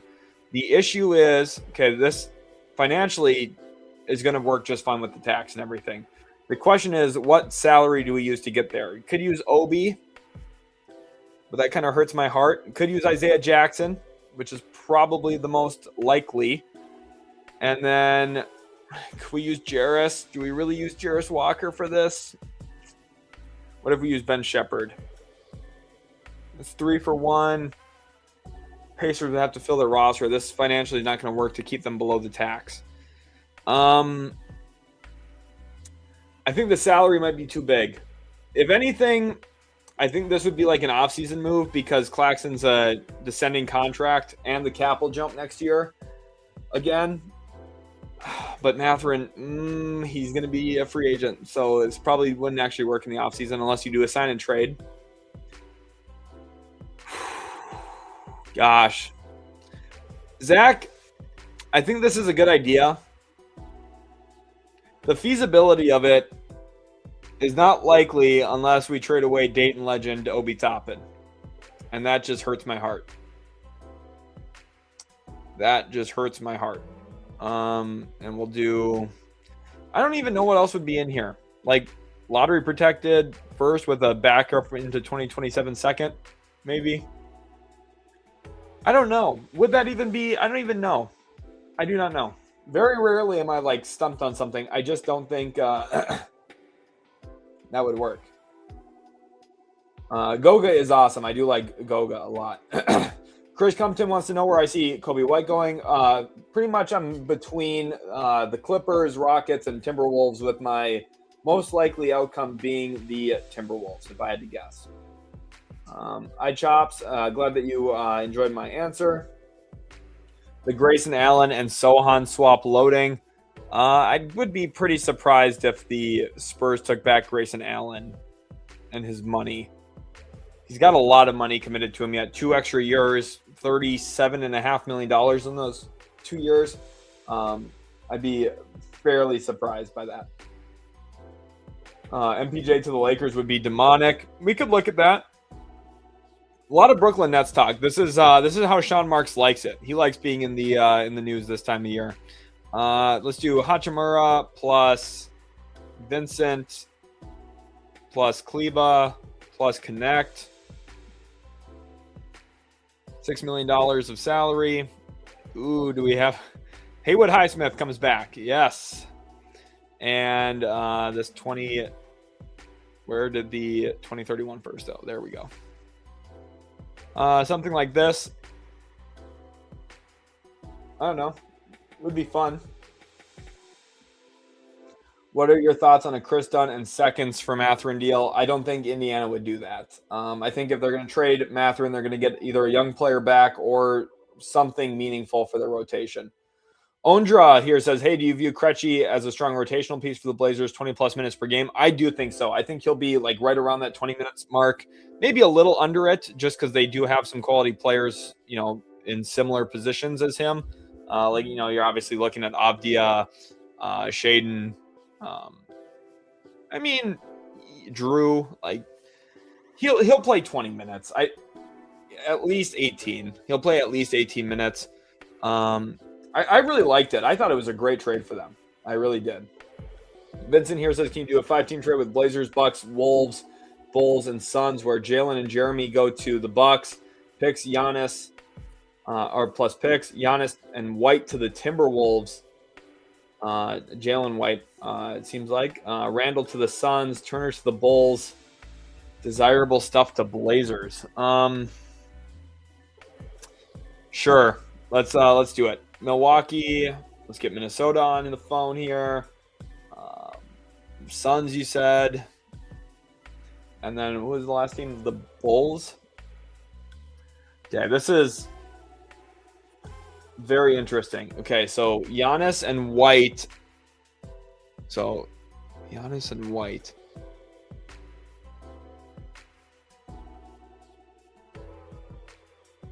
Who? I am White. I am either I'm having like a real mental block right now. Who is White? I just keep thinking Derek White. Oh, Kobe White. Oh my gosh, we talked about him 100 times today. How did I? That's embarrassing. Never mind that. Cut that out of the stream. That didn't happen. Okay, those two guys to the Timberwolves. Now let's see what we've got. Jalen and Jeremy to the Bucks. Okay. Plus picks. We'll get to that. Randall to the Suns. Turner to the Bulls. Okay. Desirable stuff. So financially, we're thin here. We don't have enough money going out. So McDaniels would go to the Blazers, I would presume, in this. Conley would go to the Bulls. Or, no, he can't go to the Bulls. He would go to Milwaukee, seemingly. So this financially, this doesn't even work financially, I don't think, for Minnesota. Let's just see where we're at financially right now. This does not work. Yeah, we need to shave another $1 million.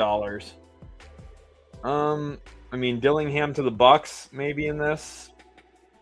I don't know. We're running into a lot of issues. Financially, this is just going to be very hard to make work. Financially, it still doesn't work. They would need to sign another guy, but they would be able to do that. But I don't know. It's just very difficult, Vincent, to make that kind of deal work, I think. 96 Finest says Day'Ron Sharpe to the Raptors. That is something we can look at and talk about. Again, the Nets are very, very prevalent in trade discussions because they do have some solid pieces. And for the Raptors, this would be a smaller acquisition for them in terms of salary. But they could definitely structure something here around Ochai Agbaji's salary, which would be actually a huge upgrade for them into their center mix. And then from a pick perspective, do they even give up like this first round pick for Day'Ron Sharpe and just, basically beg Brooklyn to take it by doing this? It's not a bad idea. Really don't hate it.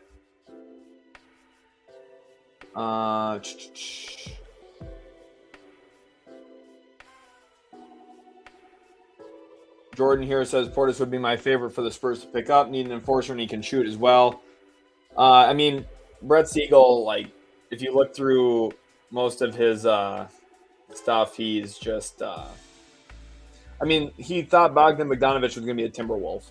So you tell me how that went. Trevor says the Nuggets could honestly give the best package for Giannis. Peyton Watson, Aaron Gordon, Cam Johnson, Julian Strother. Does that work financially? The issue is you're tearing apart the whole team. So I don't really think that's likely, to be honest.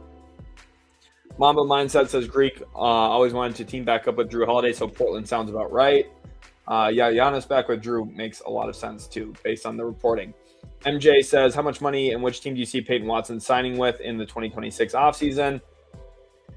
Brooklyn or Washington will be two teams that are trying to commit money to guys. Utah could also be a destination, but Denver will try and keep him. We'll see how they. I mean, it's going to be hard for them to do though financially. So, could he get traded? I mean, he possibly could because they could just try and get out ahead of losing him for nothing. So, we'll see. Ethan says, saw I heart trade rumors and in the center market from Windy. Could they move him for Sharpe or even Claxton or move picks down the line? I mean, I just don't. It would be weird if they traded out Hartenstein. I don't know if I really expect that to actually happen. Doob here says, do you think the Hornets can make a move for a center? If so, who, or do they just roll with Moose and Kalkbrenner? I do think the Hornets could be in the mix. I talked about Miles Turner for them a little bit. I also think a deal with Brooklyn could be fairly sensible if the Hornets are trying to quickly escalate their team a little bit. These two expiring salaries for Claxton does financially work. You could also then eat another salary back if you wanted to. You don't have to necessarily. And then you could do, like this Miami first, for example. I think you're kind of knocking on the door of a possible trade done here between these two. The Hornets have so many seconds, they could flip a bunch of seconds into this too if that's what Brooklyn would want or ask for. But something like this, Claxton's a really solid addition. But it could just wait until the offseason or next year because Claxton is a descending contract. And instead of using Connaughton and Sexton, they could center it around instead Josh Green and Grant Williams as expiring. So it doesn't have to be a this deadline kind of thing. Warriors and Heat got the most leverage. Says third pick, Shakir Austin. I don't necessarily agree with that. But what kind of value do I think Jalen Green has? It's hard because he hasn't really played. He's just been hurt a lot. So very, very difficult to kind of predict what that will be, which is why I don't think he'll get traded. Curry said Sheldon had a leg spike. It was bad. I could not believe that I could not remember Kobe White's name. I just kept thinking Derek White. Appreciate you guys for throwing in the corrections. Get Naz Reid to Portland and send Time Lord somewhere. Naz Reid would be awesome in Portland, but I don't think Minnesota will move him unless there's something really big happening, honestly. Det Nibble says Randall would not fit in Jordan Ott's system on the Suns. He makes too many boneheaded plays. I think, the spacing context there, the way that they play, getting on and off the ball pretty quickly, that kind of stuff. Phoenix has found a real rhythm, and I don't think they're looking for any huge shakeups, honestly. Jonathan Isaac to the Suns for Royce O'Neal and Nick Richards. The Magic would be gaining shooting and getting off of Isaac. Let's look at that quick. Phoenix, and it would be Magic. So in this deal, Isaac goes to Phoenix, and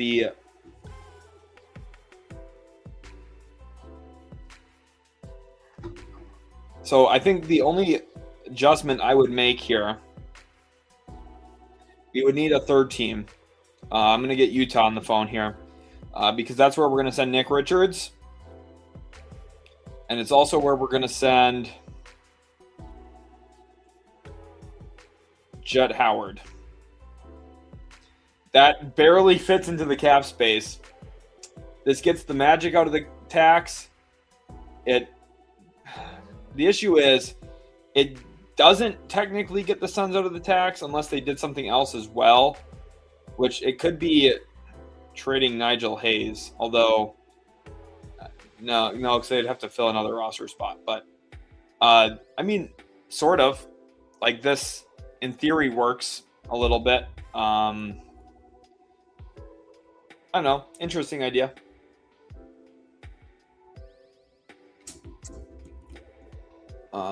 Lakers will. A lot of teams will try and get Peyton Watson. It's just about the feasibility of actually getting him. Skull says, hey, any new trades yet? Nothing official yet, but we are keeping our eyes on all the news, all the rumors, all the drama. We've been live for over 4 hours already today, so you guys have been absolutely awesome. Legion Hoops is saying Tyler Gates. Let's go over there. We will go check out Legion Hoops real quick.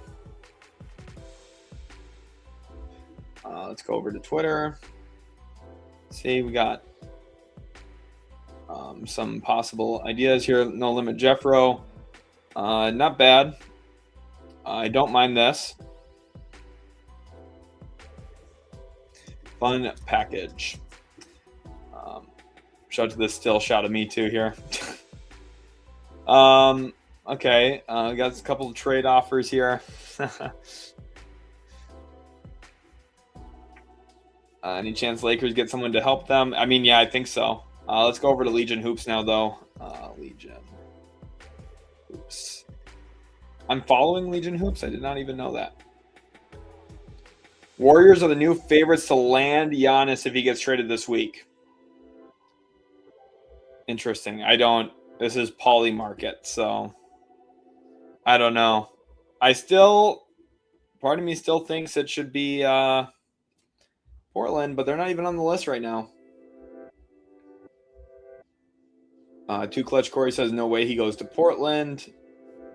Suns would give Boye a contract if Hayes is dealt. Yeah, true. I mean, even in this deal, though, they were already doing a 2-for-1, so they could have given Boye his contract anyway.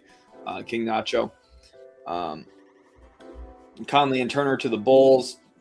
Rob, Time Lord, and Jeremy Jalen picks to Bucks. Nas and Jaden to Portland. Giannis, Kobe, Okoro, Smith to Wolves. Randall to Phoenix. That money works on Fanspo. What picks would be there?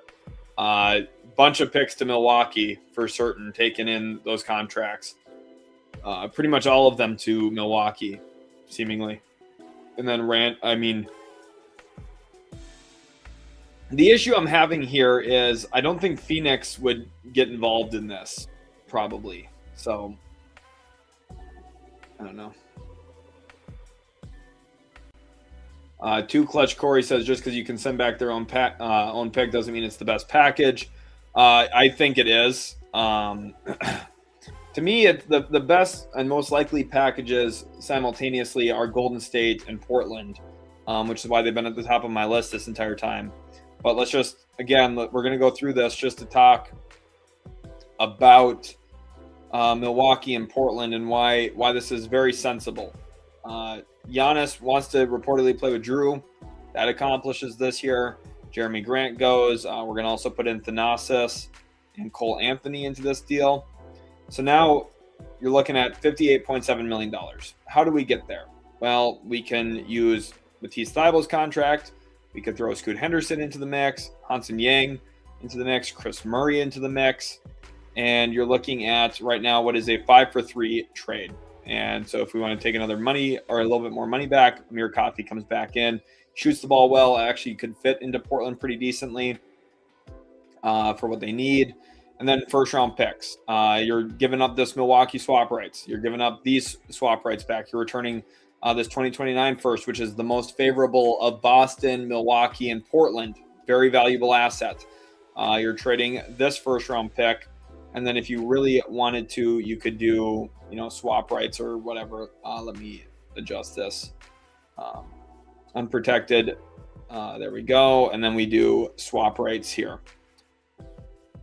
So if you look at the deal, it's 5 first-round picks, some young players in Chris Murray, Scoot Henderson, Hansen Yang, Matisse Thybulle's expiring, Jeremy Grant, and it costs you the Antetokounmpos and a couple of your minimum guys, but it's a very substantial trade. Milwaukee gets a majority of their own future back, which is the most valuable thing. In my opinion, if you're about to tear your team apart, you should want to have your own picks, and that's what they would be getting back. So they'd get their own picks back in 28, 29, and 30 in this deal. So Mud Dog here says, where can we send Rob Dillingham so he can get some real minutes without worrying about getting benched for every little mistake? Chicago. Rob Dillingham, I think, would really thrive under Billy Donovan. I think it would be very, very good pairing. Too Clutch Corey, I totally understand this perspective, but I am very, and I'm not saying it won't happen because it very well could. But what I do believe is it shouldn't happen. And if I was running Milwaukee, I would not let it happen because the pros and cons of trading Giannis now versus in the offseason, if you trade him now, you're getting a guaranteed deal, right? You're agreeing to something. Giannis at this point, at least, has not forced his way to a certain city or team. So because of that, you have an open market where you can trade him wherever you want for whatever the best package you think you're getting is. You have 1.5 seasons on his deal before his player option instead of him being an expiring. If you wait until the offseason, now here's where the cons kick in. Like, you run into issues on, will he demand a trade? Okay, that's possible, right? He could demand a trade. Let's say you wait until the offseason, and then he says on May 1st, I'm only signing with the New York Knicks. You're ready to speak Karl Anthony Towns. That's the issue. you run into a spot where he becomes an expiring salary with very little team control for the team trading for him, and he says he won't resign. You have no market. He has completely screwed you. And there's a real risk of him saying that and then cornering the team into trading him where he wants to go instead of what's best for the team. And while, yes, if you trade him now, you have less certainty on which picks you're getting for him because you don't have the lottery yet. There's less picks available because you can't trade for 2033 picks right now and all that, everything. But it's just flat out you're running a real risk by waiting. I don't know this. I mean, this guy's got 14 followers. Tyler, be careful, Tyler. I don't think this guy's a real source. So I would be very careful on who you're following. Nav here says, would Suggs in 2 seconds be enough for McDaniels and Conley? AB is having a breakout year. I don't think Minnesota would trade. I mean, I'd be surprised if Minnesota did this, but let's go talk about it. The fun thing is Jalen Suggs is a Minnesota native, so Minnehaha Academy. Let's go talk about it. I don't think Minnesota would do this, point blank. Jaden's on just a better contract than Suggs is, but I don't know. Suggs is a guard, so maybe Minnesota would be like, sure, sign us up. I don't know. Like for me, if I'm Minnesota, I'm not doing this. I would say the answer to this is no. But I don't know. True or false, not every player is worth a first. Yeah, completely agree. Most players aren't.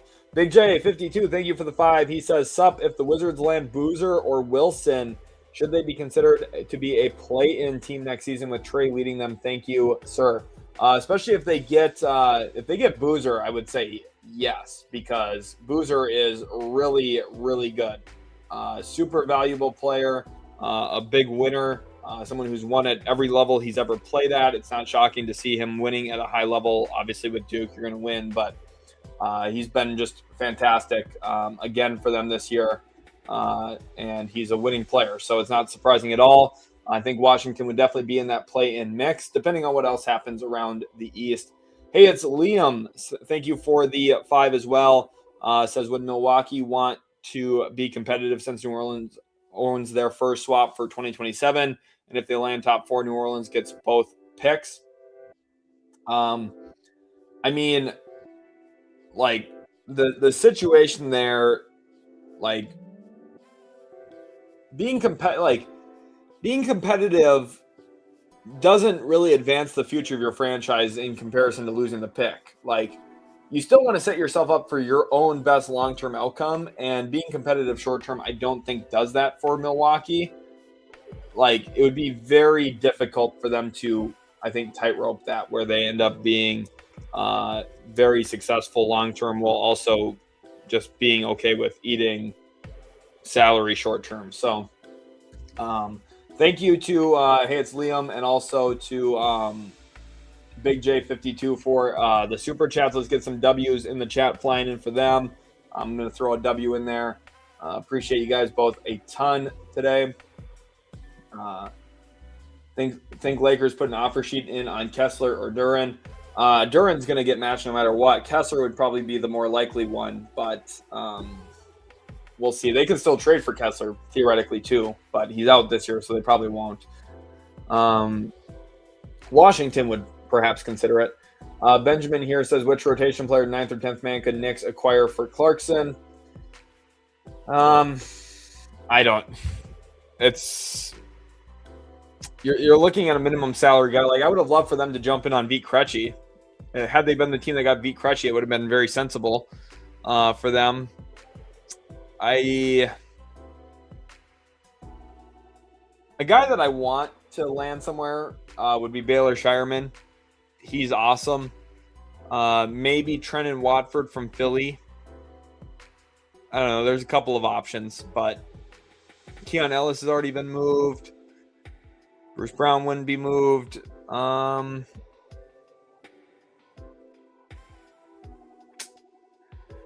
Yeah, it's kind of slim pickings. You can maybe get Josh Okogie from Houston. Russell Westbrook from Sacramento. Knife Dog here says Collier for Dillingham straight up. Minnesota should say no to that, but not sure that they definitively would. So definitely an interesting idea, to say the very least.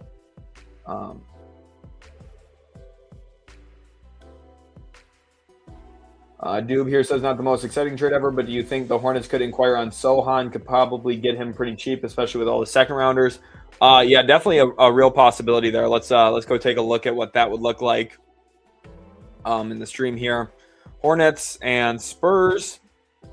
And in this deal, we will send Sohan to the Hornets. They do have that non-taxpayer mid-level exception that they could use, technically. So they wouldn't even technically have to send anything back if they didn't want to. But, certainly something could be in return. Could be Connaughton. I mean, to John Salon, anybody? I mean, my goodness. Just kidding. What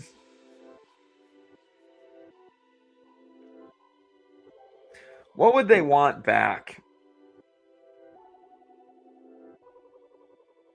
I mean, maybe nothing. Let's do 2031 second, 2030 second. Sure, something like this. Financially, it works. I know it's saying it doesn't, but that's just not. Remember, they have this. They have their exception here, the mid-level, so they could. But just for the sake of it popping up green for the trade machine, we'll just do that. Okay, there you go. Yo says, God forbid, but if Giannis got injured, if he comes back, best option is to get rid of him now. I mean, yeah, right now he's even dealing with an injury.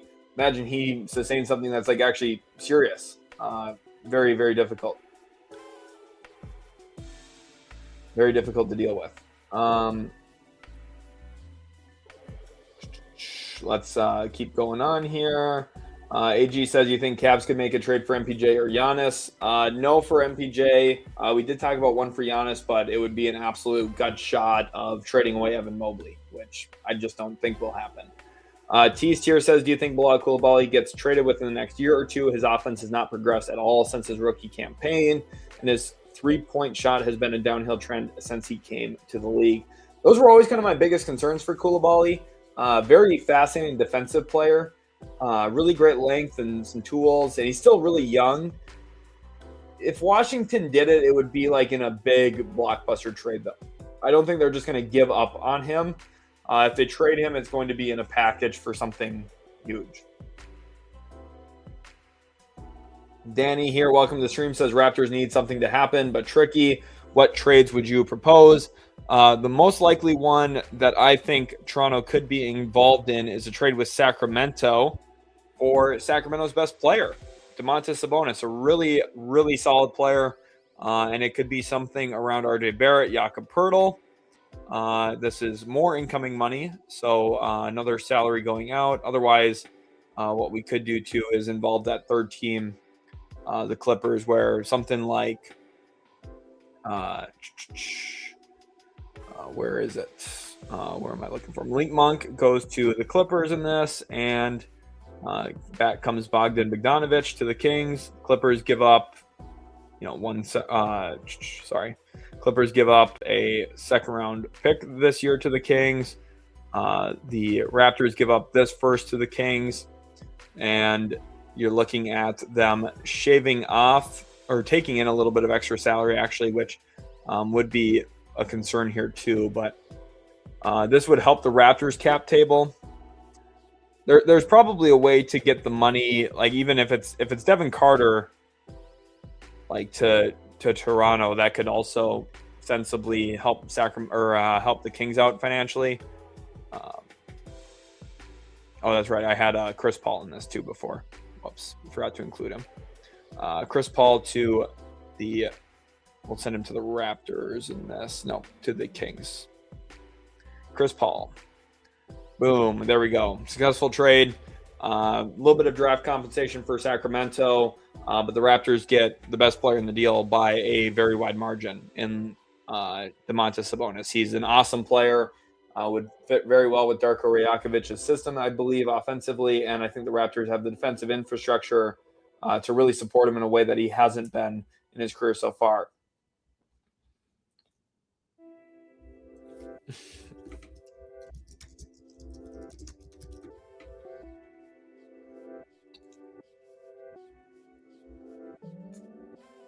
Steven here says, which do you think has a better package for Giannis, the Heat or the Warriors? I think the Warriors have the better package.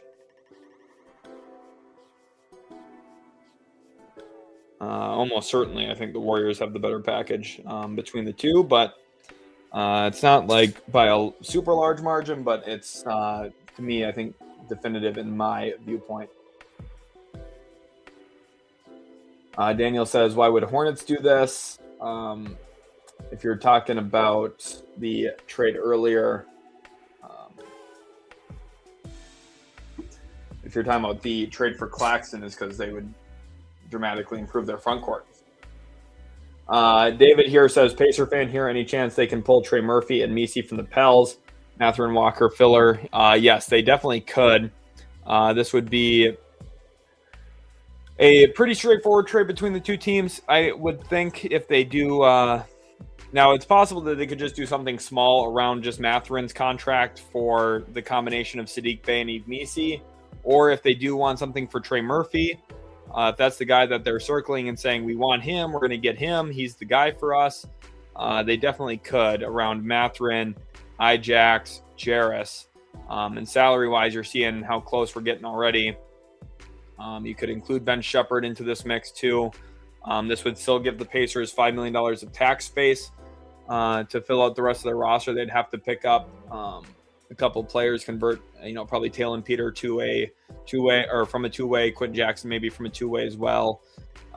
But, something like this and a 2027 first lottery protected potentially, and then 2029 first, like top 5 protected. Something like this is where I would see some sensibility. Pelicans get a couple of young pieces and some draft capital for Trey Murphy. Not impossible. Trey Murphy to the Raptors could also be a real possibility. Remember last year we saw the Pelicans and Raptors work out a deal. Sabonis works. What about Miles Turner? That deal would be a little bit simpler because the salary is smaller for Toronto to take back into a deal. If we go over to Milwaukee, Miles Turner to the Raptors is $25 million. So you're looking at Jakob Poeltl plus this first, plus, where is he? Ochai Agbaji. This point blank works super smoothly, and it would give Toronto's actually above the tax like that. So it would depend on how they want to go about this here. Kind of, there would probably be another move involved if I had to guess.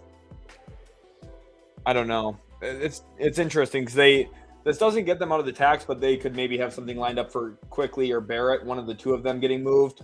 And then you would have a stretch big that you turn Poeltl into, and then you would also be able to get out of the tax in another move potentially. So Brian Cruz says, what's going on with the NBA trades? There's nothing going on yet. Trade deadline's in 72 hours and 55 minutes. So we're still 3 days out, and that's okay. Part of being live is so we can talk through options, talk through possibilities. Which team would surprise me by not making a trade? Milwaukee, point blank. I know a lot of people are talking about, they might just wait. They might just wait. I think it would be a mistake to wait. I would be surprised if they wait. They should not wait, in my opinion. Another team, it would be shocking to see, Toronto not make a move. They're typically pretty active, new front office here with no Ujiri anymore. But I would still expect them to. The one team that would be very surprising at this point is Sacramento. If Sacramento does not make a trade, I would be very shocked. I think that would be a very drastic mistake if they don't make a trade, because their cap table for next year is hell. It's terrible. So Flax here says, anything, Sheldon, you think is going to happen? I think there's going to be first, I think this trade deadline is going to actually be pretty crazy. I think the day itself, Thursday, is going to be really, really insane. Reminder, I'll be live all week long, so make sure you guys stay tuned for all of the content and everything. I'm very excited for it. I think there's going to be a lot to cover, a lot to watch for, and a lot to talk about. I'm very, very much excited about it. I hope you guys are as well. I think it's going to be a really great deadline. I really do. I'm super excited for it. I think there's just going to be a lot of really good stuff, and I think Sabonis could get moved. I think Anthony Davis will get moved. I think Giannis will get moved. Like that alone, it sounds awesome. Dub here says, first of all, Dub, welcome back to the stream. He says, hey, it's been a while. Have you been live streaming often? Not too frequently. I did live stream when the Keon Ellis trade broke between the Kings and Cavs. I did stream then, but I've been actually dealing with some a little bit of a sickness that since the beginning of December, it's been hard for me to talk and talk for long stretches of time. So my voice is hanging in there today. I've been streaming for over 4.5 hours already, which is good. I'm very glad that it's been holding on, but not been streaming like overly often. But I'm glad you're back, and make sure to check out the videos too, guys. The video, if you guys like the content here off the cuff, the trade discussion, I think you'll love the videos because there's a lot of analysis and I deep dive into very niche specific topics and discussions, and I get very granular with some of this stuff. So I definitely think you guys will enjoy the videos if you want to check those out in addition to the live streams. I know a lot of you already do. ASD here says, what do you expect the Wizards to do? I expect the Wizards to actually maintain cap space flexibility this offseason. I've talked about them as a potential landing spot for Walker Kessler in restricted free agency. The Jazz did not get a deal done with him, so he will be a restricted free agent. And I think Washington, if you look at the way their team's built up here, right, you got Trey. He'll presumably be back with the team. Sar's on a rookie deal. Trey Johnson rookie deal. Coulibaly rookie deal. Carrington rookie deal. Cam Whitmore still on his rookie contract. Keyshawn George on his rookie contract. This team is very young and very cheap. They don't have a lot of long-term money committed, especially once Chris Middleton comes off the books this year. They can be real players in free agency. And could they offer a ginormous contract to Walker Kessler? All of a sudden you have this huge front court with Sar and Kessler together, where Sar kind of was a tweener coming out of the draft. You put him next to a really huge big body screen and roll type of big that would fit tremendously well with Trey. All of a sudden I start to think you're cooking with gas a little bit. And who knows what that 2026 first looks like, but it could end up being top 5, top 3, maybe number 1. And wow, they would have a pretty good squad. So I think Washington's in a really good spot, to be honest. Brendan here says, what are you talking about, Sheldon? I know everyone knows that a rebuilding team should be in the apron to make it so much easier. Kings need more salary. That's, Brendan, I'm glad that you can poke fun at your own team. I tend to do that with the Dallas Mavericks too. Every single day, almost, they make me roll my eyes. So I'm glad to see you're taking my approach. Steven says, any 3 realistic trades that could help the Clippers make a playoff run? Yeah, we talked about a couple of them, but I'll go back to this one here with Utah. That is twofold in their decision to make this trade. Bogdanovich and Chris Paul to the Utah Jazz. This does shave their roster down to just 13, so they would have to add a player in still. But if they were to bring in either Kyle Anderson or George Niang in this kind of package, the Jazz could use cap space to fill this roster. Maybe get a second-round pick here in the process of doing so. And what the Clippers get is out of the tax, and it gives them a roster spot to fill, maybe from the buyout market, or a guy like Javon Carter could make some sense to be a Clippers addition here. I really like this outcome for them. They get out of the tax. Doesn't really cost them much. They get a guy in George Niang who could be actually a useful shooter off of James Harden as well. So some real value here for the Clippers potentially. Appreciate you guys all so much for being in here today so far. Really maintained over 300 people watching live pretty much the entire stream, which is really awesome, especially this many days in advance. I do have a trade deadline predictions video out on the channel right now as well. Let me go to the channel here. I'm going to share screen really quick. Make sure to check these out. So for those who are wanting more trade deadline coverage, even when I'm not live, because obviously I won't be live the entire week. I will be live the entire week, but not every single waking second. I do have to sleep. I'm going to go here real quick. Here's some really good videos, really useful videos for you guys to check out, where I've got my trade deadline predictions that came out this morning, almost an hour long. I've got the best trade assets. It goes through every single team's best actual draft and trade asset that they have to work with that is realistically potentially available as well. So, like, obviously I don't talk about Giannis or I do talk about Giannis. I don't talk about Anthony Edwards or Wemby. I talk about, the things that are actually possibly available. And then I also have the best trade packages for Giannis, all 29 of them there. So definitely a lot of good stuff on the channel for actual videos. Christopher here says, biggest new tactic, teams forcing other teams to choose between signing their restricted free agent and going into the second apron. That'll be the discussion around Peyton Watson this offseason too, right? Like, he'll be restricted. Tough decision for Denver. Magnus says, do you think Blazers are an all-star center away from getting over the hump, or should they roll with Klingon? Sabonis may be an interesting fit. I do like the Sabonis fit for Portland. I think their style of play would work very, very well with him. I just think given what they have and what they have to work with, it makes more sense to swing for Giannis than it does for Sabonis, given the assets that they have and everything. TLMBCH Ministries says, so Rockets fan don't need to tune into the trade deadline because as usual, we're not going to do anything, even though there are clear needs on our team. I think Houston will do something. Now, it doesn't need to be something necessarily massive, but I do think they'll be active. So Daniel says, Lauri Markkanen seems like a guy who should be on a winning team. Why isn't anyone talking about him? Because at some point, Utah will start winning with Lauri Markkanen on their roster. I really don't think they'll trade him.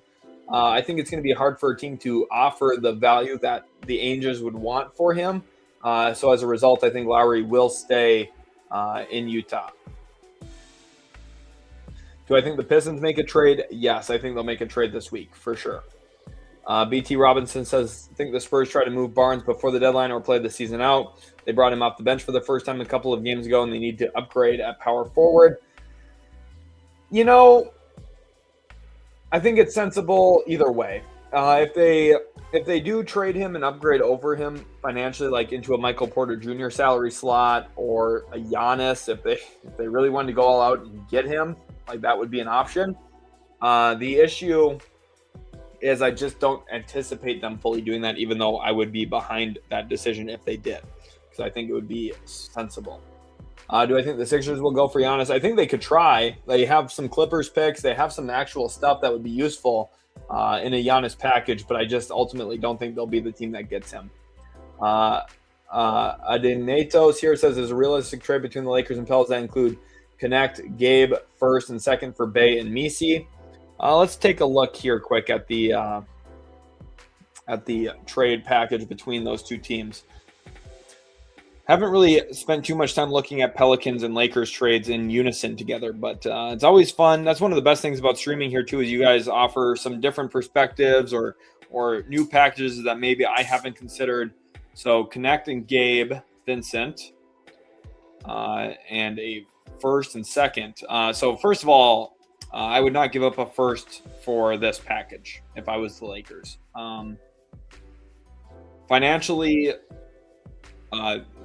there's a couple issues here. So the Pelicans aren't going to want to go into the tax. If anything,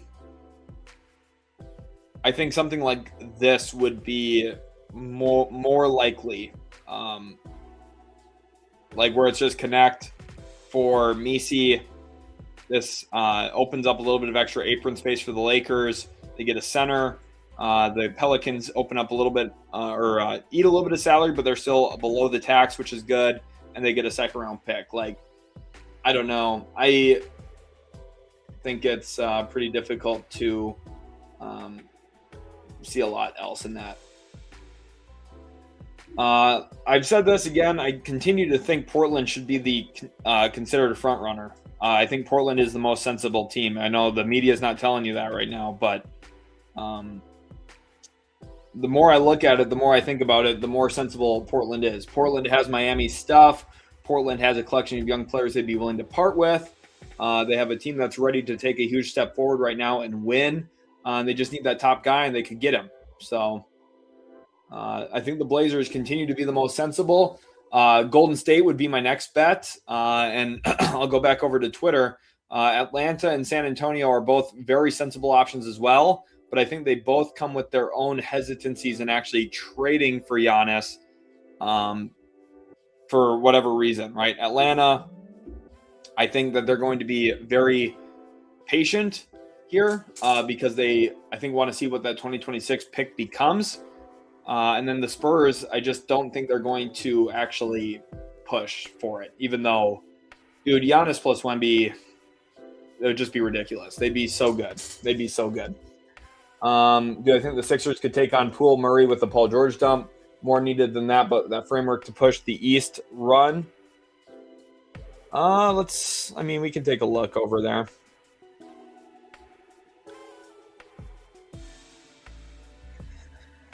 The issue for me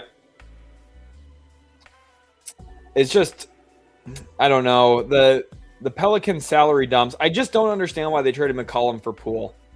Just didn't really make a lot of sense when they did it. And I don't know. And now they're just kind of stuck. I really just wish they did not do that. But Paul George to the Pelicans. And in this, we'll do Poole. Now, the issue is, where do we get $20 million more? You kind of see the flaw here a little. I mean, we could do like Looney plus Hawkins plus Alvarado.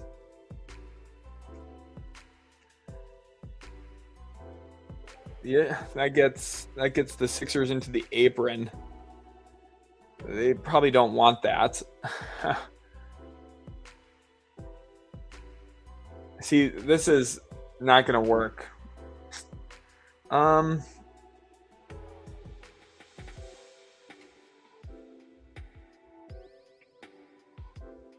This gets the Sixers out of the tax, but this gets the Pelicans into the tax.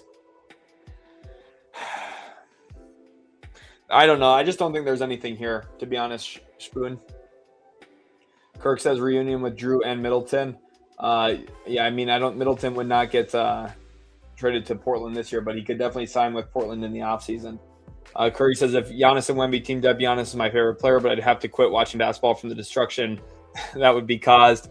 They would be insane. And one thing I do want to say, so Spurs fans don't get all worked up here, because I'm not saying that this is going to happen. I'm not saying that this trade is going to occur, but just hypothetically, there was a trade that sent Harrison Barnes and Kelly Olynyk and Stephon Castle and Jeremy Sohan to Milwaukee. And if we need a little bit more salary,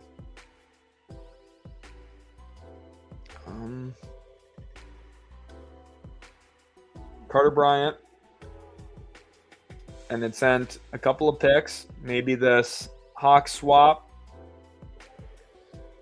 possibility, which isn't the worst. Let me actually redo that. So swap to Milwaukee choice. That's not true. Milwaukee does have a whatever. We'll just skip that one. We'll do 2027 Atlanta first, 2029 first, 2031 Sacramento swap rights, and 2032 swap rights. This kind of package would leave San Antonio with Wemby, Giannis, Fox, Harper, Vassell, Keldon, Cornette, I know I'm missing a name too. I got some balloons flying in here. Would be really good. San Antonio would be incredulously good. They would have to fill their roster, but they'd be very, very good.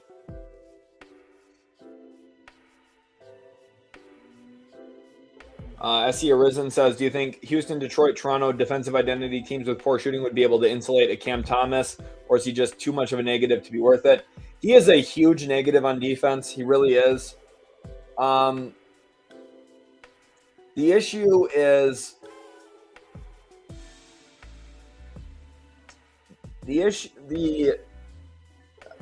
I really think there's a compete factor where if he landed in somewhere that wasn't Brooklyn, he would try harder on defense, and at least be less of a negative. I'm all in on offensive talent. Like, I really am. It's really hard. Offensive talent wins a lot. It's really hard to replace offensive talent. There's a lot for every one offensive talented player, there's 10 guys who will try on defense. I really think there's, like, I would take the stab at Cam Thomas, because worst case, it's a small salary. You probably didn't give up a lot for him, and he's not under contract long term. So worst case, you're just like, okay, it didn't work, whatever. I would try it, but I don't know. Especially if I was Houston. Houston needs someone who can handle the ball a little bit. I would try it.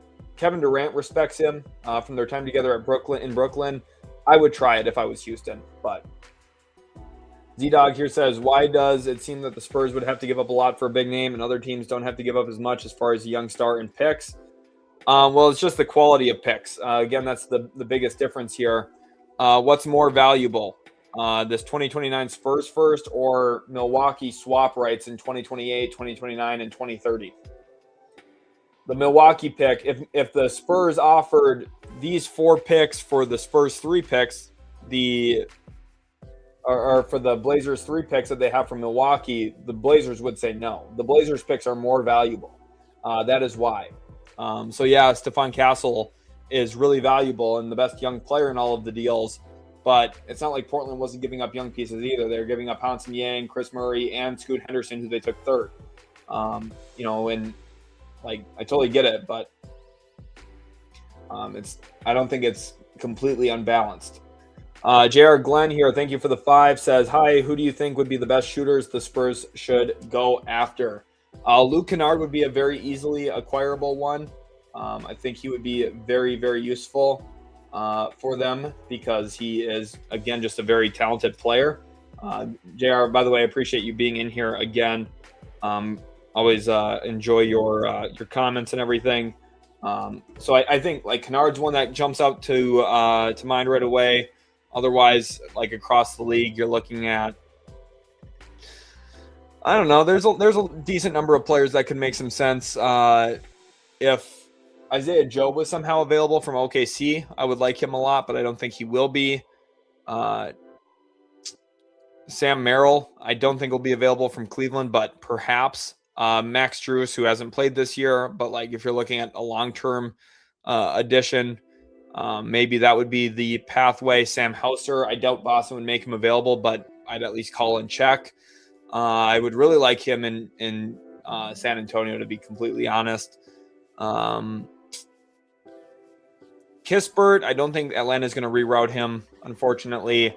If they did, they'd have to trade him individually. Duncan won't get traded. Herder could potentially get dealt. I wonder. It would be pretty easy to get Herder, I would think. Like, you would do, Olynyk plus small baby salary, plus a second rounder to get him. So, like, if you do want a shooter, that's how you get one. But it just doesn't seem like the way San Antonio is going to operate. I think they're going to try and build more of an athletic lineup, and a team that, is obviously predicated on Wemby's skill set itself.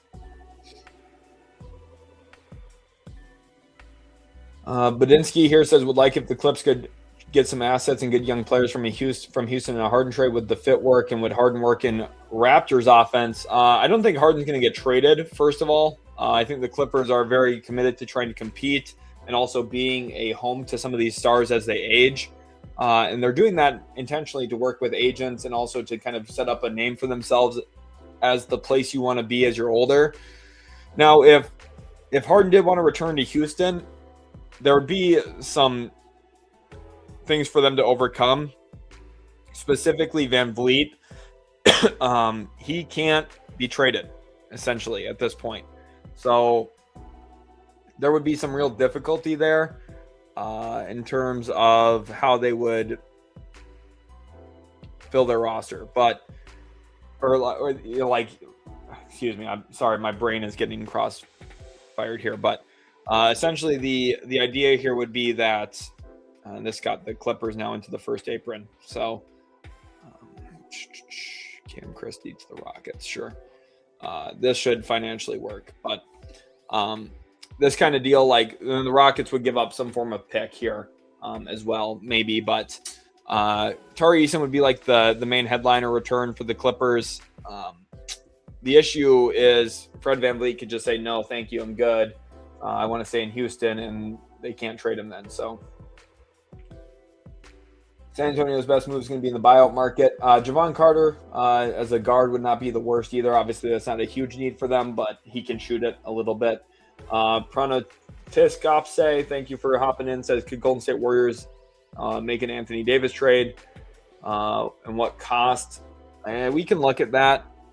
It's not like I've considered that quite a bit as like, hey, if the Warriors don't get Giannis, or if they feel like they really can't get Giannis, could they just pivot to Anthony Davis? Mavericks get Jimmy Butler instead. And is it like just this one first round pick so it doesn't sacrifice your flexibility? Maybe. Like, it's a straight salary swap. It gets the Mavericks out of the Anthony Davis issue, gives them a first round pick in the process. They could then trade Jimmy Butler in the offseason as an expiring. It's definitely possible for sure. So I don't hate that a ton. And Golden State keeps their flexibility. So I don't know. Ant King says, just got here. Don't know if you did this already, but what would be the most likely trade for the Celtics to push for contention? Yes, for the Celtics, the trade that seems most likely to me for them to aggressively pursue would be a Miles Turner trade for Anthony Simons, with the Celtics sending over a first in this year's draft.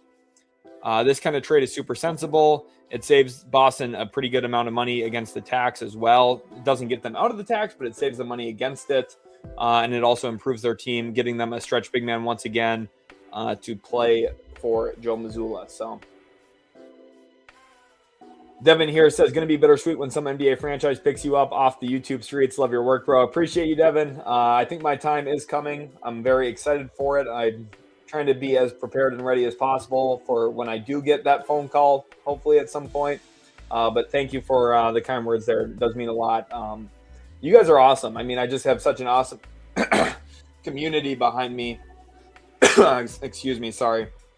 I have such an awesome community who supports me, shows a lot of love and kind carrying this to me as well. So I really do appreciate you guys a lot. And to you, what trade could be a surprise till the deadline? I think so. It's hard because this is always the hardest question every year, because if there's a trade that I had to guess that's a surprise, it probably wouldn't be a surprise to me because I guessed it. But I think for me, if we see a trade that centers around like a Cavs trade of like any of their top four would be like shocking to me. That would be like a, oh my goodness, what is happening type of moment. So Brandon here says Discord shout out. Yes, everyone, make sure to join the link down in the description. Join the Discord. I would really appreciate you guys hopping in there. You can ask questions to me directly in there and also chat with the rest of this awesome community. So Curry says, I will press hype buttons on all your streams so it happens. Thank you, Curry. Appreciate you. I know I could count on you. Everyone, hit that like button on today's stream. I'm going to go refresh it real quick and check. See how many likes we're up to on the stream today. 204 likes, which is definitely not bad at all. Isabel says, been watching for 3 years now, every deadline, and I commend you on your dedication and commitment to your subs. You do a great job touching all fan bases and leaving bias out of it. By the way, go Lakers. Well, appreciate you for the kind words there. Always enjoy this so much. One of the best parts of having a community like this where I'm not just covering one team, but covering multiple of them. One of my favorite things about that is the fact that I've got fans from all 30 fan bases here asking about their team, asking about the Pistons, the Cavs, the Lakers, the Celtics, the Knicks, the Nets, the Magic, all of them all across the table. Just super fun for me, and I really do enjoy it. I feel like it would be too monotonous for me to just talk about one team all the time. I've very much got a big picture brain. I like looking at the whole league as a landscape and then analyzing fits across the board for all of them. So, and I think that's a really good tool for front offices too. If you have people in your front office that are dedicated to watching the entire league, creativity is one of the most important things, in my opinion, for building a successful front office, because the more positive possible ideas you can come up with, the more solutions you can have too. So, how many firsts is Giannis worth? Again, I don't believe that it's a sheer number discussion. I think it's a quality discussion because, the firsts from Boston, for example, are going to be less valuable long-term than the first from Golden State. And the Atlanta first that they have this year, the swap best between New Orleans and Milwaukee, is the best value asset they could possibly get from a singular pick. So really, like for me, the number is around 4-ish, 4 to 5. But it depends on whose picks they are, what the quality of them is. And that's why Portland's such an attractive offer to me if I'm Milwaukee, because they have Milwaukee's picks in the not so distant future. All right. Guy here says, when I get a management position with the Kings, I'm trading for Sheldon. Again, dude knows his stuff and might actually be able to fix us. Brendan, got my fingers crossed there. I would love to solve Sacramento's issues. Get me in there. We're saving the Kings. We're doing a 2K rebuild in real life with that organization. If Portland gets, this is a great question here from Little Big Man. If Portland got Giannis, what seed would you see them getting in the West this year? Just like, let me double check the standings just to make sure I don't misquote them here. Right now they're 10th. Okay, they are a game back of the Clippers, who have been just roaring as of late. And they are 4 games back of the 8 seed Warriors. And making a big trade like this would come with some risk, because it's hard to implement and fill in your roster on the fly. It's hard to adjust your style of play so dramatically on the fly. I actually think Portland would miss the playoffs. But they have their own first round pick still, and it's lottery protected. So if they miss the playoffs, it actually wouldn't be the worst case scenario. They could add a lottery talent to their roster after getting Giannis as well. So it wouldn't be the worst. I would probably expect them to miss, especially since Giannis is out presently. But we'll see what happens. Driving here says Bucks could have a top 3 pick and still have Giannis. So why move him now? Because the second word you use there in that sense is the word could. Whereas if they traded him, the more likely answer is would. And the other reason, I'll go back over to it over here now too, just because it's a very good question and one that I think deserves and warrants a good answer. And it's over on my Twitter page. If you trade Giannis now and don't wait, he hasn't forced a certain destination yet. The issue here driving, and if you wait for him to get traded in the offseason, what if he wakes up the first day of May before you can trade him and says, actually, I only want to be a New York Knick, or actually, I'm only going to re-sign with the Washington Wizards or the Miami Heat or the Los Angeles Lakers. Uh-oh. And guess what? He's an expiring contract, so he has a player option. Uh-oh, you just cornered your market. And now instead of getting 4 firsts and all of your own picks back in the future, this, that, and the other thing, Scoot Henderson, all these young pieces, or 4 Warriors unprotected firsts, now you're left with a package of Bronny James and 2 Lakers firsts. That's what could happen, because a team is not going to give up 4 firsts and a whole bunch of stuff if Giannis is an expiring contract and says he's not going to re-sign with you. It's just not going to happen. Look at what San Antonio got for Kawhi Leonard, because Kawhi was expiring and said he wanted to be in LA publicly. What did they get? They got DeMar DeRozan, Jakob Poeltl, and 1 pick. The Raptors won a championship because they made that deal. They took a gamble, but they didn't have to give up a ton at the time. They gave up a good amount, not a ton. And San Antonio, it took a little while for them to recalibrate from there. They got more for DeJounte Murray than they did for Kawhi Leonard. That's how the market works, especially with team control on some of these contracts. If you wait, you risk Giannis cornering his market, and it's just terrible.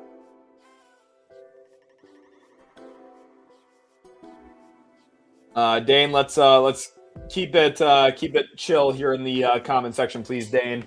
GG here says reports say Giannis deal is down to Miami and Warriors. Whose package do you think is better?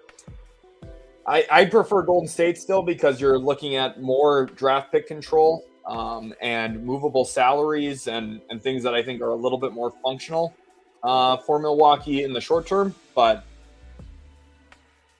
Micah here, welcome to the stream. Micah says, what does Orlando need to do moving forward? I expect them to dip below the tax. I expect them to try and save money against the cap next year, and they will accomplish both of those things as we get some balloons in here. They will accomplish both of those things by trading Jonathan Isaac. That is what I expect, and specifically trading him in a salary dump. Tino Ozuna here says, sorry if you said this already, but isn't the Warriors picks plus Jimmy a less valuable trade than the Heat's offer? No, not necessarily, because Steph Curry's 37 years old. Draymond Green's in his mid-30s. Giannis is in his early 30s. The Warriors are very old. They would have a ton of money committed to their roster with not a lot of flexibility. They don't have a ton of promising young players that you would bet on being guys that could propel them to playoff wins in the future. The 2032, the 2030 Warriors first stuff, like that's very valuable. According to me, is there a market for Draymond? No, I don't think Draymond will get traded. In Nikki, we trust here. Welcome to the stream. He's watched a bunch in the past. He's going to be a little annoyed if the Rockets don't get Kobe White. Definitely would be a huge help for them. I completely agree. But BA here says, if Atlanta hadn't traded Young, wouldn't they have traded him for Giannis in the package now? Why did they rush it? Exactly. Them deciding to finalize that trade with the Wizards has really hamstrung the possibilities for them here in pursuing Giannis, which kind of gives us a better idea on what their actual package would be in a trade for AD, but it makes it likely that they're not going to trade for Giannis, in my opinion. Magnus says, would you include Scoot in the Giannis package? What kind of Portland package is ideal? Yes. I have a trade video out on the channel. Let me go back over to YouTube here. I really recommend checking these videos out, okay? Check out this trade assets video. Check out these Giannis trades video. There's 29 Giannis trades in here. These are all almost an hour long. A lot of really good content. You can check out your favorite team. You can check out all of the offers for Giannis that I think would come through. A lot of teams will be interested in Giannis. Some of the offers are clearly better than others. And then I also have my predictions here on what I think will actually happen. So make sure to go check all of these out. How is Jimmy a movable salary? I will explain it here. This is a great question. Jimmy is a movable salary for many reasons. And we've seen a bunch of teams do this in the past. But somehow 99% of the NBA media is missing this again because they are not creative. Let's just hypothetically, okay, this is obviously not the trade. But right now, let's just say these are the salaries that are exchanged, right? 1 for 1, okay? Now let's go do a little bit of thinking here. In the offseason, what does Jimmy Butler become? Right now, he has 2 years left on his deal. Let's pull up his contract. What does he become in the offseason? A $56 million expiring. How could that be useful? Let's put a team like Philadelphia in the mix. Oh, let's look at Paul George's contract. Oh, is he expiring? No, he's got a player option. So in the offseason, do you think it's possible that Philadelphia would want to get out of this final year? Yeah, it is. It does seem pretty possible, right? Maybe Paul George could be a Warrior. Or not a Warrior, excuse me, a Milwaukee Buck. I traded that. There we go. And instead, now Jimmy would return to Philadelphia, funny enough. But the Sixers, maybe they are willing to give up their own first-round pick in this deal to have you eat that salary. Now, it's not going to work right now because of the Sixers' financial situation. This would work in the offseason. So essentially, it would be trade right now between these two teams, all the draft picks, all the stuff for Giannis, okay? And then in the process, in the offseason, the Sixers want to get off of Paul George's contract so bad that they give up a first-round pick to do so. It is a process for Milwaukee to use Jimmy's huge expiring as a way to eat another big bad salary to get more draft capital out of this guy right here. So instead of the 4 firsts and the swap and stuff from the Golden State Warriors, now it's 5 firsts because you were able to turn Jimmy Butler and his ACL and expiring contract into another first-round pick. So that's how it works. Naheo says, Boyd, take a lunch break at least. I've not eaten today, but I have had my good old Dr. Pepper here by my side. So, Micah, glad to have you in here again. Appreciate you and your question from earlier. Sid says, I see Giannis only going to Miami when Wiggins is getting traded for a first-rounder. AMC says, you would think a superstar would want to hurt his value that way so he has a better team to play with, not a stripped one. Exactly, AMC. It makes a lot of sense. It is very, very sensible for Giannis to try and force his way somewhere because then you can restrict your market. You can limit how much your receiving team has to give up for you. It is the smartest thing to do. However, Giannis has not done that yet. And the longer Milwaukee waits, the more they risk him realizing, waking up and saying, wait a minute, I'm the one in control here. I have an expiring contract. I can decide where I go. And once he does that, Milwaukee is effed. And the other thing, I am going to go over here quick and address this because I do think it's very important to for people to understand, because I understand the idea here regarding Giannis. Let's see.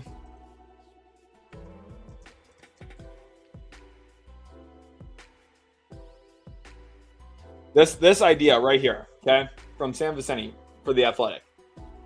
I tried to make a case to just call his bluff and say, are you really not going to sign a 4-year, $275 million extension after an injury-riddled season? This is, again, some of you were in here when I talked about this briefly earlier. This is the worst case for Milwaukee, is extending him. They have no control of their picks. They're the 11th seed in the Eastern Conference right now. They don't have access to cap space. They have Miles Turner for 4 years. They've got Kyle Kuzma for multiple years. They've got Giannis locked up under contract if they extend him. And they're all going to age, and they're not going to be replenishing them with draft picks. They're not going to be doing a great job there. And, oh, by the way, yeah, Giannis, you're entering your age 36, age 37 season. Yeah, let's pay you $65 million, $70 million a year. What could go wrong? Like, it's a terrible idea. It's a terrible idea. He's basically saying it.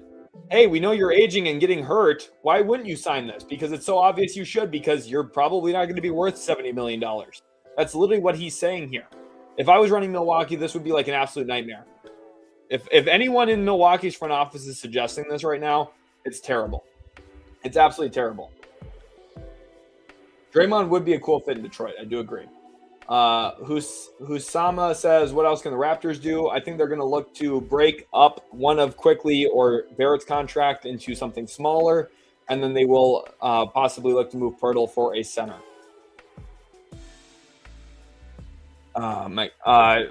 They should not get anything meaningful for New Orleans besides maybe like a second-round pick, maybe 2. Like, I don't know. He's okay. I don't know. He's just not worth a lot, in my opinion. What's your favorite trade deadline deal ever besides Luka to the Lakers?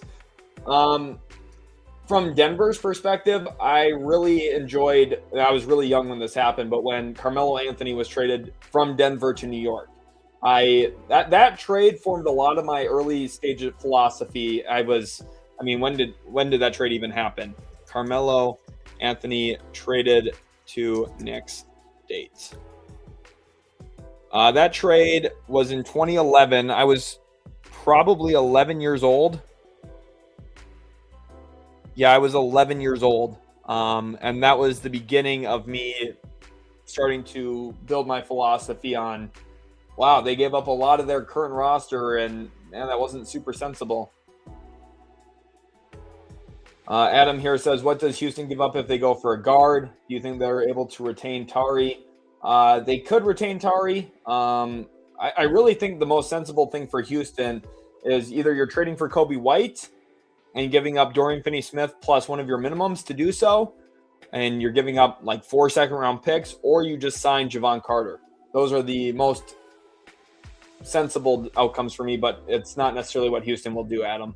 Spoon says, what was the most surprising thing you learned on how the NBA operates behind the scenes from working around the Wolves? I mean, a lot of it was kind of how I expected, to be honest, but I think kind of the brashness between certain people within the same organization was a little bit more stark to me than I was expecting, where just because everyone's working together, and it is, when you think about it, it's very sensible. But I was like 23 years old when I started doing that, but I was also kind of like, whoa, like not everyone always gets along, and there is kind of that real business kind of harshness to it, even more than I was kind of expecting when I first got there. Vincent, thank you so much for the 2. Says, LOL, Krejci and Giannis save agent. Cronin is cooking. Yes, that is true. Krejci and Giannis are both represented by Octagon. So there's a real good chance that, that means nothing and they just wanted Krejci and they got Krejci. But there's also a very real chance that there's some owner relations or agent relations, going on there. So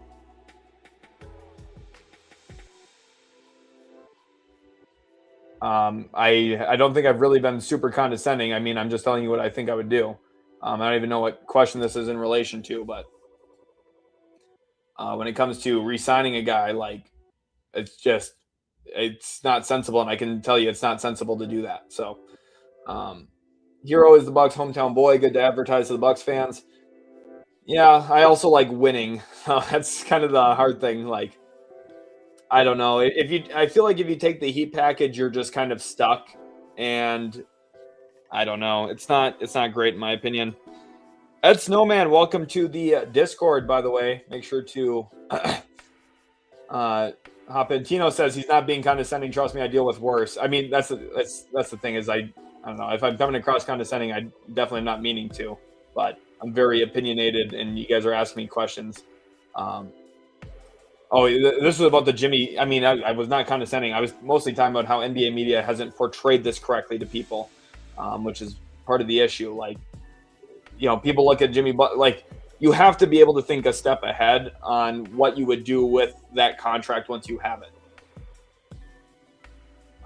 So Sam here says Tim Bontemps said teams monitoring Donovan Mitchell, who would want him and what package. Is it more or less than Giannis? Probably about the same as Giannis, honestly, package-wise, maybe a little bit less.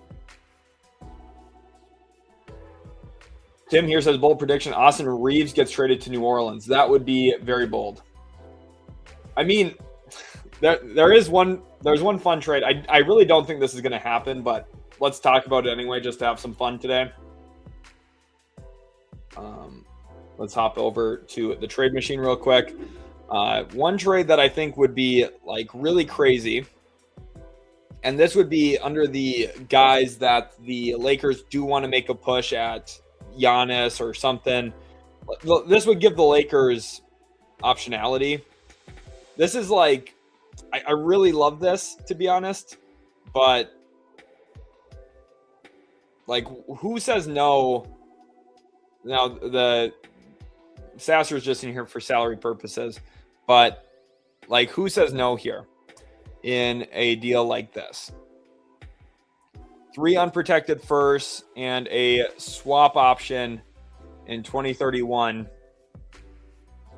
for Austin Reeves. Detroit gets a guy. Detroit gets someone who is a perfect complement on the court next to Kate Cunningham, in my opinion. And Austin Reeves would be awesome in Detroit. And then the Lakers get Ivy, Sasser, and they get a whole bunch of draft capital to make moves with at a later date. Tim Jenkins, thank you for the 2, says Austin Reeves to the Pelicans for Herb or Murphy III. Let's take a look at that as well, just because you are sending in that super chat. Appreciate you, Tim. Let's go over there to New Orleans. Let's send Reeves to the Pelicans here. And now they could center it around Herb. That is a perfect salary flip for each other. Otherwise, you could, it depends on how we want to do this here, but we could just build it like that. And then the Pelicans give up. I mean, God forbid they give up this swap rights here, but I don't know. Like, you would think they'd have to. I don't know. Give swap rights there, and I mean, who knows what Joe Dumars would do? But this would be crazy, obviously.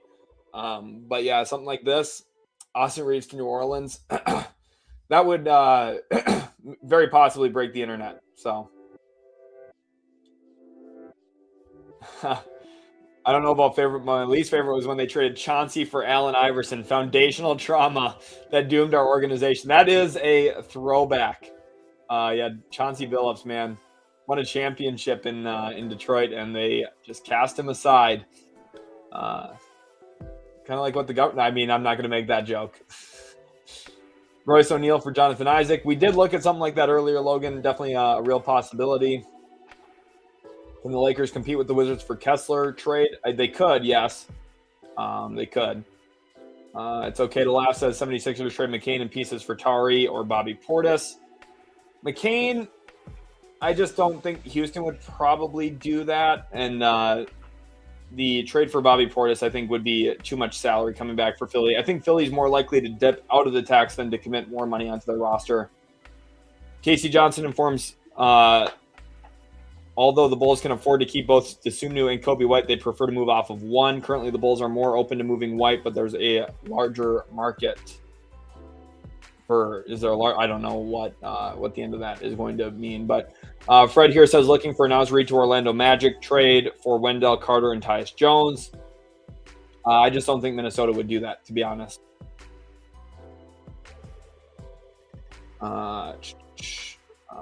Ministries here says, would Jordan Poole be a good fit for the Rockets? No, I don't think so. Eddie, glad that you were able to join that Discord. Appreciate you, my man. Hometown gimmick in 2026. I know. It's, I mean, it's a fun story. Don't get me wrong. I love when a guy is able to play in his hometown. It's super cool. That can't be the reason you make a trade, though. Fire Up Tommy says, thank you, Sheldon. My team, Milwaukee Bucks, is over with. Like I say, from the video of last season that I commented to. Yep, I remember that. He says, I love Giannis, but it just is over now. Hate Milwaukee's moves and drafts. If you guys check the Bucks' recent draft picks and trades and everything, John Horst has done a very poor job. Very bad. It's honestly way worse than I even remembered. Very, very bad. So, Tommy, sad to hear for you, but hope you're doing well, my man. Packer Boy here says, if Giannis goes to Portland, do you think he will re-sign or take his talents to free agency? I do think he would re-sign. I mean, he's been willing to stick around in Milwaukee. Portland, like, I know it's not this, like, dream destination, but it's not, I don't know, like, he's been fine staying in Milwaukee. So, like, I've been to Milwaukee. I don't think it's a super luxury city. It's fine, though. Like, could he look to go in free agency? It really just depends if Portland's competitive or not, and I think they would be with him. So, Mo here says, my prediction on which team or teams win the trade deadline. This is a great question. I think Brooklyn will do very well. It's hard, obviously, to predict what I'm going to grade all of these trades that haven't even happened yet. But I think Portland would do well, presuming that they make some of the moves that I'm anticipating them to make this year. Where do I want to put my face? There we go, like that.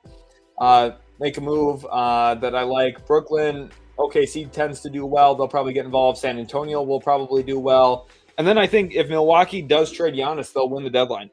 I think they're going to be in a great spot.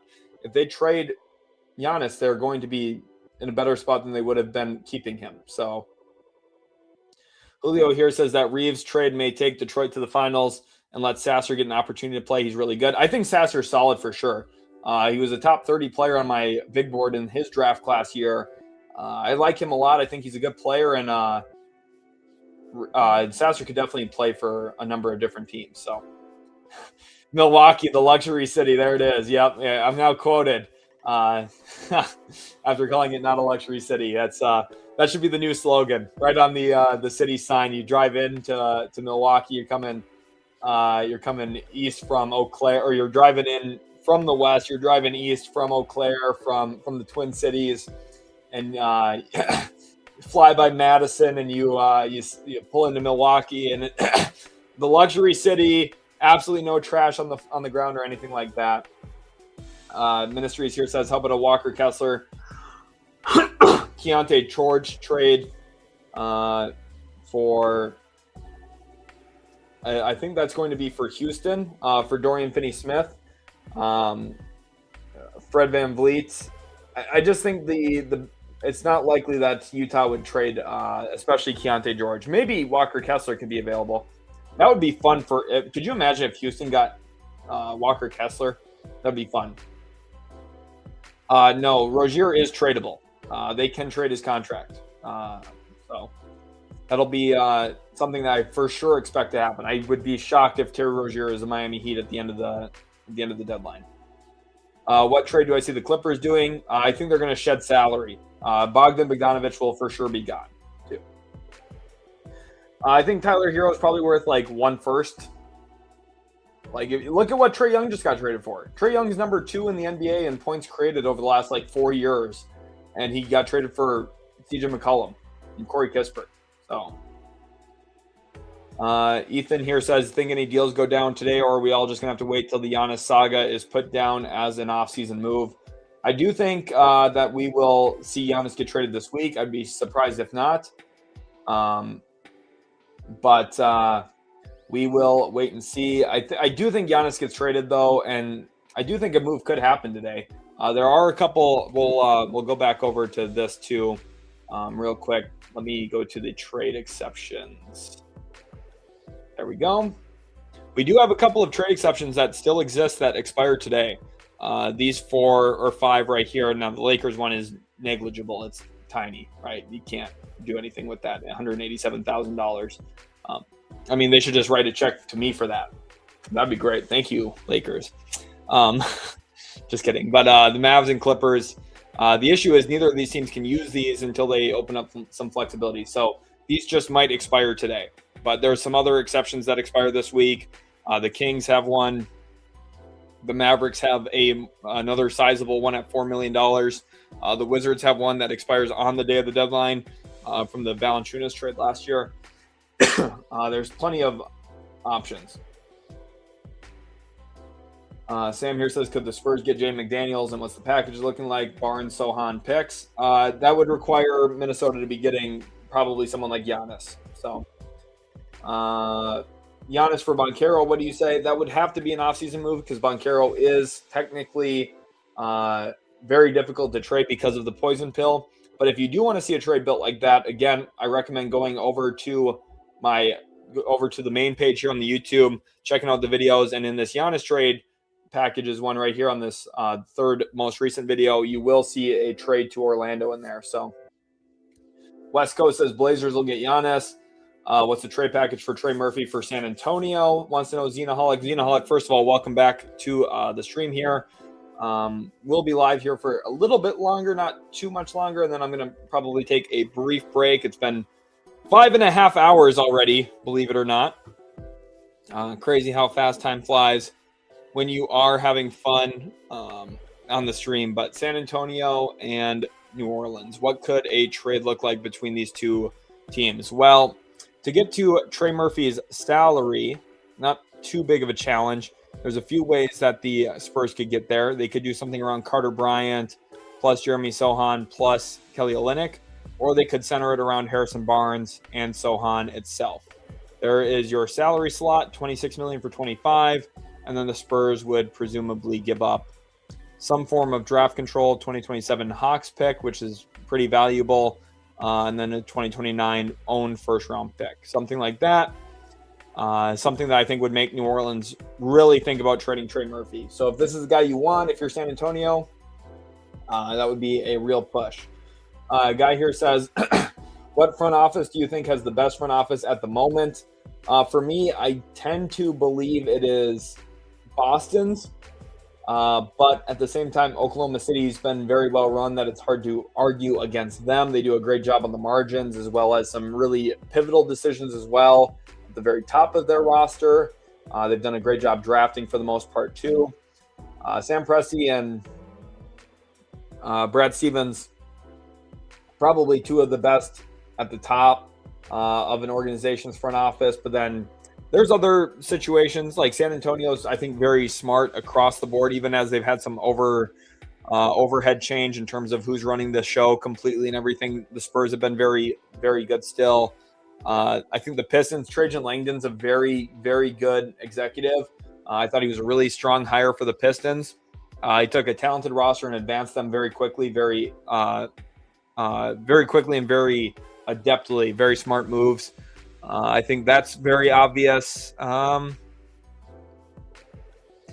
think Tim Connolly in Minnesota, I think he's very creative. I like the Timberwolves front office a lot. I know them pretty well as well, so maybe I'm a little biased there, but I do like them quite a bit. Those are probably my answers as some of the smartest as of right now. What does poison pill mean? So that is, I'll show you real quick. That is when a guy signs a contract extension as a rookie. So it's his rookie extension into a veteran extension. And the entire point is to deter a team from trading this young player away. So because of that, they cannot trade. Well, they can trade him. But if they were to try and trade him, for example, so looking at how much Banchero makes, $15 million, you would think, oh, well, realistically, that could work for Kevon Looney and Sadiq Bey, who make $14 million. The issue is if you do trade Banchero, it doesn't work because the Pelicans would be taking back $42 million of salary in the trade machine portion because it is the annual average value of his extension number. So, or not the annual average value of the extension number, but the I forget exact. There's an exact calculation, but it's like right around the extension numbers, like first year plus some percentage of something. But essentially, it's that. Like you can't. It's very difficult to trade them, so you need a third team involved at the very least. Hopefully that answers your question, Mini Fridge. That's a great question. Don't ever be afraid to ask a question. Oftentimes, many people will have the same question you have. Sham said Grizzlies still may trade Ja. Wonder where he could end up besides the Timberwolves. I think the Pelicans are a real possibility. We'll take a quick look at what that would possibly look like. The Grizzlies, disappointing year once again. Not surprising to me, but it's the reality. It could be Jordan Poole to Memphis, and then you're looking for $8 million of salary. So come on, Looney. And all of a sudden, you're at a spot where maybe the Pelicans give up second round pick or two. And boom, there you go. John Morant is a Pelican, and they shave a little bit of money as well. So very cool. Is Maxey and Embiid and Giannis a championship caliber team? Yeah, I would think they'd be in that conversation. It depends on the depth and what they'd all give up to get Giannis, but they'd be in that conversation. If you were going to GM an expansion team, where would you want it to be? Wherever they're expanding to. I mean, Seattle would be sweet. That'd be fun. Anything on the East Coast and an East Coast city would be cool. I mean, anywhere really. Like I like big cities, so I wouldn't be mad around a city anywhere. To be completely honest with you. Dane said so that we will not think about Rozier anymore and think about Giannis. Said we are moving on from Rozier. Mini Fridge, appreciate you, my man. Natac says, what time will the stream start tomorrow? Probably the same time, maybe even a little bit earlier, probably 9 a.m. Eastern time, if I had to guess. We'll see. I don't want to give like a firm, like, hey, this is for sure when I'll start because like today I woke up about 2 hours before the stream in terms of like it took me about an hour and a half to set the stream up in the way that I wanted it in terms of getting all of the different things ready, setting up all the thumbnails, all the different stuff that I wanted. So that's partially why, but Ben Shear says, yeah, Ash, I saw an NBA trade deadline Twitter. Boston and Milwaukee talking about Miles Turner. Make sure you guys tag me and stuff on Twitter as well. I'm going to go over to Twitter real quick. I'll put it up on the stream too. Make sure to tag me if there is meaningful stuff going on. Let's see.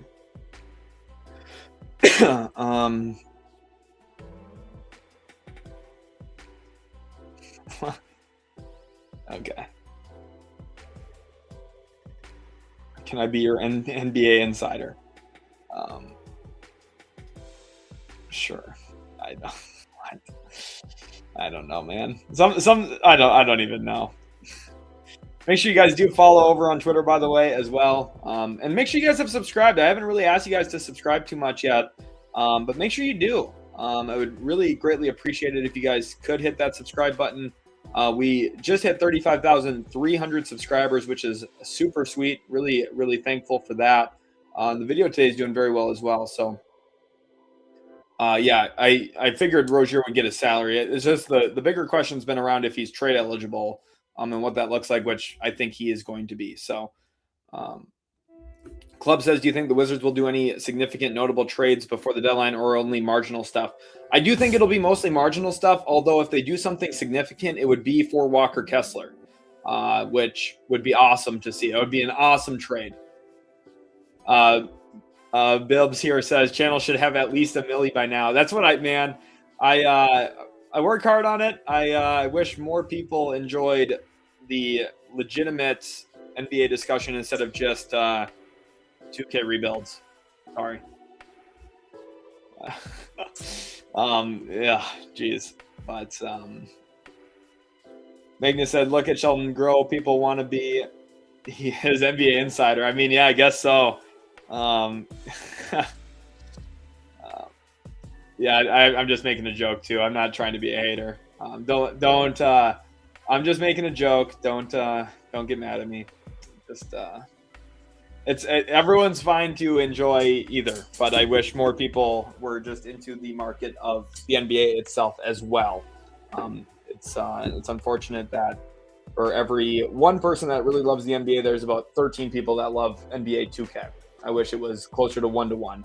And I love 2K. I play 2K, but I also love the NBA a lot. So Ethan here says, I wish rivalries existed more in the NBA. Bucks should never be trading to Boston, the Heat, IMO, unless it's an insane offer. I mean, I get it. It's one of those things. I think, especially with the way that the league has been covered, the media, like a lot of the leagues now about player acquisition instead of team building, roster management, development. It's just more about, which player can I go get? And, it's ironic because I'm sitting here streaming about the trade deadline. But it's the reality is there's so many small nuanced details that don't get talked about on NBA on ESPN or the big platforms. So Jack here wants to know who the Knicks trade for. I do think they will trade away Gershon Yabusele.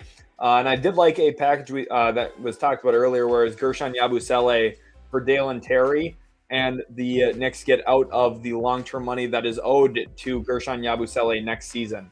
So, Bibbs here says, what do you think has been the catalyst of Hornets' recent success? Hot streak or a look into the future? It's definitely a look into the future. It's not just a hot streak. First of all, Charles Lee was a great hire. He's a very good coach, very, very smart. And then secondly, it's the fact that they have functional players around LaMelo Ball finally. When you have a guy like Con Knippel, who I was very, very high on in the 2025 NBA draft, and Spurs fans will specifically remember this. I talked about his fit with San Antonio a lot and how dynamic he would be on their roster. Landing in Charlotte has been a complete godsend for the Hornets because Knippel is one of the best small screeners in the NBA. He is extremely versatile as a ghoster, a slipper. There's just a lot of use for him on the court. And when you have a smart coach who knows how to use guys like that, and you have players like that next to a jumbo guard in LaMelo who can pass it over the top of defenders, and it makes ghost screens very deadly because he has different arm slots and arm angles where he can pass from, it's very, very good. And the Hornets are going to maintain being a good team. I think Charlotte is trending massively upward. And I think within the next 4 or 5 years, we're going to be talking about them as a really good franchise, actually, which sounds crazy to say right now because a year and a half ago, we would have been kind of like rolling our eyes at that. The new ownership has done a tremendous job. And even with the Tidjane Salon pick, which I do think, even though, yes, he's played okay this year a little in small minutes, small sample, like had they hit on that pick, oh my goodness. But, they're still in an okay spot for sure. How long have I played 2K? I mean, I really started playing 2K when I was in high school, like 8 years. I mean, me and my buddies load up Pro-Am. We do the whole my player build stuff, all that. We're pretty solid. Dante M here says, do you think DeMar and Zach from Kings get traded? I don't think Levine does. I do think DeRozan probably does for an expiring. Khan is such a solid damn player all around the floor. Great breakdown. I agree. Yeah, I on YouTube here too. I don't know if I'll be able to scroll to it quickly enough, but I'm going to try. On YouTube, I do have a breakdown from. Oh yeah, there it is, right there. I do have a breakdown from early in the season on Khan that I definitely recommend checking out. It only got 1.4 thousand views. Pretty disappointed in that because some of the other ones, not the SAR one, but like my Reed Shepherd one got 12,000. The Duran one only got 1.3. This is me basically the first week of the year calling him an all-star, and he made the all-star game. So I've got some fun stuff up on the channel. So if you want to check out some more of those breakouts. Jason says, I'm in front. Appreciate you, Jason. Brendan here says, I wish St. Louis would get an expansion team. That would be fun. St. Louis would be a cool city to get one for sure. Ethan says, any odd chance the Bucks shock like they usually do and just buy instead to keep Giannis? I mean, possibly, but it's the writing's on the wall. They should let me go back over to Twitter. I don't know, it's just it's kind of a shame, but the writing has been on the wall for a while here. Let me see if I can find it.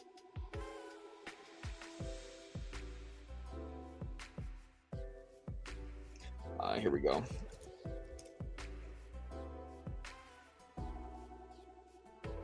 This was me in September this year regarding Giannis, about the whole commitment to Milwaukee, whatever. I said the writing's on the wall and has been. Milwaukee, and this is, again, before any trade, whatever, Milwaukee, if they're smart, would get out ahead of this future issue and make a bold move now. That's what they should have done. They didn't do it. Now we're living through a Bucks saga. It's miserable. And the longer we wait, the more boring this is going to get. And the longer they wait, the less they're going to get back in a trade. So, Big Papa here says, hoping a Dorian Finney-Smith and filler trade for Malik Monk happens. Would be nice on the Rockets. Malik Monk could definitely help Houston, too. That's not a bad shout at all. That's where Tari Eason could make a lot of sense, possibly, if he gets dealt. Salshin says, what do you think are the Raptors' plans for the deadline? They're going to break up one or two of their starting five out, whether it's Quickly or Barrett or maybe Pirtle. And they're going to get a different center, whether it's Domantas Sabonis or Miles Turner. Those are the two main options that seemingly make the most sense. Could be something smaller like Day'Ron Sharpe from Brooklyn for Ochai Agbaji's salary slot, but we'll see. The Eway says KC needs a team again. Nothing to do besides pickleball, therefore fantastic fans. Yeah, that's true too. Kansas City would be awesome. That would be cool as well to see. I don't think LaMelo gets traded, Magnus. I do not. Salvador says, why do I get the feeling that the Blazers land Giannis? Because they've got the best trade package. They should be the team that gets Giannis Antetokounmpo. They really should. I am going to be ending the stream here. I ended up staying live for an extra hour and 12 minutes than what I was anticipating today. I've been live for 5 hours and 43 minutes at this point. But I really hope you guys have enjoyed. Be sure to leave a like today. Make sure to subscribe as well to Utility Sports. Leave a like on the stream if you guys haven't already. I'm going to do a quick little refresh job here and see how many likes we're at. 237. Definitely not bad. I think we can get that number to 250, which means just 13 of you have to hit the like button right now. Really do appreciate you guys all so much, and we'll catch you in the very next Utility Sports video.